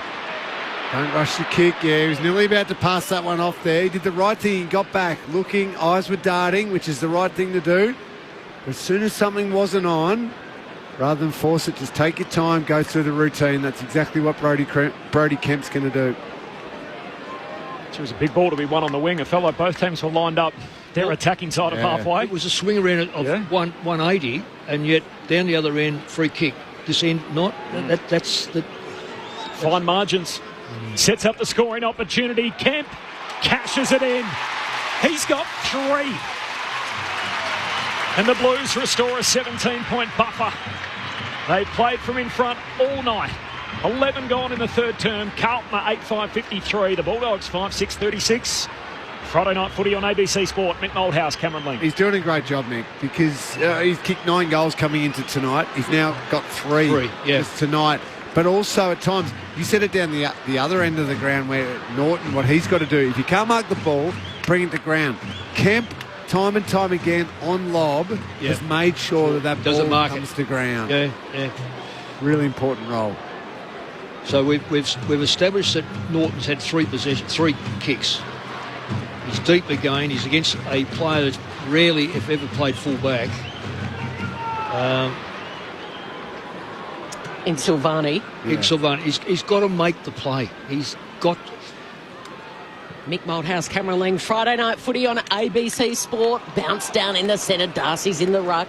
Has it held to him. Against Young, they're both having a rest of 2 ruckmen. Both had a slap at it. Fraser tried to flick it to the advantage of Ed Richards. Kept his eye on the ball. Beat a couple of Blues players. Does well. Handballs to Harms. Now to Bailey Williams, who wheels around a little pirouette on his right. Drives it long into the pocket where Norton was the target. Silvani kills it over the boundary line. 2-on-1. They got to it. That's those high kicks that come in like that. If you don't isolate your player, you're going to have Carlton players hanging all over you. The forward line of structure of the Dogs is Norton's not helping himself, but he's getting let down by teammates coming over the top of him. Spinning ball back into play. Darcy tries to take it out of the ruck. The dribble kick comes the way of Sanders. Just throws it on his boot. Last line of defence. Oh, Haynes marked it. Thought he'd marked it. It was stolen out of his hands by Richards and soccers it through. The umpire says no. Oh. No, was it a mark? He said no, that's a mark. Mark's paid to Haynes. Wow. Not sure. You take that out of your head. You've got to control the ball. I don't think I've ever seen anything quite like that. So as Kel called it, he's marked it on the line. The ball's been pinched out of his hands on the way as his feet have hit the ground. Richards has grabbed the ball out of his hands, kicked the goal, and the umpire's paid the mark. Dogs turn it win it back on halfway from the turnover. Richards again to Davidson. Short kick to McNeil. Hand pass back to Davidson. Retreats back by hand to Richards. He's tackled by Cowan. Ball comes out. Davidson for the Bulldogs. We're up on the wing now. Hand pass to McNeil, handball to Baker, just a surge kick, pumps it inside the forward 50. They come from all directions, flying into Pack O'Donnell. Ball spills down to Akers. Davidson's got him. Umpire says holding the ball. That's the one I don't like, Cobbs. How does he get rid of it? So takes the ball and gets grabbed. Yeah, with no prior opportunity, you just have to either try and handball or kick, but his arm was pinned. He's in a vulnerable position. If he tries to kick there, I reckon his head ends up smashed on the ground. So Latham Vandermeer, in fact, the tackler, is going to be rewarded with the kick. That's the one I wish wasn't paid. Yeah. I don't like that one at all. No, I agree. With zero prior opportunity. You know, you almost, if he throws it out of his hands, he gets away with it. Yeah. It's been an interesting night for the men in yellow as Latham Vandermeer moves in on the drop punt and he just whacks it straight through.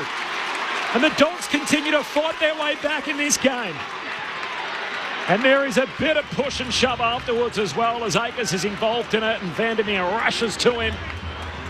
And a little melee breaks out. Carlton's lead trimmed to 11 points. 15 gone in the third term. Carlton at 5.53. The Bulldogs 6-6-42, so an 11-point lead for the Blues. Free kick count tonight, Lingy, 17-11. Carlton's way. Yeah. What do we thought of the umps tonight? They're obviously heavily criticised last Friday. Well, as I said before about that swing around, we saw a Footscray player or a Bulldogs player caught and lost a free kick goal.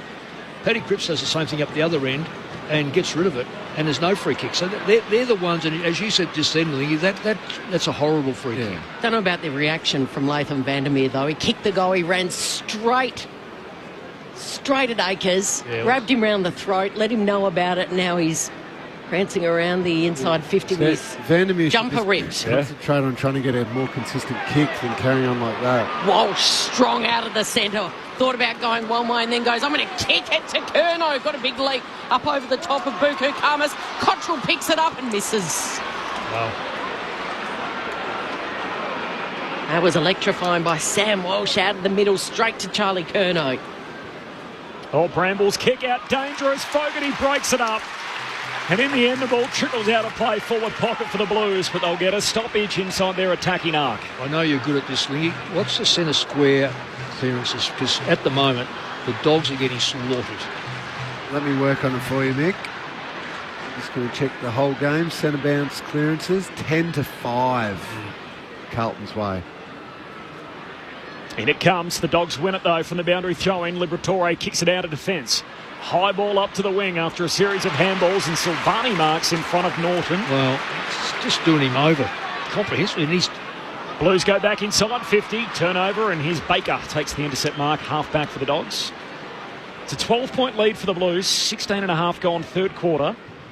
You're on ABC Sport, Friday night footy. Long kick down the boundary line, straight back to Silvani. Quick to kick. In the schoolyard. Well, I can let him off there, Norton, but the other one I couldn't because he was outmarked by a player who shouldn't outmark him. Got it on the city wing, has Silvani, and he goes towards Cripps, who got a little bit of hang time up the back of Baker, might have hurt himself. Yeah. He's down behind play. Meanwhile, the Bulldogs have got it. Works its way up to Liberatore kicks to a 1-on-2. One was McNeil. Did well to bring it to ground. Vandermeer picks it up, gives it off to O'Donnell. O'Donnell goes long. Top of the goal square. Akers is there. Akers with a fumble. Bulldogs come in. West fires out the handball to Vandermeer, who goes down. McNeil doesn't. Snaps the goal. Here come the Doggies. They've drawn within a kick. After conceding the first 4 goals of the match tonight, it's the closest they've been. 7-6-48, Carlton 8-6-54. They're knocking on the door, and in the meantime, Tim Hodges, I was following the Sherrin, but yet the binoculars on the Carlton captain, the 2-time Brownlow medalist. How is he? Well, Kelly, you can look at him. He's at centre-half back and he can barely move. He's landed really on the base of his back, nearly at his backside. He had to have one of the water boys help him up. He's still got both hands on his, basically it's his lower back or or backside. He's just trying to get into a jog now. He is just sore, so it's going to be a tough few minutes for him. I can't imagine how sore it's going to be for him to get out of bed tomorrow morning. Sure. But this is going to be a test for him to stay. He's waved everyone off. He wants to stay on the ground, but he is in a bad way, the skipper. That's the sort of one that can just throw your whole hip and back off, and you can get a bit of a seize-up sort of feeling going. 1-goal game.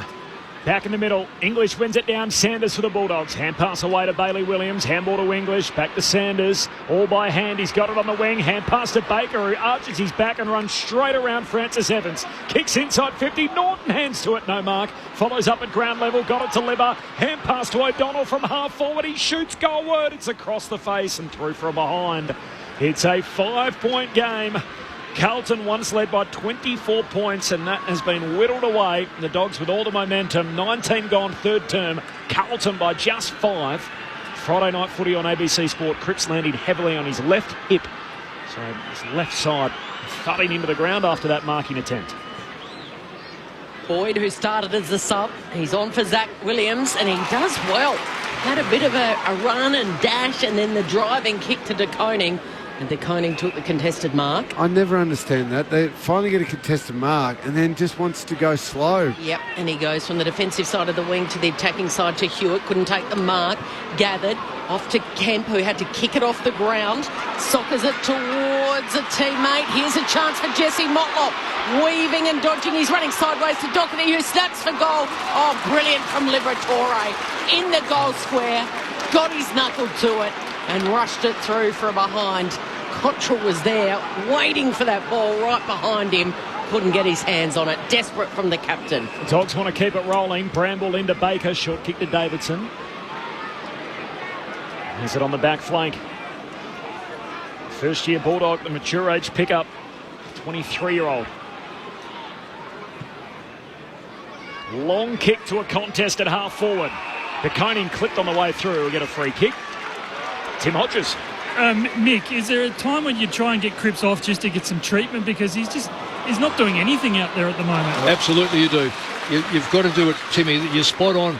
You don't lose anything by it. I know you've got limited number of interchanges, but you've got to have a look at him. Contested mark. Hewitt kicks to Cowan, kicks to centre half forward, hands on it from English, no mark. Here's Cripps, gets a hand pass away under pressure, turnover. Dogs tumble a kick out of defence off the boot of Fraser. Vandermeer trying to pick it up on the way through, caught. Crowd calls ball. Umpire says now, holding the ball.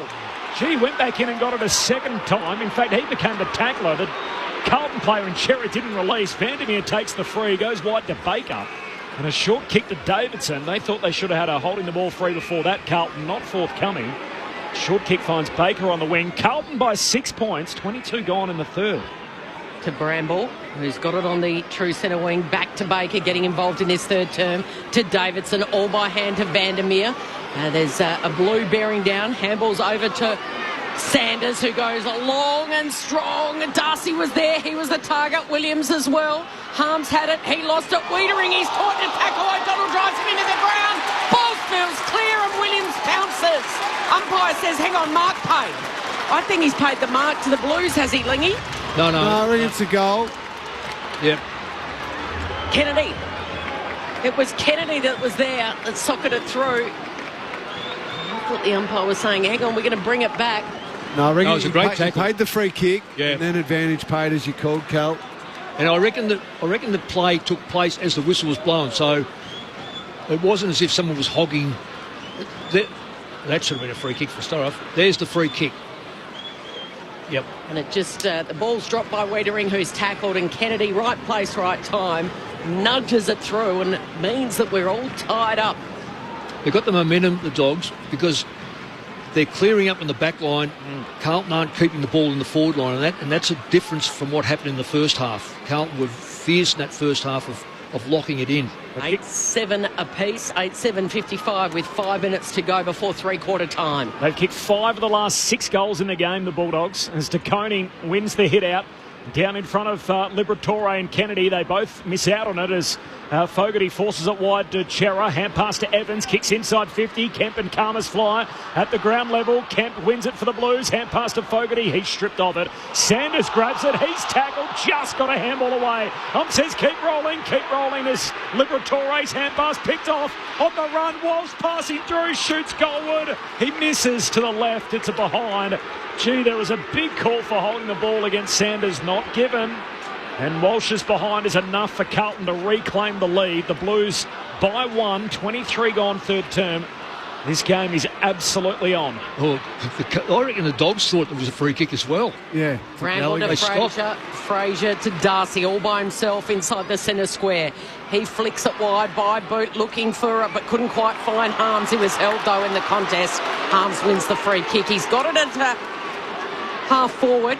Couple of kicks out, puts plenty of air in that. He's asking a lot of O'Donnell, who had to beat a couple. He was surrounded by Blues. Walsh flicks up the handball. And now to Cottrell, play on advantage. He won the free kick.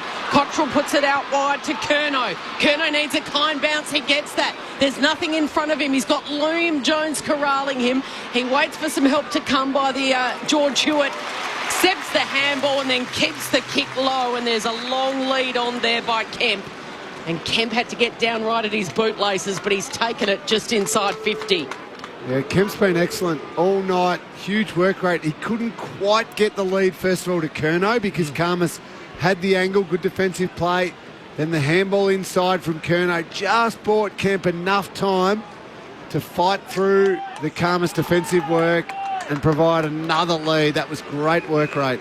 He's kicked 3. He's in the left forward pocket at the northern end to extend the lead to 7 points for the Blues. Just onside 50. Looks beautiful.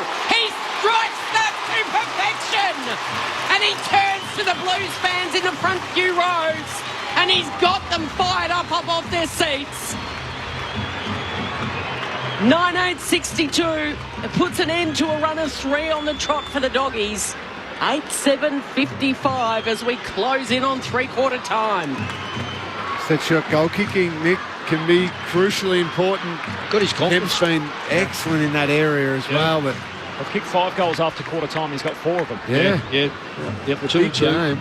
He had 9 goals coming in for his career. He kicked 6 of them last year. He's kicked 4 tonight.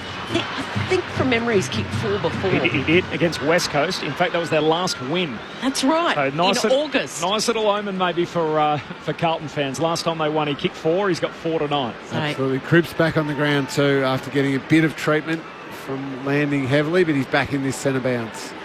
Blues by 7 points. Friday night footy on ABC Sport. As the Rucks share it on the way in, there's a free kick though. It's going to go Darcy's way. So he got some contact contesting the footy. Takes it by hand to Baker. Runs through the gauntlet and then kicks to centre half forward. Turns it over. Hewitt takes the intercept mark. Kicks in the middle of the ground for Cripps. Hand pass for Carlton away to Fogarty. He looks inside the forward 50. Big leap up from Hewitt. Forced to spoil. Ball slides out the back. Curnow's after it. The soccer skills misses. Out to the right and behind. Blues have lifted. They lead by 8 points. 27 gone in the third term. The Dogs drew level, but they've never been headed tonight, Carlton, after kicking the first 4. Dale quick on the kick, and he's gone to Liberatore, and Liberatore then right in front of the benches is able to hit up O'Donnell. O'Donnell kicked the first for the Dogs tonight. It came at the 9-minute mark of the second term. He wheels on his left. He's looking for Norton, who's desperately out of form and easily beaten by Wiedering on this occasion. Well, put the ball anywhere near Wiedering on a little run that he needs, 5 or 6 steps, and he is almost impossible to beat. That was a good mark, wasn't it? Great mark. Wiedering spears it to McGovern. He's got it at half back. On the Dock side he goes to Akers. All just going the required distance, all uncontested marks. Not a lot of movement as he looks forward. From the defensive side of the Dock wing, he goes up to Darcy, who launches in from the side. Wow. And I mean, it was a cross half back. Oh, that's got too much air in it. That's got danger written all over it. He was looking for Fraser, who's brought down by Cripps in a massive tackle. And Darcy looks a little sore after that contested mark on across half back. I think he looks a little embarrassed because he took a big risk there. Yeah, it's okay to take risks, but you're going to put the ball up in the air. Carlton by 8. DeConing wins the hit out. Kennedy knocks it away, but straight to Chera. Squeezes a kick out. It's smothered. Gallagher just bangs it into space on the wing. It'll bounce and roll and just get out of bounds. And to be called insufficient attempt. It's amazing, isn't it? As McGovern's right there, he could have picked it up. He let it roll out of play. And then the umpire comes in and says, no, insufficient intent. So it went to the boundary line rather than back towards the middle of the play as McGovern takes the free, kicks to a contest at half forward, spills to Bailey Williams. Hand pass to Dale, short kick to Richards. He marks on the wing, looks corridor, short kick, sets up Fraser, hand pass to the run of Sanders. Handball out wide to Bailey Williams. He's a long kick, he's 52 from home. He lays it up to the goal square. Davidson down there, Hollins crashes the pack, took out his teammate. Norton still alive, gives it to Kennedy who slips over. Dogs inside 50 still. Davidson crunched in the tackle. Ball up 40 metres out from the Bulldogs goal. Carlton by 8 points. 29 gone in the third. And by 23 at quarter time and 18 at half time. Yeah, butchered that. They had Carlton on the run, had extra numbers. Darcy in the ruck, straight down to Riley West, who was tackled too high, and he wins a free kick. Yeah, against Cowan. It wasn't the Walsh tackle. That was okay. It was the Cowan swinging arm that came over the top. Clear free kick. So hasn't kicked a goal tonight, Riley West. Directly in front. He'll need to kick from about 40 metres. Took me back to the 90s. Darcy down to West, and the movement of both of them looked exactly like their fathers. So Carlton lead by 8 points. A chance for Riley West to make the margin 2 and set the scene for a grandstand finish on Friday night footy on ABC Sport. On the approach, closes to 45, sets it on its way. He's got it, and it's game on under the closed roof at Docklands. Can the Blues hold their nerve? They're still searching for their first win of the year. Their last win, round 23 against West Coast in August last year. It's been 8 long months between drinks, but the doggies are coming and they're closing with a rush. Can they run over the top of the Blues and claim a great win here tonight? Carlton by 2, 9-9-63. The Dogs 9-7-61. The goal kickers for Carlton, Kemp has 4, Curnow has 3, singles to Young and Motlop. And for the Dogs, Vandermeer, Darcy, Liberatore, Sanders, Kennedy, O'Donnell and Riley West. Carlton fans might have been thinking at quarter time 4 goals to zip. Beautiful. A no-sweat victory to get on the board in season 2025. Well, those don't exist in the 2025 AFL season. No-sweat wins. They're going to have to earn this one. This game is well and truly alive, as Cal mentioned, at three-quarter time. So Carlton by a couple of points. Noel off the SMS. High were their extra umpires not supposed to stop blatant errors, especially after last Friday night. But tonight, I don't think I will watch the footy anymore. I don't support either team, but would appreciate fair and honest umpiring. Yeah, I think it's honest. There's no hint that umpires don't try to get it right. It's just that I think sometimes the fourth umpire that's been introduced is sitting back waiting for the third to blow the whistle, and the third's waiting for the fourth. They're near each other, neither do. Then it's almost too late to blow the whistle.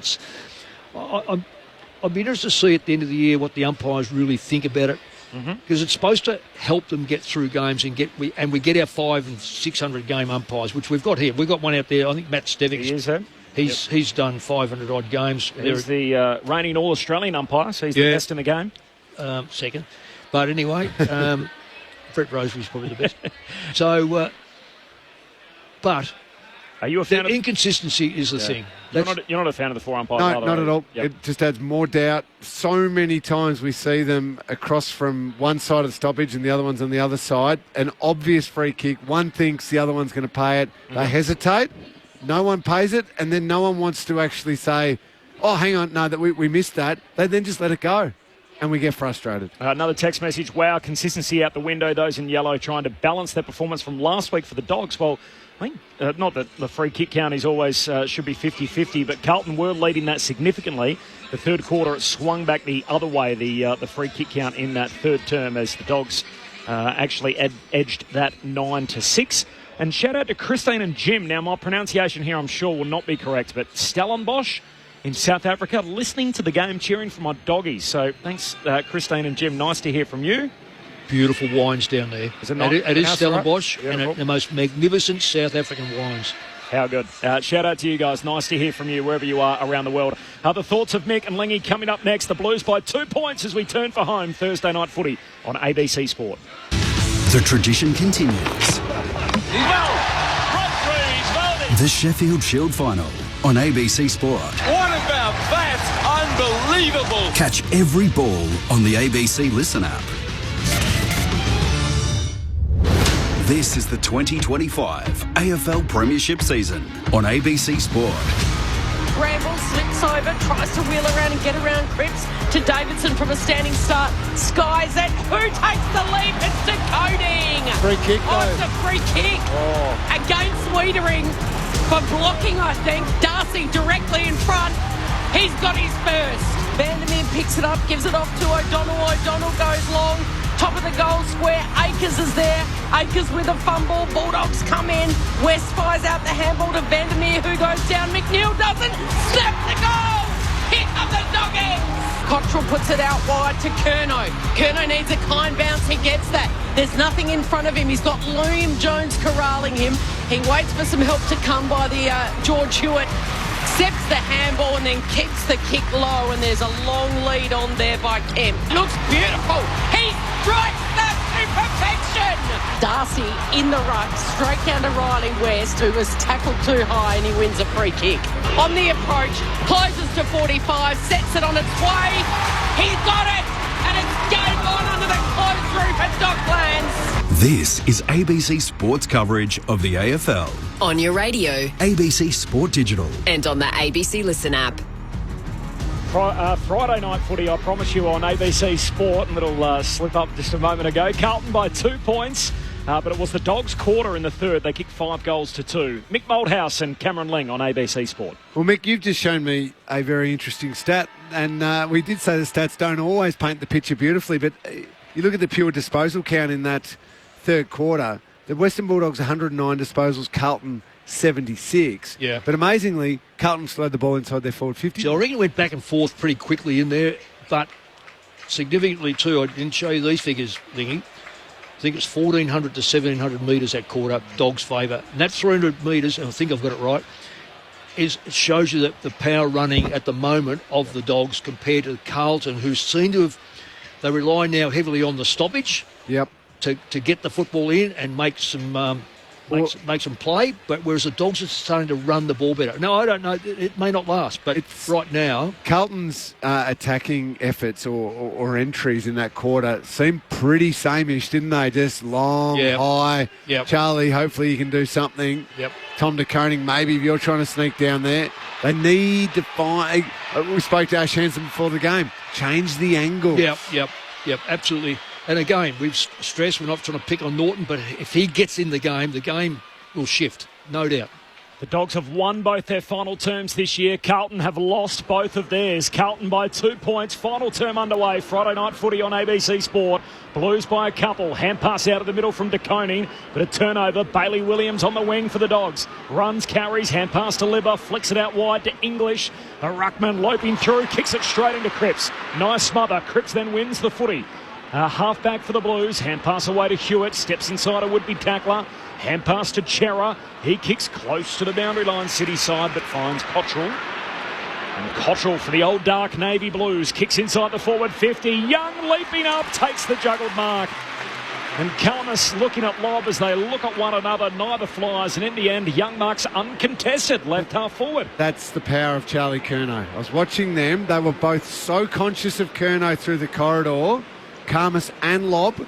Gravity was almost sucking them towards Curnow, which allowed Lewis Young to find that space and take the mark. I know it was sucking poor old Luke Beveridge out. It was Big English taking so much time to kick the football. Started his career with the Dogs, has never beaten them. Louis Young's out to change that.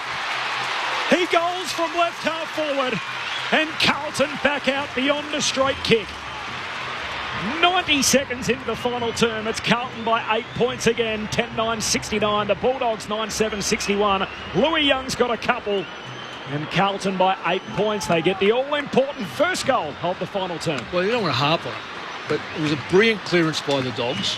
Get the ball out to Ruckman. Ruckman should think only of kicking the football, not trying to run it, not trying to bounce it, not trying to just kick the football in that position. And Paddy, I don't know if he saw Paddy Cripps. Paddy Cripps is right in front of him. He smothers it. Captain smothers the football, transfers the ball down the ground, and hence a goal. So sometimes Ruckman just make it too easy for us, don't they? Make it too easy. They're a great team. They are like feeding. They draw the target smack bang on their forehead. Blues by 8 points. Can they hold on? De Koning in the ruck, slaps it to Cripps. It went straight past him. It's picked up by Kennedy. Outside of the boot, it's a tough one. It's going to land with Chera. Liberatore got him. Ball spills clear, play on. And it's Kennedy that emerges with the footy. It slews off the side of the boot. West is there, zigzags, lost his opponent, wheels around onto the right and goes for home and misses to the near side in that right forward pocket at the northern end. In fact, just squeezed it in for a minor score. I reckon Kennedy could have had a shot. I think he tried to do the impossible with a right foot kick to kick it to the right side of his body. Boyd to Holland, stabs the kick, looking for Motlop. Baker breaks it up, but into the path of Hollands, who keeps on running and then runs out of room. Baker's had a good second half. Hasn't he? He's been desperate. Yep. And he's sore. Remember he started well last year and for whatever reason fell out of favour with Beveridge, didn't end up playing all that much. I think that his defensive play wasn't overly great. He had 10 touches in that third quarter, just started running a bit, but he's come to the bench. We'll get an update from Hodgie soon. I see he's gone with Luke Beveridge's Mustaka from early 2022 as well, maybe trying to endear himself to the coach. The handlebar moustache is a free kick from the boundary throw-in. It's going the Dogs' way. And no one's quite sure No one has any idea whose free kick it is, and in the end, Libba gets told, actually, that's your ball, Skip, so he'll take it 70 out left, half forward. That's a good lead because he's taken away Wiedering. He looks for Darcy. English also in the pack, no mark. Comes to Darcy, snaps goalward. Has he snuck it through? I think he has. It's a goal to Darcy. He's changing the game again. Unbelievable. Sam Darcy didn't mark in the pack. The footy came to him, and then he's kicked on the outside of the boot goalward, and somehow it just curled its way around the goalpost and snuck in. A second for Sam Darcy. Carlton by just a point. 4 gone in the final term. If you use the body language of the players, they're all setting up for this to be a point. So they reckon it. Maybe I reckon Wiedering put his hand up to say touched off the boot as well, and given everyone is kind of thinking the same thing. Yeah, they put their hand up straight away. And also it might have hit the post. Yeah. While the ARC checks that, Tim Hodges is on the boundary. Hodgie. This is not a good time for Oscar Baker to come to the bench with a corky.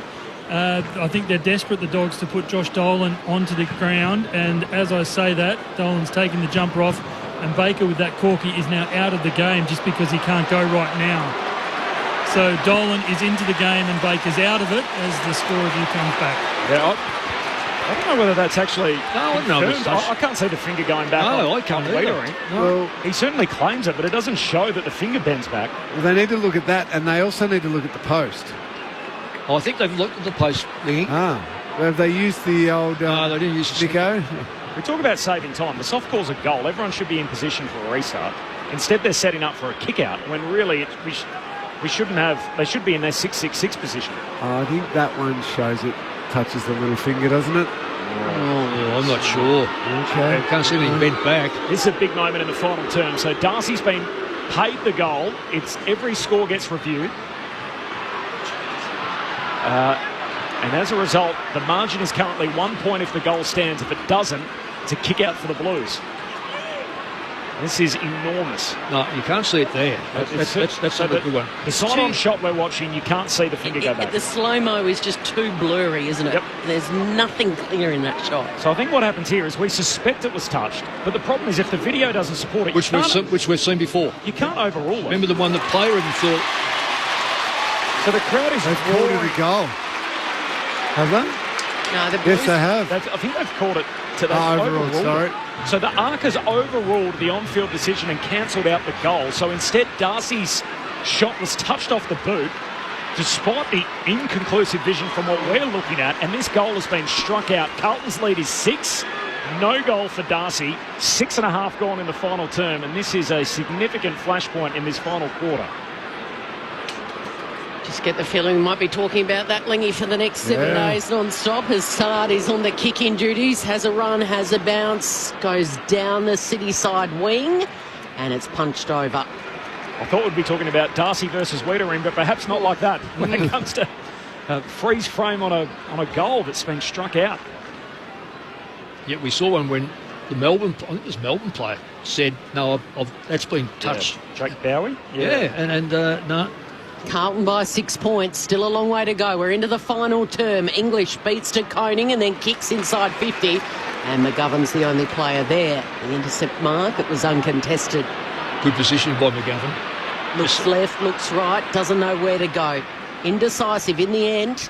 He's told to play on and he goes down the line looking for Cripps, who's crunched the Bulldogs player down there. I think it might be Jones, is it? It's Bailey Williams, in fact, who's a little slow. Play goes on. There's a tussle. The umpire blows his whistle. And Bailey Williams and Cripps are both hunched over, sucking in the oxygen. They're both sore.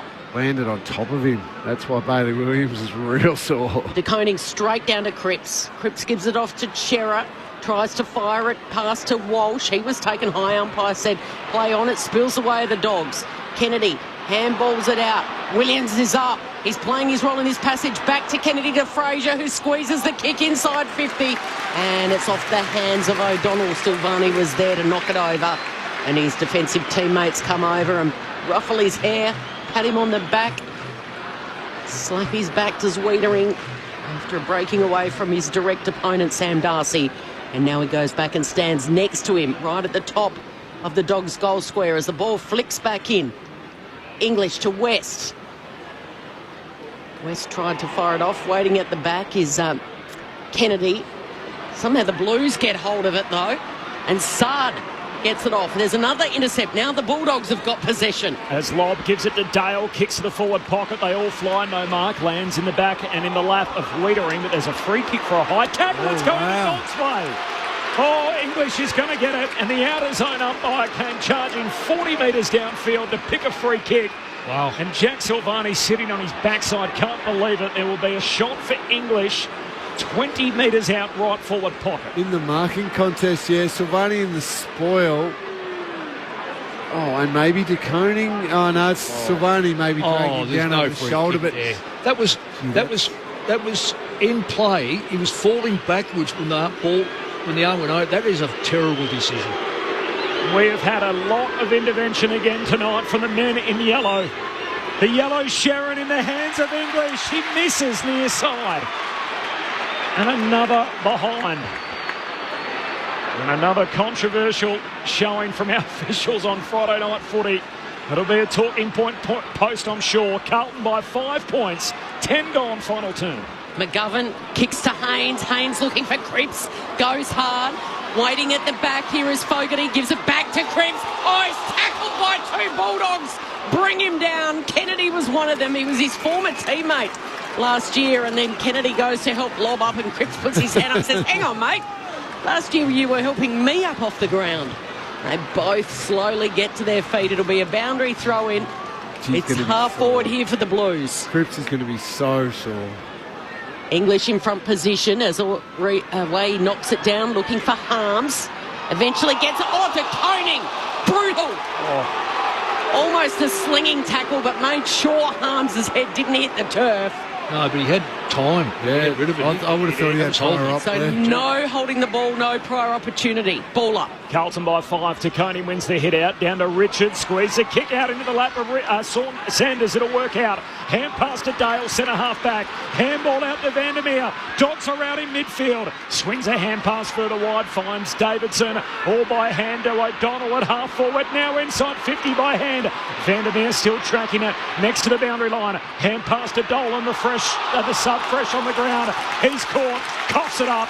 Blues back the other way. Has Fogarty got it from Hollands. Kicks out the boundary line and Haynes marks. He's got loose players if he looks further upfield, and that's exactly what he does. Doherty marks and sends it to Young. He's got it right on 50. He spears the pass over the head of Curnow in the end, and Rory Lobb says thank you very much. Terrible Little kick. shove to Curnow over his head, and Rory gobbled it up. And he flares the long kick wide. It's a great kick to Fraser. Dogs should open them up here. At half forward. Gives it to Richards. Richards can use Davidson. Dolan, rather. He does go to Dolan. Dolan spears the kick to Darcy.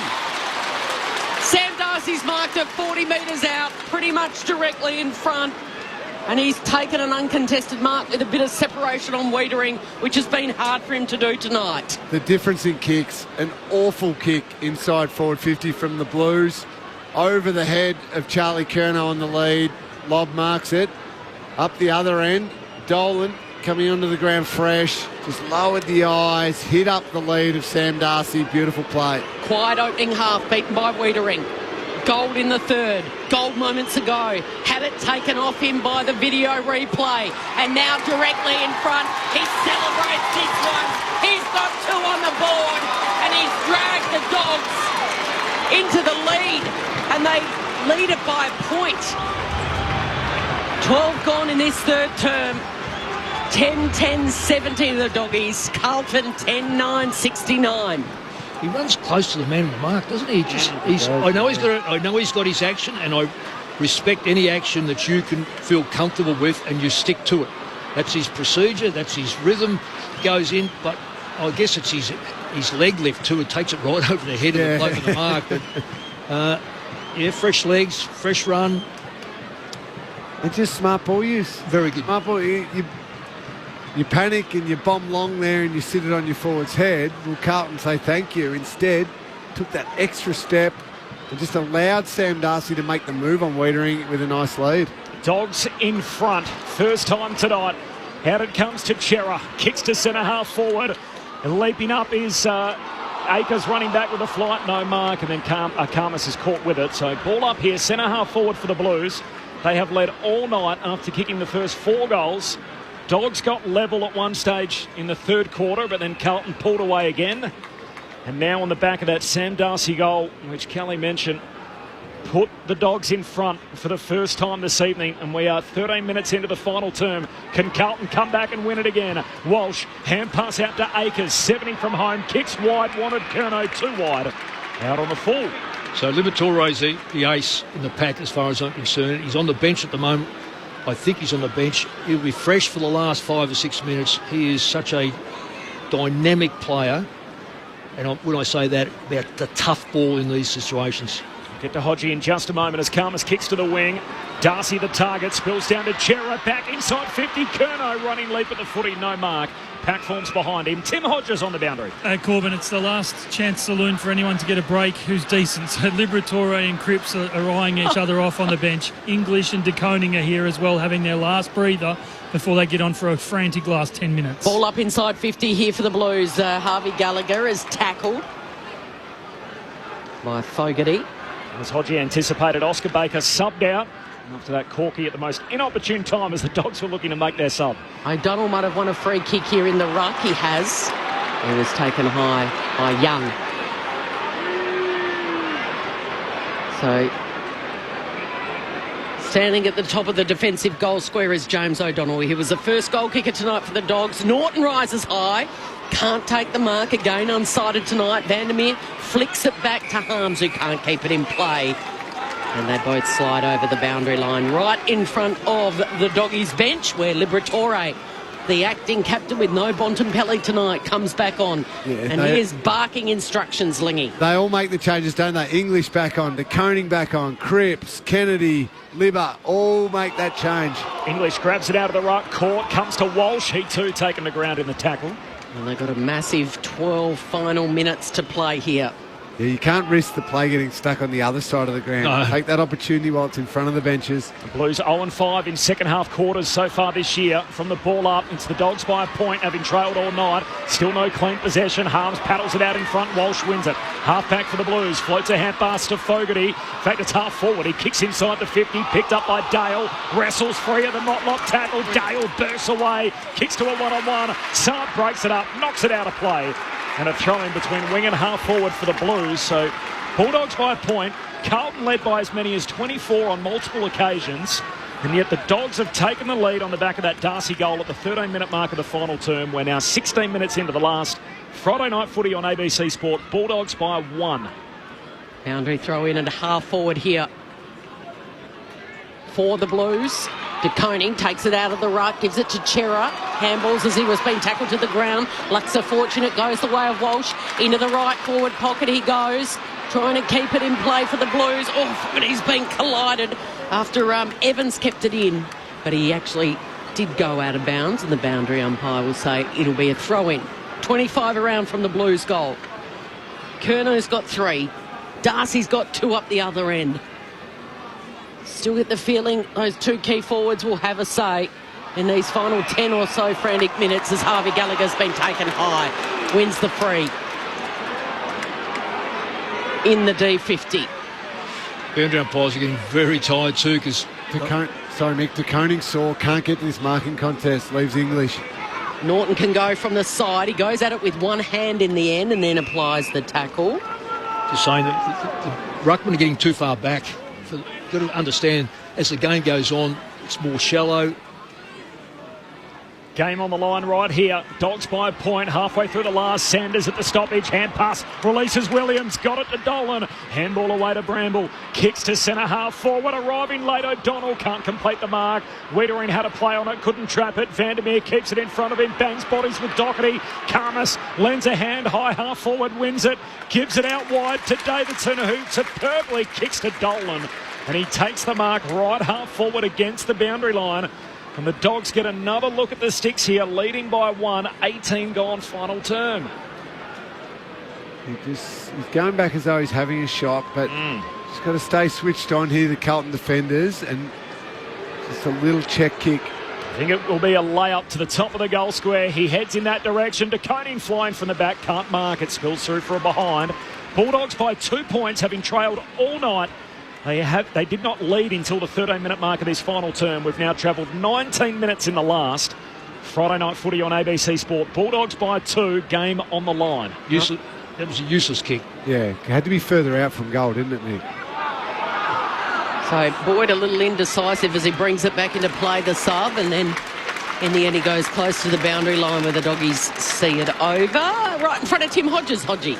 Kelly, 10 o'clock. It's still 24 degrees, humidity inside the stadium. The Bulldogs hand towels from the esky to the players coming off the ground. Tom Liberatore threw the towel off. He put his head straight in the ice esky just to cool off. It's still very warm in here. Boundary throw in. Getting involved not just in the air but at ground level was De Koning. Sliding in with Hewitt, did well. Bobbed up, gave it off to Cripps. Cripps goes for a bit of a dash and then kicks inside 50. Karmas, the intercepting defender for the Doggies. Flares it wide to Davidson. He's just going to stop. Sucking the oxygen, Sam Davidson. Playing his 3rd game of AFL footy. And he's set for another big finish here. Short to Liberatore, he kept running. Fraser's just going to drift into 50 here if they can spot him. Now he goes long. He's set it up for Norton, who can run and fly. Spoil came from Silvani. That was impressive. Walsh at ground level. Can't quite pick it up. Goes the toe poke. He's kicked it straight into the lap of Libba, who steadies and kicks it straight to Cripps. The captains combining for opposition teams. Can the Blues get something going? Having led all night. Hand pass away to Silvani. Takes the short way home through the corridor. Evans marks. Kemp's out. Long kick to Kemp. Marks plays on. Goals. Carlton back in front. Kemp's got 1 for the thumb. A 5-goal haul for Brody Kemp. Carlton 4 points up. And on the back of the Liberatore turnover, Carlton go end-to-end to snatch back the lead.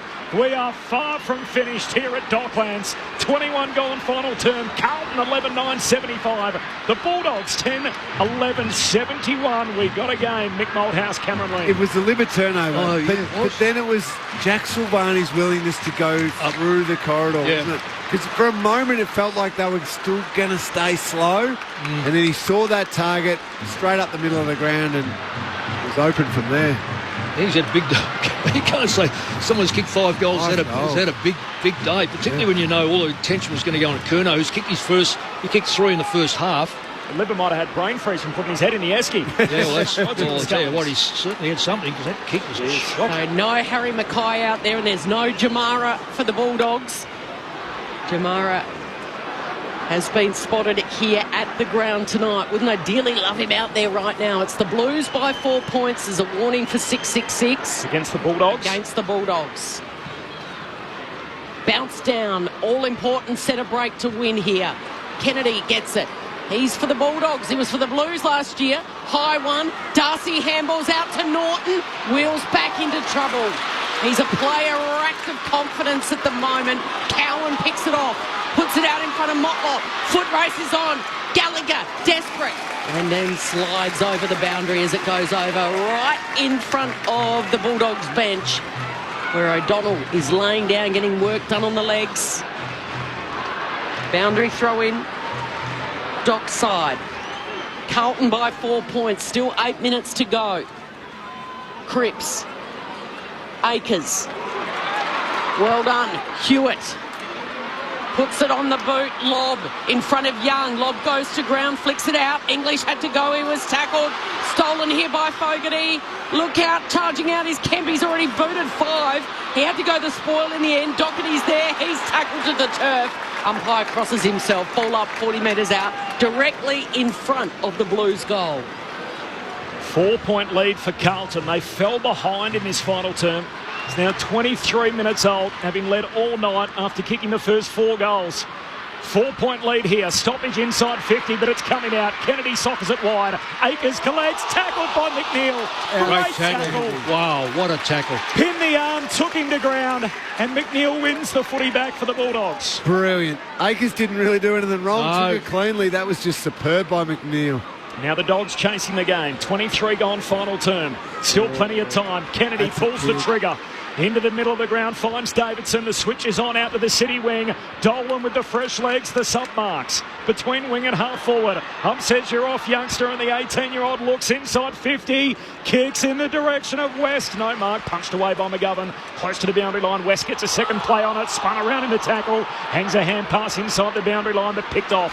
Doherty to Hewitt. Blues through centre half back. Got time to pirouette, assess the options, and then he's kicked it all the way. It's out of bounds, but not on the full. It bounced just in front. He did make a mess of that, Cameron Lang. Oh, he had options everywhere and then just kept second-guessing himself. Instead turned and kicked to no one, and probably in the end lucky not to be pinged for insufficient intent. Blues holding on by 4 points. Boundary throw in the city side. De Koning sets himself, goes at it with both hands. Chera reads it off his hands. Bouncing ball lands in the lap of Bailey Williams. He was tackled, got rid of it. Ball in dispute, still on the outer wing. Chera goes in, tackled by Liberatore. These are hard balls to win at the moment. Carlton by 4 points. 6 minutes 40 left on the clock. 75 plays 71 after Carlton led by 23 at quarter time, 18 at half time and 2 at 3/4 time. De Koning palms it down. Hewitt first meaningful touch from the stoppage. Hooks a kick down the wing. Karmas flies, no mark. Bounces down to Dale. He's stripped of it. Says keep rolling, everyone. Hewitt hand pass to Motlop. He's tackled and the ball up on the wing. Carlton managed to get Dogs have managed to get a +1. I reckon the +1 for Carlton must be at the ball. Yeah, it is. Carlton trying to win their first game in 7 months. The Dogs to keep themselves in the positive at 2-1. Hurried kick forward from Hewitt and just get it out of here, says Liam Jones. Punches it to the boundary line. And what it's leading to is a lot of clearances in the last probably 5 minutes, 6 minutes to Carlton. All to Carlton, yeah. Yeah, and they've got, as you called, the Dogs have got their +1 behind the ball. Trying to free up maybe an intercept mark and a counter-attack from half-back. Flick back in, half-forward here for the Blues. De Koning caught behind. English paddles it down. Sanders gathers. Handballs to Bailey Dale. Gives it to Davidson, who drives it down the wing. Norton and Darcy. Darcy got his hands to it. Couldn't clunk it the second time. Ball hits the deck. They pile on in. Holland's got it out only as far as Haynes. His kick towards Cripps. He slips over. It's picked up by Davidson, who just throws it on the boot. Skies it west, and Haynes knuckles it. It stays in play before Davidson fumbles it over the boundary line. Blues fans a little ambitious, asking for deliberate. The umpire says no way. So boundary throw in on the outer side. Oh, it's just interesting with the coaches how they've operated here, because one wants to win the stoppage, but if it breaks that stoppage, it's 1-on-1 in the forward line, whereas the Dogs have got the extra to bring the ball out of play. So it's really intriguing. Carlton by just 4 points. A goal would change the game either way from the boundary throw-in. Sanders got a hand pass away to Kennedy. The former Blue in his new colours kicks inboard to Gallagher, who takes the mark. Outer edge of the centre square. They rush forward for the Bulldogs. 4-point lead for Carlton. Led all night, fell behind in the final term. Now they're back in front on the back of Kemp's fifth. Kicks to half forward. Haynes wins a critical one-on-one. Gets separation from Aaron Norton and takes the mark at half-back Nick Haynes. It's just got to be better. It's got to be stronger, Norton. Carlton by 4 points. Time on in the last. Kicks Carlton down the wing. Sorry, Haynes kicks him down the wing. Picked up here. There's a push in the back. It's going the Bulldogs' way, and Bailey Williams to take it. So the Dogs will go inside 50. Hand pass to Davidson. High up and under in the Darcy direction. Aaron Norton. Fourth in the queue, he takes the mark. Rarely saw it all night, but Aaron Norton takes his moment. And his left foot on his left side, so really, with 4.5 minutes to go, this is his opportunity. Will he come around? Will he go around? Yeah, he will. He's had a shocker night, but what a night this could be. Norton at the sticks. He's got it there. The astronaut launches the Bulldogs to the lead. Aaron Norton turns the game around again. Third lead change in the final term. And with 4 minutes to play, it's the Bulldogs who are on top again. The Doggies 11-11-77. Carlton are 11-9-75. And now it's the Blues that have to make the running. Mick Moldhouse, Cameron Ling on ABC Sport. What's the old saying, Mick? If it's not your night, it can still be your moment. Yep. Probably a little lucky, just snuck over the back of 3 sets of hands. And well, he did the right thing. He contested knowing that, and probably what you said before about Curnow dragging 3 players, they were all over Darcy. Yeah. 3 Carlton players went to Darcy, and Norton, well, I suppose, for using his brains, just got to the back of it. She just snuck it in too with the snap. Dogs by 2 points. Less than 5 minutes to play. Back underway in the centre. Kennedy, he's been great in this last quarter. He played for the Blues last year. Now he's playing for the Dogs, and his high kick's been juggled marked by Davidson on the wing. Outmarking Hollins. And then he's able to hit up Kennedy. He's a good player, Davidson. He is, isn't he? He's consistent. You know, when he can contest the football. Kennedy to Norton, over his head, straight down the throat to Haynes, who was waiting. Can go. Oh, good spoil from Dale from behind. Hollins thought he had it. Now it comes the way of the Bulldogs. Dale picks it up, and he goes for the goal line, taking the mark and putting it through. Absolutely brilliant from O'Donnell. But that goal goes all the way back to Bailey Dale, who set it up. And O'Donnell gets his second. He kicked the first for the Dogs tonight in the second quarter. They were goalless in that opening term, but now their lead's out by 8 points, 12-11-83. Carlton 11-9-75. Plenty of Navy Blue supporters in the crowd tonight. It's been posted at 44,894. It's going to be a nervous 3.5 minutes here for the Blues fans. Nick, can I put my under-12 coaching hat on with Hollins? The ball is kicked to you and you're stationary. You need to come at the ball. Meet the ball. Not try and take a chest mark. You need to meet the ball, extend the arms out, and Dale maybe doesn't get that fist in there. Instead, Dale gets the spoil, turnover, goal. Just a lapse by Hollins. Last time these two teams met, the Dogs won by 14. They were goalless in the opening quarter, came back to win. What are you saying? Goalless in the opening quarter tonight, and they're 8 points in front, and there's 3.5 minutes to play. There's a little delay at the restart. A warning. Warning against the Blues. So both teams have had a warning in this final term. 30.5 minutes gone. Dogs by 8 points, having trailed most of the night. Walsh first touch out of the middle. Hand pass to Hewitt. Kicks to half forward. Curnow crashes the pack. Ball spills out. Dogs will be first there. Harms collects on the wing. He's got a man in support in Bramble. who kicks a high up and under down the wing. De Koning at the drop, only one who flies, and as a result, he marks it. 8 points down, Blues have got to go. Kicks to centre half forward, butchers it. Panic kicks don't help. They had the corridor on. If he'd just taken a moment to switch, Carlton would have taken it out the other side and got a mark inside forward 50. Bailey Williams marks, goes short to Buku Khamis. Dogs by 8 points, 3 minutes to go. The Bulldogs have trailed most of the night, Cal. You're not going to be a whole 3 minutes out. The Dogs have still got to attack the football. Khamis goes to true centre wing on the dock side, slips through the hands of Norton. Waiting at the back was Weeder and gives it to Cripps. He's tackled to the turf, got his handball away to Haynes. Skies it up and under. De Koning will go, so to English. They come from different sides. Umpires picked out a free. De Koning's down. It's okay, De Koning's up, and he's given away the free. Yeah, I don't reckon it was on English. I reckon maybe it was on, De Koning. It was on Motlop, I reckon. Yep. Okay, so the Bulldogs' ruck's got it at half-back. He kicks looking for Norton. He's got a couple of the beat. He's hurt himself. He's hurt his hand. Norton harms. Kick was smothered. Liberatore grabs him, and a couple of Blues grab Liberatore and George Hewitt and Haynes. I think you're right in one thing, Paddy Cripps is going to be very sore. Oh, yeah. He's put himself in, as has Libba. De Koning. Hewitt. Here's Liberatore. Wheels and goes. Vandermeer, he's caught by Sard. Run down a brilliant tackle, and Sard for the Blues. Have they got a couple of launches left in them?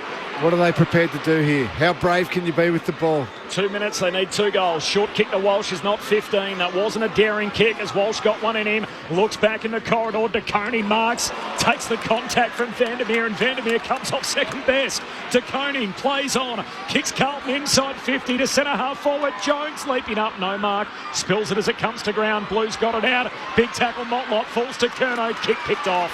And Harms can just repel for the Bulldogs. Finds English, who takes the mark at half-back and says, pump the brakes for the Bulldogs. Is it too early, Lingy? Nah, this is fine. Nah, it is now. Minute and a half now. Yep. Just take even 20 seconds.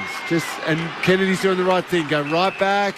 Don't rush. Let them pull play on. Yeah, let them run to you, and then long defensive down the line. English to Kennedy. How sweet it would be for Kennedy. Oh, wow. Kicks to Darcy, who takes a big game-changing mark on the wing. Can kick short to Bailey Dale here if he wants. No, goes to English instead. Good play.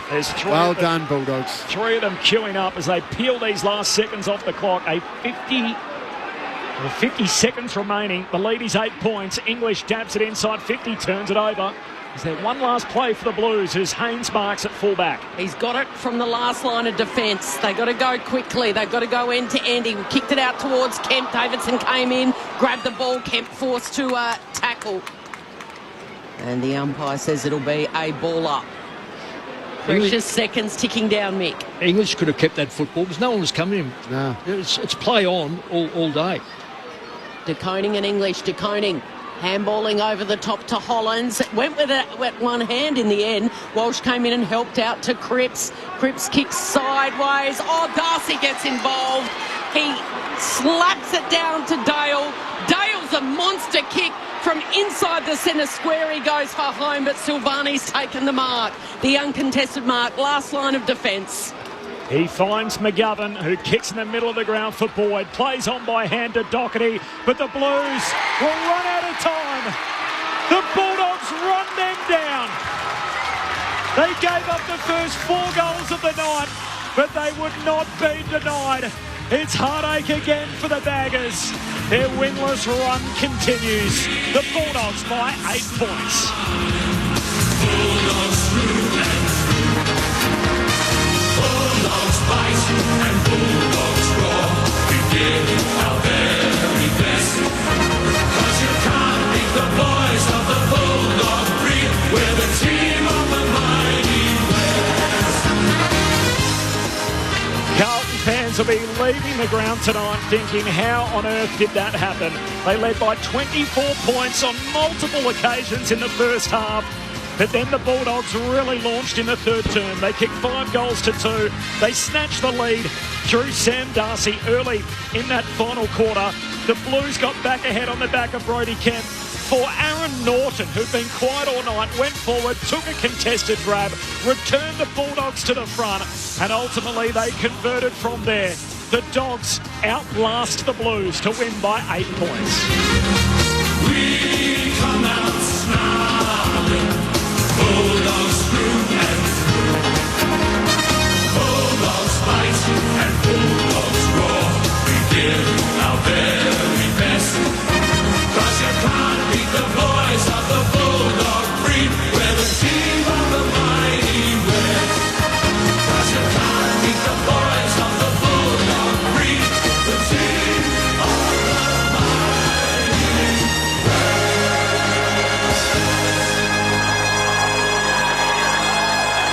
What a win for the Bulldogs, coming from behind, having trailed most of the night from 24 down and goalless in the opening quarter to winners. And 2-1 on the premiership table, while for the Blues they are zip and 3.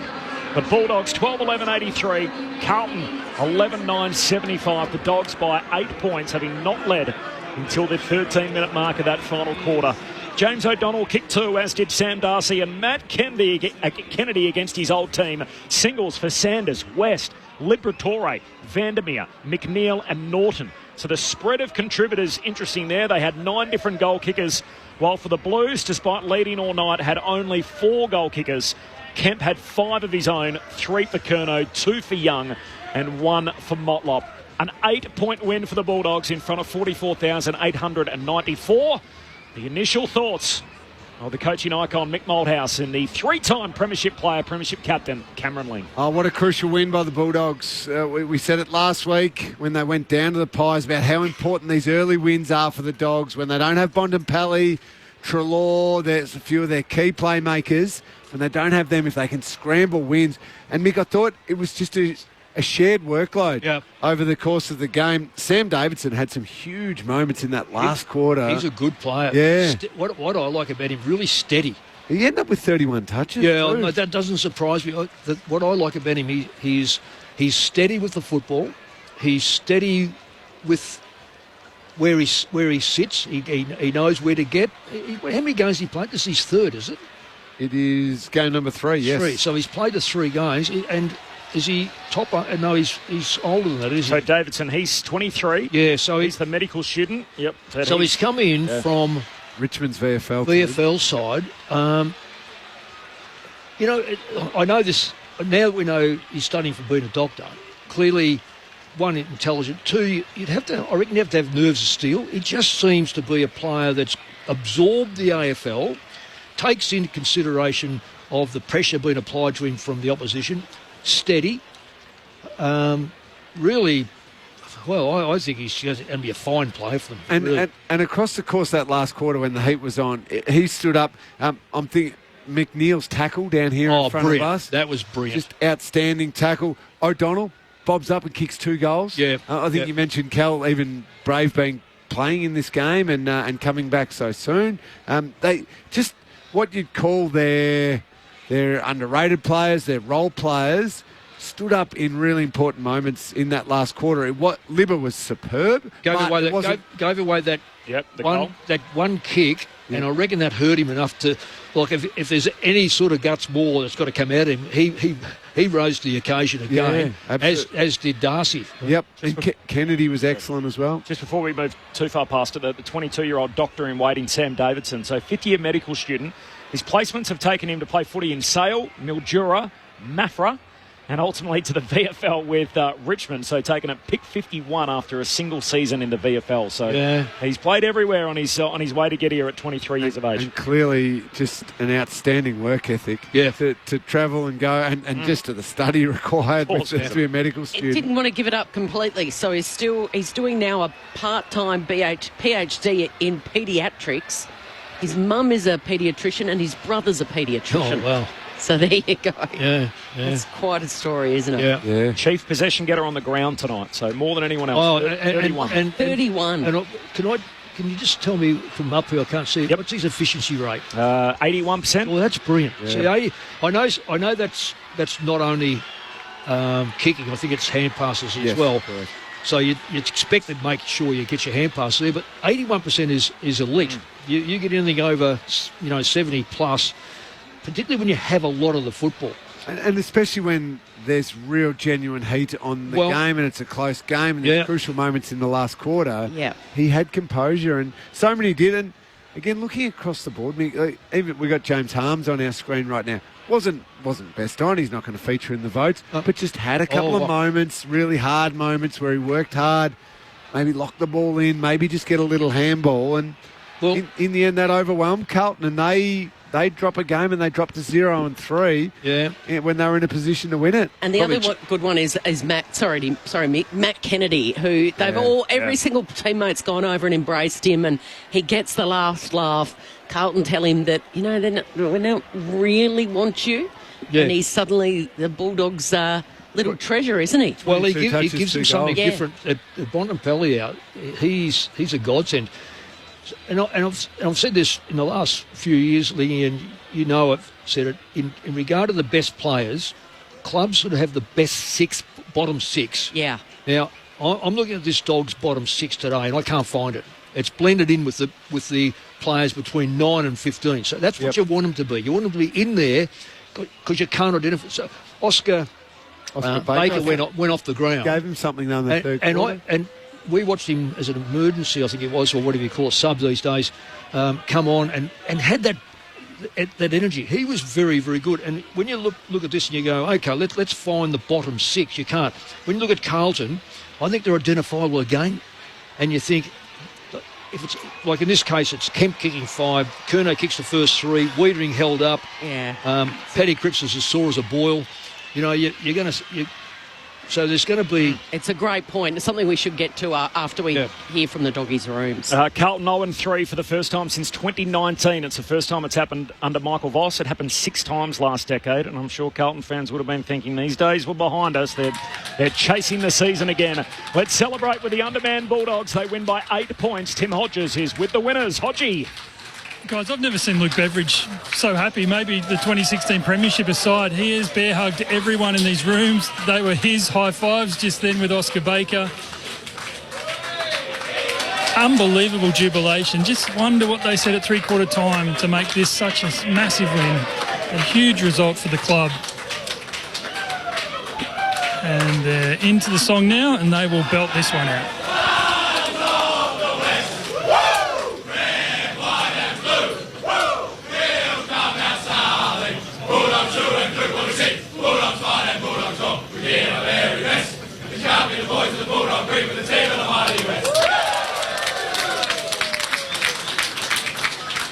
There you go, guys. Very, very, very happy rooms. What a contrast to about 80 metres down the corridor to Carlton. We will have Ed Richards for you in a matter of moments, guys. It's hard not to talk about the Blues. We'll certainly have time to spend on them, so don't worry about that. Your thoughts on the SMS 0437 774 774. But on the Dogs, remembering they had 2 All-Australians last year. They're both missing. So there's no Bontempelli and there's no Treloar. Jamara Ugle-Hagan is absent and was here tonight, which is good news. Juray's been managed, who's their premiership player, obviously won a couple with the Hawks. There's no Waitman. And then you look at the depth guys that they have unavailable to them as well, who they probably thought would be in their best 22. Guys like Johannesson, Scott, Garcia, Cleary. Yep. None of them there. So it's a long injury list, and yet despite that, Lingy, they are 2-1 on the season. Yeah, it's so crucial. I think we said pre-season, if you can just buy enough time and buy some wins while those players are coming back, you can set yourself up to really launch into the season. That is a crucial win. Really well played. Friday night footy on ABC Sport. The Bulldogs winners by 8 points. Tim Hodges. Ed Richards has been good enough to come over. I was just asking you, did Bevo say something at three-quarter time? I've never seen him, grand final and premiership aside, so pumped to come into the rooms, and he's bear-hugged everyone. No, he didn't say anything too different to what his usual message is. It was just, have a crack, have a dip, and I think we did that. We definitely cracked in. We sort of sensed that they were getting a bit tired, so we were, had a bit of energy from that, and we fed off that, and then, obviously huge last quarters. Sammy Davidson, awesome. Nort's kicked that clutch goal. Libba was great all day. It was just a real solid performance, real gutsy performance, really. Yeah, so you just never gave up hope. Like, it did feel like it was slipping at times there. It just shows what the magnitude of that win for this footy club. Yeah, definitely. I mean, the first quarter didn't really go the way we wanted it to, but we didn't think we were playing that bad. We just sort of coughed up a few easy ones. I didn't think I had a clean ball all night. I was so slippery with it. The ball was a bar of soap, and their pressure was really good. So credit to them. They had actually really high pressure around the footy. We were struggling with it early, but we were able to, settle. Libba was complicit in that. He was so good around the ball, and so was Matty Kennedy as well. Those two hard nuts in there. So it was great to see. You're being hard on yourself. You were brilliant again. I'll send you upstairs, Mick Malthouse and Cameron Ling. Ed's got the cans on. Oh, Ed, congratulations on the win. Fantastic performance. We're all fascinated about Sam Davidson. He puts all of us to shame, given the fact that he's a fifth-year medical student and he's playing AFL football. Can you tell us what he's like? How does he mix the study and the footy?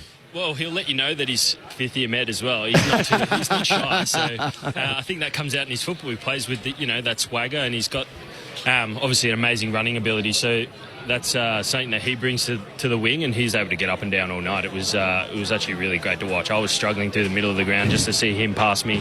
I was like, thanks, Dave, bro. That's unreal. We were remarking before you came on about how even the contribution was. We thought, if you're going to win the game, yourself, Libba, Sam Darcy, you're all going to have big games, and, you think of the bigger names. But the contributions from a Sam Davidson, I thought it was Riley Sanders' best game. Matty Kennedy coming into the group. James Harms's contribution at times. McNeil's tackle down here in front of us to pin that one up. Just the evenness across the group. You must have been pleased with all the contributions. Yeah, that's spot on. We just sort of strive to have that sort of even contribution every week. So to have it tonight against a team that's, they were 0-2 going in this game, so they were really trying to put the pressure on, which I think they did early, and they were quite formidable with their pressure game, and they were able to put us under the pump. So for everyone to stand up and have their moment down the stretch, it was awesome to see, and it's really one of the better wins I've played in, to be sort of down by 4 or 5 goals heading into quarter time. We were a little bit out on our feet, but we just sort of stuck in, and as I said, everyone had their moments, and it was a really great win for us. Yeah, well done, Ed. Just a player that you've got from Carlton, Matt Kennedy. Again, just your impression, what he's like, what he adds to the club, and I guess what I've set up here is that with the Bont out, he's sort of, I'm not saying he's the Bont, but he fits into into the same type of role when you need him. Yeah, definitely. I mean, I love playing with Matty. He's been such an asset for us. Around the ball, he's so hard. He tackles so hard. Something that Bont is pretty underrated at. He's got obviously great pressure and great tackling himself. So he's been able to slot right in and give us that sort of hardness around the footy that we might sort of miss with Marcus not there. So we've been able to sort of complement each other well enough, and he was obviously awesome tonight. He hit the scoreboard as well, which is great against the old side. We love to see it. Yeah, so if you cast your mind back to half-time, you were trailing by 3 goals. Can you recall what was the main principle of the change of what you had to do just to flip that game? We just had to get better at centre bounce. They were dominating us at centre bounce. So we spoke about that as mids, and then obviously they had a couple of good transitions. So basically all their goals were either from centre bounce or from transition from their back half to front half. So we weren't able to stop their fast ball movement, and we were able to do that in the second half and really put the pressure on. Tim was obviously great as well. He was getting the hits to where we wanted it in the second half, and that's just what we went to work on, and it was pretty simple focus, and it worked. No, well done. How do you spend the rest of the weekend now, Ed? Got the weekend off, which is always nice. We don't play till I think it's Sunday next, so just cruise this weekend, which will be nice. Maybe have a hit of golf somewhere if the weather holds up. should be a nice weekend for it. You got an unusual fixture, so you play Fremantle in Perth and then it's gather round. So do you go over there and then come back and then go to Adelaide again, or do you stop by Adelaide on the way home? I honestly haven't checked the schedule, to be honest. I've got a funny feeling you did that last year, Ed. I think we might. We've done it in the past, but I'm not sure if it's on the cards this year. We might travel and then come back because it isn't other games, so we're able to fly home in the night, I believe. Right, gotcha. And great work in the midfield. I saw the stat during the week. You've attended more centre bounces than any other player in the competition through the first couple of weeks of the season. So long gone to the half-back days. All of a sudden, you're a rolled gold midfielder. Yeah, I mean, it's just my role now. I've got to get to the centre bounce and I've got to try and get it forward. So it's been great. I've been able to learn so much throughout the first couple of rounds of the year. Tonight was also another learning curve. So it's great. I'm just trying to get better every week, trying to put my best foot forward, and while I can sort of bring my assets, bring my speed, bring my drive, try get the ball going forward for our forwards to get to work. Missing both your All-Australians, a couple of your forwards, an injury list as long as your arm. To be 2-1 to start the season, I'm sure you guys would absolutely take that. Well done tonight, Ed. It was a whole lot of fun. Awesome. Thanks very much, guys. Ed Richards in the victorious Western Bulldogs rooms with us on ABC Sport. The Dogs home by 8 points. They kicked the last 2 goals of the game. We had 3 lead changes for the night. They all happened in the final quarter, where Sam Darcy put the Dogs on top at the 13-minute mark. Brody Kemp capitalising on the back of a turnover on the half-back flank as Liberatore was trying to go inside 50, kicked it to Cripps. Ball went whooshka down the other end, and Kemp put the Blues back in front where they'd been most of the night. And then Aaron Norton took a pack mark, went back and goaled. Did he? I just noticed on the we replays were that was both looking at around. the replays. So the question was, did the ball, it was sort of hooked it across the body, didn't he, with his preferred left foot from the right forward pocket? Did it pass over the post? Did it miss? Did he kick it? It was the old one, if there was a laser beam from the top of the goalpost straight up, it might have cut the laser. Okay. It was very, very close. Do you think the AFL will be relieved that in the end James O'Donnell knocked another one in and it was an 8-point game instead of a single score? Yes, very true. Well, very true. That touch ball was interesting. Yeah, they overruled it. The Sam Darcy goal. And we've seen the Melbourne player clearly said, that's been touched, but wasn't overruled. And so it does happen. I'm just surprised it takes so long to have a look at that. If the umpire has said goal, and it's not conclusive after you've watched it from the 1 or 2 angles, whatever they've got, you've got to let it go. So the Darcy episode happened at the 6-minute mark of the quarter, where he kicked a goal, seemingly, at least it was given that or ruled that way on field. It bent around the post and went in. Now, Jacob Wiedering thought he'd touched it. We saw 2 shots, certainly on one of the angles. It didn't look conclusive at all, which is what we're told has to happen. The vision has to be conclusive for it to be overturned. Exactly. It wasn't. I didn't think it was conclusive. Instead, they overturned it anyway, and they cancelled out the Bulldogs' goal, which would have put them in.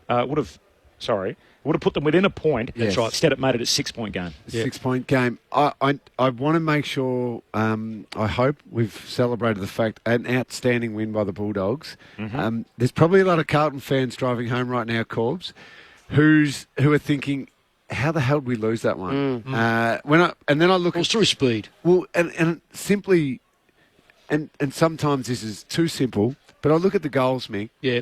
4 goal kickers, 10 goals kicked between Kemp, who had a night out, was brilliant. Exactly. Charlie kicks 3 and 2 to Young. 1 goal to Jesse Motlop in the first quarter, very, very early on in the first quarter, might have been the first goal of the game. Was the first goal. No other goals from small forwards, and a big fat 0 goals to midfielders. Mm-hmm. That is alarming. Yep. That is a big reason why you're not winning this game of football. There was no real run, a mid-breaking 50 and running through and kicking a goal. No small forward who bobs up and kicks the 2 or anything like that. And even in the second half, inside 50s galore. They ended up having more inside 50s than the Western Bulldogs. But just the use and the options that they took, it's not good. It's not where it needs to be. So you have a look at their midfielders. Hewitt with 27, Chera with 26, Sam Walsh with 26 and Cripps with 22. But as Lingy's telling us, no goals out of that. What do you make of... Because they're not getting forward, the numbers are there, but the impact's not, is it? No. when you look at stats, that's the whole thing about looking at stats, and you go, someone's had 30. Okay, if you're a midfielder or wing and you've had 30 possessions, I'd expect probably 15% or more to have at least gone inside the front 50. And of those, you'd expect half of those to be marked. Because that's you're in the middle job. because you're supposed to be able to use the football. That's your job. Yep. So when you cut it down and you see those stats, and if they're getting a lot from the back half or quick clearances, and that's where it goes, okay, quick clearances are very good. But if you're not working that ball through there, as Ed Richards just said, my goal and what I've been challenged to do is to win the football, run the football, kick the football.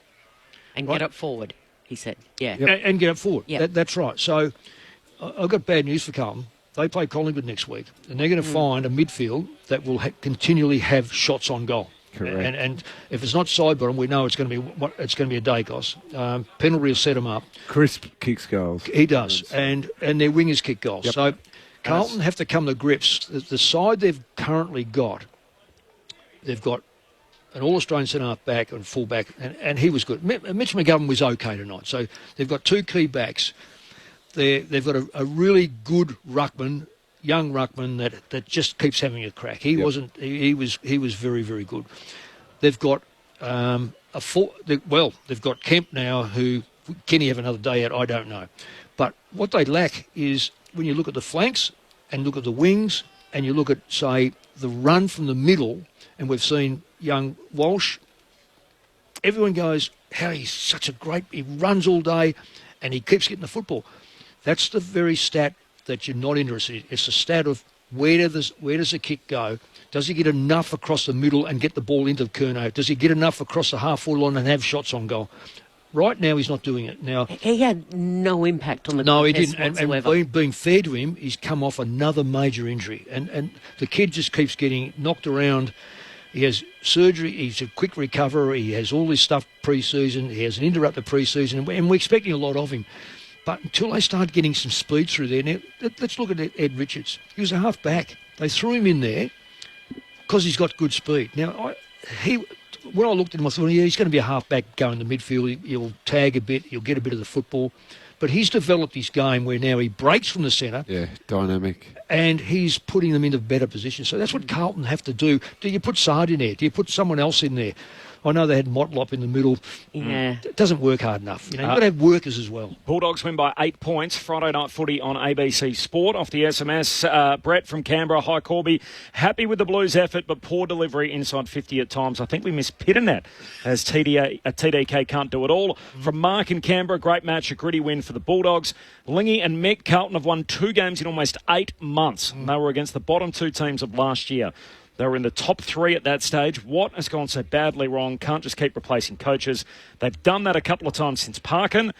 I don't know what this once great club can do. The wooden spoon is ours to take again from Steve. No, it's wooden spoon. 0 and 3. Just on the unavailability or the availability issues of both teams. So 13 on the injury list for the Blues. But I think... Give me some names. I was about to say, it's interesting when you go through the names that are there. So, Chincotta, who played a little bit last year, Corey Durden, Fantasia, Newman, Pitternet. Newman not going to get back, and he's a good player. Yep. Hollins and Mackay are really the best 20. Mackay's a very good player when he's up and running. No doubt about that. So, what is an interesting exercise? So, they both played in the elimination final last year, right? They both lost. First week, Dogs lost to Hawthorn. Blues obviously lost to the eventual premiers. So, they both got 16 in tonight. So the question is, who are the 7 that aren't there? If you look at the 7 for the Blues, there's no Mackay, Fantasia, Durden, Hollins, Newman, Pitternet and Kennedy, who now plays for the other team. And then you look at the 7 that aren't there for the Bulldogs, Bontempelli, Treloar, Ugle-Hagan, Waitman, McRae, Duray, Daniel. Well, 2 of those won't play for him. Correct. But you think, gee, that 7 for the Bulldogs is a lot stronger for just, picking in a schoolyard than the 7 that are missing for the Blues. But what you do, though, Corby, and this is one of the great things about coaching and being at a football club that says you cannot feel sorry for the injuries you've got. You play with what you've got and you build up with what you've got. And every now and again, someone jumps up and takes the place of someone, and it may well be Kennedy's come into the side. He may not expect it to. Maybe the Dogs didn't expect him to play every game. He's jumped in. He will be a great foil for Bontempelli when he's playing, because you won't lose that type of play. You keep at the middle of the ground all day with those two. When Bontempelli went off, you lost a bit. Now you won't. The other kid was Davidson. He's a settler. He's a bloke now that should ink in the whole season, but he'll add value. He's only played 3 games now, so he's only going to get better. Their back line, I was a bit, you just don't know how their back line was going to work. It's worked beautifully.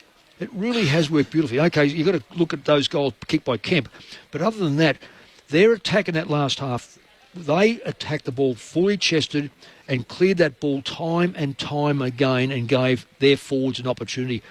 Carlton's backs, outside of Sard, got it, laid it off laterally, which you hate, Lingy. No run, no penetration, and really, even Sard's kicks were basically just woof. There was no finding a target. So they shot themselves in the foot tonight, Carlton. Meanwhile, I'm just having a look at a screen that's in the Bulldogs' rooms. Luke Beffridge, Tim's right, I've never seen him so happy. He's gone around and hugged and kissed every single person down there, including some of the journalists. He's going around shaking hands and slapping backs of journos. I've never seen him do that in my life. I would imagine, Mick's probably better to answer this, but the more enjoyable home and away wins are those where you probably deep down know we're going in a little unders here. We're just missing, those names you heard off there. Oh, gee, I'm not sure in a midfield where we don't have Bontempelli and Treloar. Can we really match it with Cripps and Chera and Walsh? But you put so many little things in place and you probably build up a few of those role players, fringe players, younger players, and then you have a tactic here, a tactic there, and then you adjust during the game and you get that over the line. I would imagine that's a pretty damn good feeling. You should, Coach Lingy, because, you're absolutely spot on. In fact, if I went through my career, there's 1 year and 1 game stand out more than that, and they're both losing years. One was a losing year, the other one was a losing game. I got more out of 1987 coaching the Dogs when we lost our first 3 games by 42 goals. Jeez. Guess who we're playing next week? The reigning premiers. Decided that Tony McGuinness, who was our prime... No, you know what you're going to do, Tony? You're going to tag John Platten.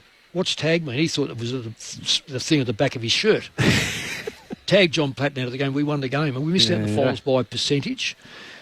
And the grand final against Brisbane in 2002, and over a side that was 2 teams, $1 million salary cap, but we believed. But technically, they'll go, well, Dogs didn't make the finals in 87 and you lost the grand final. Yeah. But you're right, they're the ones, but he's had a win today. So his feeling would be, gee, we're swinging around. O'Donnell's come back with a broken jaw, kicked goals, won the, so it's good on him. I'm so wrapped for him. He keeps leaving the door open on his future too. Naturally, he's asked about it. He did a television appearance during the week on Channel 9, and he keeps saying all the things basically, maybe we'll fall out of love with one another, and then he was pressed further on the question, and, are you out of love with one another now? And he basically said, nope. And every time you hear him speak about the Western Bulldogs, and he's so ingrained in the history of the place, and he understands what the club's all about and the fabric of it, it's hard to imagine him being anywhere else, having taken them to the finals 7 times in 10 years. Aubrey, it is a carousel. Yep, I understand that. That's the Footscray carousel. You'll get on, he'll be pushed off, fall off, or jump off. Do you think he'll coach there next year? He will coach next year. Where he coaches, I'm not sure. You don't think there's any guarantee he coaches the Bulldogs next year? Oh, I would like to think that they say you're the man, because the feel is you don't go around asking, I wouldn't have thought they go around asking players, but you'll get a feel, do the players want to, do they respect him? Do they play for him? Do they acknowledge the game structure for him? They did all of that tonight. Well, yes, and you know what, a season's not 1 game. No. So, but I've just, if you identify these blokes, Roy Lobbs improved out of sight. Darcy, young bloke, will be 10 years.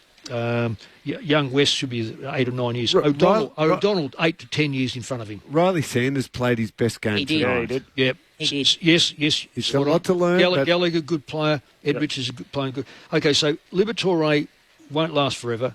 Harms won't last forever for his age. But if you keep going through these players... Carness, Fraser, these kind of guys. All young players. Yep. All young players. Davison, young player.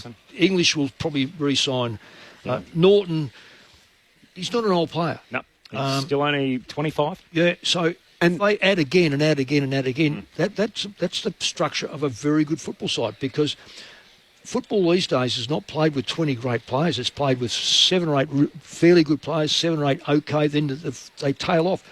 As we said, I don't know if it was on air or not, but the bottom 6 of the Dogs today filtered into the top 9 to 15. You couldn't identify them. That's why eventually they won the game. The Dogs win by 8 points. We just need to visit with the Carlton rooms. Is it on this? No, go for it. Sure. Tim Hodges is down there. Hodgie. Oh, Benny Cameron was here as going to own Carlton. I'm just standing here with him. He does have a good story at the end of this, but it's pretty subdued down here, and the players remain behind closed doors with Michael Voss. You can only imagine what's going on in there. They were going to provide George Hewitt at some point that we hope we can get before we're off air.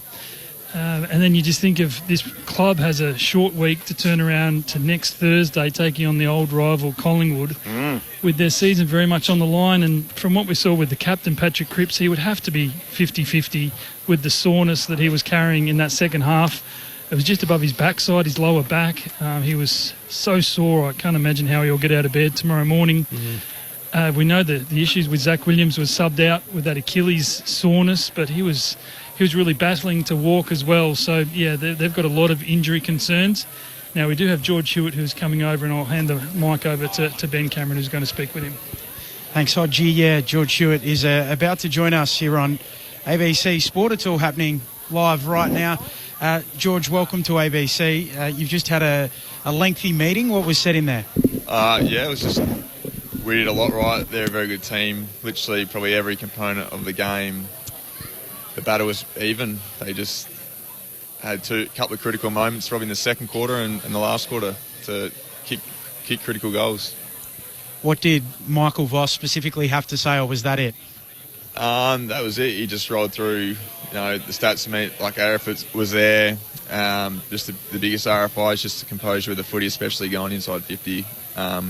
Which was better at the start of the game, which we practiced throughout the week, but we weren't quite consistent enough with it. Is morale being tested right now? No. We believe we're playing good footy. We're just 0-3. We're hurting ourselves with our composure to probably go inside 50, but morale's high. It felt like for us watching that early on in the game, and we spoke to Ash Hansen pre-game, he said, look, we're going to take the game on at every opportunity, at all costs. We saw that. Then it felt like it got stifled. Why was that for you out there on the ground? Oh, they're a very good opposition. They adapted really well. I think it was 44, could be wrong, about 44 uncontested marks in the first quarter, and I think they obviously tightened up a lot. I think we only probably finished with 80 uncontested marks, so fair play to them, but we need to keep doing it our way and being brave with the ball. Do you guys still believe that you are a team that can play finals, that can play big finals, like finish top 4 and challenge for the flag? Oh, definitely. But we just need to get our first win and have belief and go from there. There's been lots of teams that haven't started the way they wanted to, like Brisbane last year.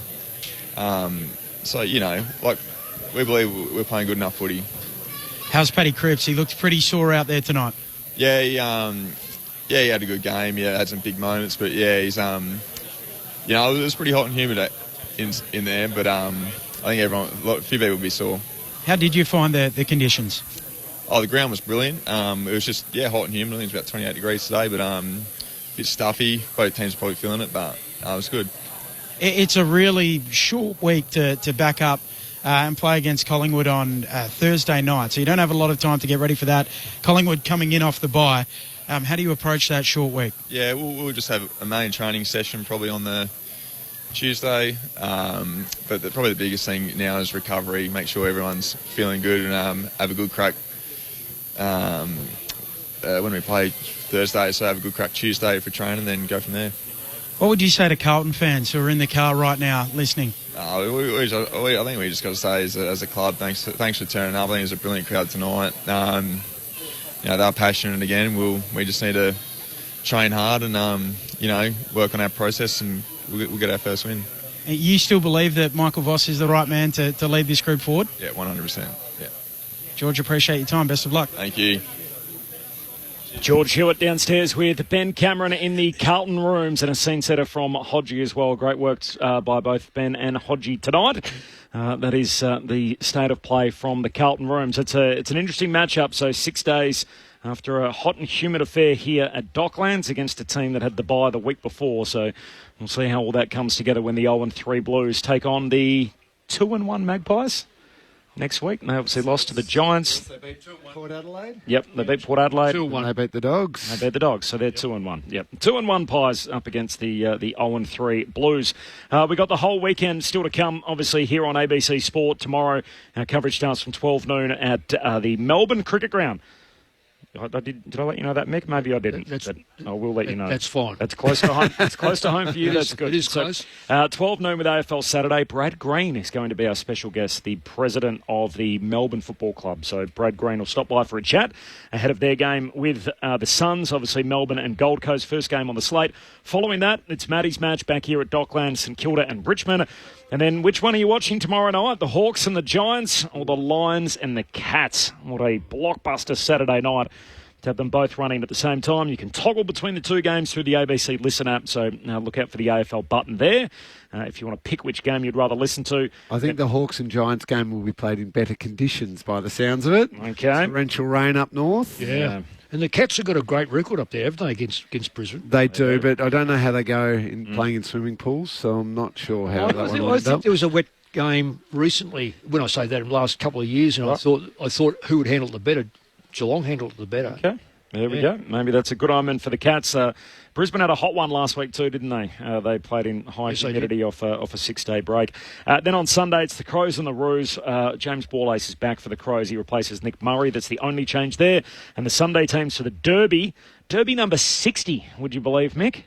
You were involved, obviously, in the early few derbies. The Eagles won the first 9. Yeah, we won the first 9. And then I think you'll find it's 25 each. That would be about right. I've got the numbers here. It is. I'm pretty sure it's 25 each. It is 33-26. So the Dockers might be just in front after the first. There you go. Yep. So and my kids, let me just say, my kids did not go to school on that 10th one. We won the 9. They said, Dad, if you ever lose, we're not going to school. And I said, well, that's fair enough. That was the Brad Weir did the aeroplane, I think, in the wet. Well, don't ever remind me about the smarty pants. I was going to say something else, but... Jack Graham and Jack Williams are the 2 ins for the Eagles. Petruccelli and Hall have been omitted. I thought Clay Hall was pretty good last week. Lost his spot for the Eagles. And for the Dockers, Isaiah Dudley is going to make his debut, the small forward out of South Australia and Central Districts. He replaces Brandon Walker, who is injured. Do you like this sort of stuff, Lingy? Could you do this? As the sub who's now out there running around, Josh Dolan, nah. The fitness staff wouldn't get a lot of good feedback from me right now. He can do the votes better than anyone, though, in the ABC Footballer of the Year. The Bulldogs by 8 points, an undermanned outfit. It was a pretty good game of footy for the neutral, where the Blues kicked the first 4 goals. They led by 24 points on multiple occasions in the second term. And we had 3 lead changes in the final quarter. They all came after the 13-minute mark as the Dogs put their nose in front for the first time. Carlton snatched back the lead as Brodie Kemp kicked his 5th, and then Aaron Norton marked and goaled to return the Bulldogs to the front. O'Donnell kicked the sealer, and the Bulldogs winners by 8 points. The votes, Lingy. Tom de Koning, you are very, very unlucky, as you are Sam Davidson. I couldn't squeeze either of those players in there. I thought they were brilliant. I wanted to get Davidson in just because I love his game, love his story, but I'm going to give 1 vote to Matty Kennedy against his old team. 22 touches, kicked the 2 goals, and more often than not actually played around on Cripps around the stoppages as well with the big, strong bodies, kept Cripps relatively quiet. 2 votes goes to the new star forward of the Carlton Blues, Brodie Kemp. 5 goals, plus was almost playing slightly defensive forward on lob, stopped his influence, but then also kicked 5 goals. Brilliant game of football by Brodie Kemp. And 3 votes to, I know, an absolute favourite of yours, Mick. He deserved it, the heart and the soul, Tom Liberatore. 30 disposals, a goal, 11 tackles, a whole bunch of clearances as well. Just a wonderful captain's game in a big, big win for the Western Bulldogs. He's taken to captaincy like a duck to water, hasn't he? And you sort of catch yourself going, why isn't he the normal captain? And then you go, oh, that's right. There's that guy. There's that superstar. The 6-time best and fairest winner. They do it all without the Bont, without Treloar, without Jamara, Waitman. A host of names unavailable for the Bulldogs, and yet they win anyway. So an 8-point victory for the Bulldogs to move to 2-1, and the Blues for the first time since 2019 are 0-3. SA Grandstand in South Australia for you tomorrow. Of course, the Sheffield Shield final continues as well from 10:45am.